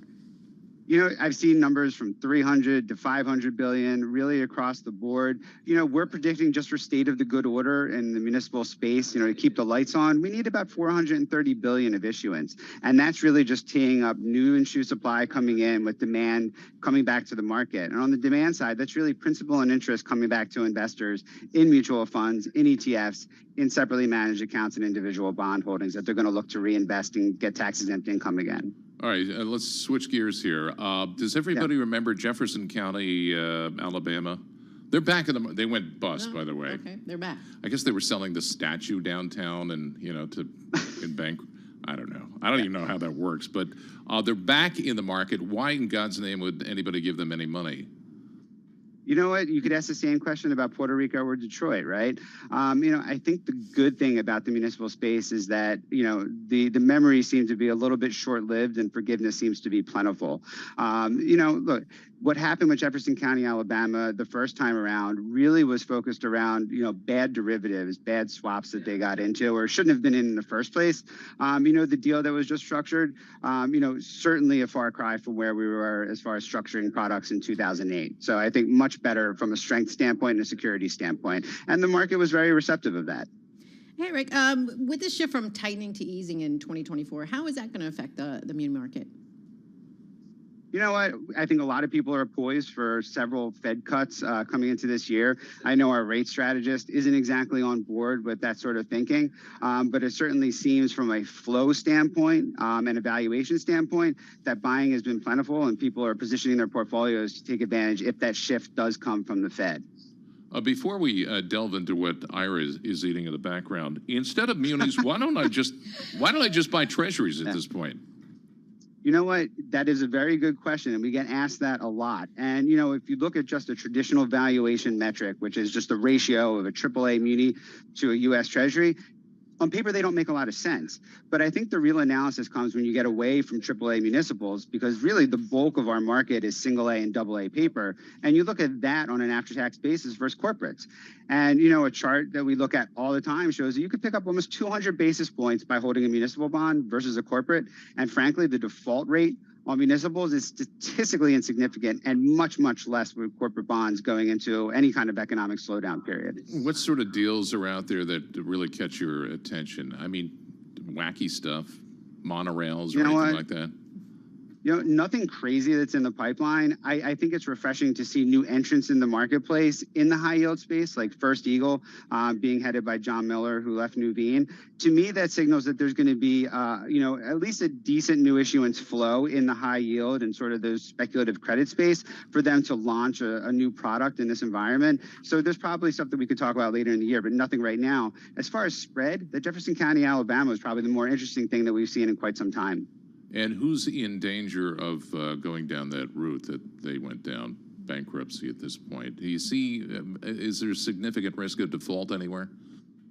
You know what? No. Off the top of my head and looking sort of, at all the metrics that we look at on a daily basis, nothing from a spread standpoint that would indicate risk is being priced into the market with any sort of significance right now.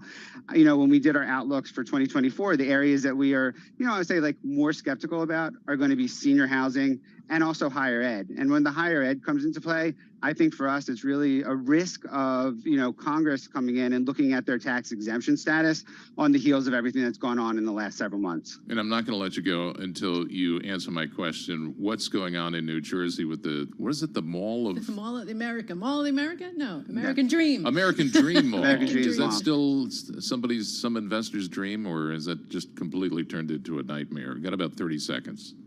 Yeah, no, I mean, look, obviously it's in default, workout scenario type situation, but, people are still going and money's still coming into the mall. I think it was just an ambitious project at the wrong time in the wrong place, but, history is going to sort of dictate what's going to happen with that going forward. And they got that great Ferris wheel that you can get on. Have you been there? Good and God, indoor no. skiing, they have it all. Oh, Yeah. indoor skiing. My son did the skiing Yeah. there, yes. And he turned out okay? And He he's didn't still break his leg or going. anything He's like still that? going. But I haven't been there. No. But I love the fact that you can ride the Ferris wheel and get a great view of the swamp. Eric Kozatsky, Senior Municipal Bond Strategist with Bloomberg Intelligence, everything muni.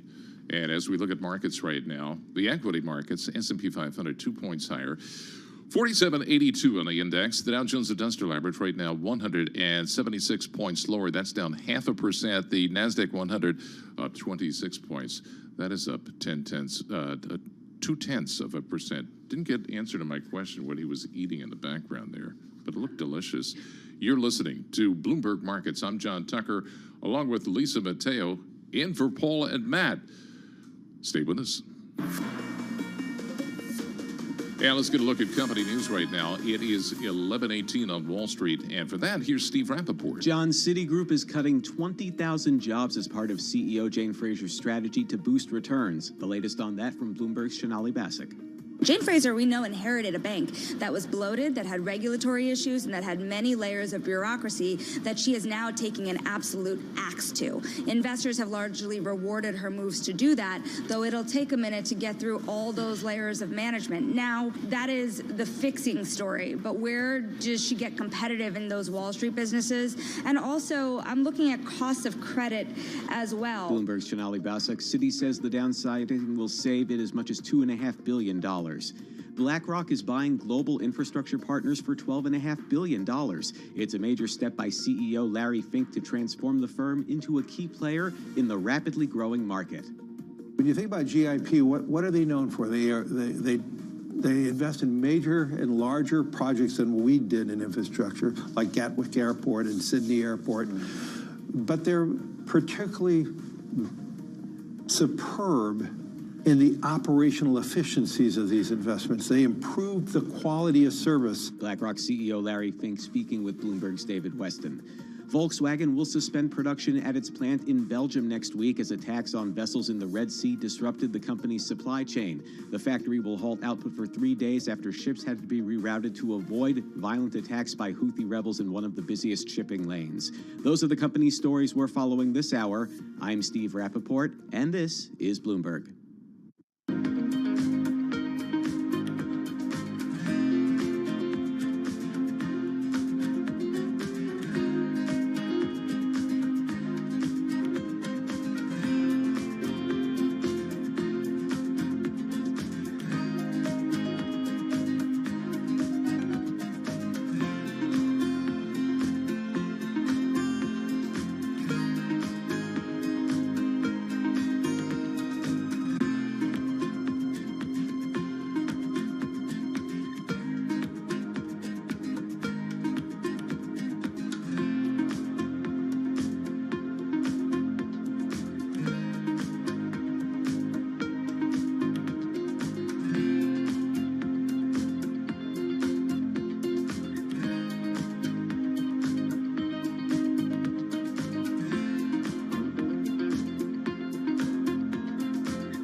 updates, headlines, and breaking news 24 hours a day at Bloomberg.com, on Bloomberg Television, and the Bloomberg Business app. This is a Bloomberg Business Flash.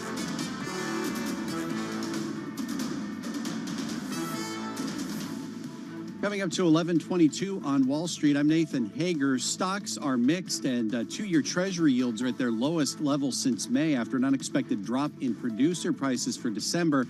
Firmed up bets in the market that the Fed could cut interest rates sooner than it's been saying. We check the markets all day long on Bloomberg. Right now, the S&P 500 is little changed, up a point.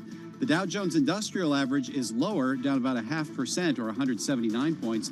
NASDAQ Composite is holding on to a gain. It's up 18 points or 0.1%. The 10-year is up 4/30 seconds for a yield of 3.95%. The policy-sensitive 2-year is at 4.14. 6 of the 11 main industry groups in the S&P are higher right now, led highest by communication services and energy. Consumer discretionary and healthcare are the biggest decliners, and healthcare is kind of the biggest drag on the Dow right now. The biggest decliner there, United Health Group, it came in with costs that were bigger than expected for health expenses. That's driving some other insurers lower as well. Humana is down 3.5%, as is CVS, the parent company of Aetna. NYMEX crude is up 1.4%, up 98 cents now, trading right at $73 per barrel. We'd seen West Texas Intermediate flirting with the 75 handle after those U.S. and UK-led attacks on Houthi targets in Yemen. COMEX gold is up 1.9%, trading at $2,057.90 per ounce. The euro, little changed against the dollar at 1.0968. And the yen is at 144.75. That's a Bloomberg Business Flash. Bloomberg Markets continues with John Tucker and Lisa Mateo. All right, Nate, thanks a lot. The Houthi response to the U.S. and U.K. airstrikes is imminent. That's at least according to a senior political leader, a member of the Houthi ruling party. He was speaking to tens of thousands of supporters in attendance in Yemen today following the U.S. and U.K. airstrikes on Houthi-controlled areas of Yemen. Let's get you updated now on these geopolitical events. We're joined by Yuri Kaufman.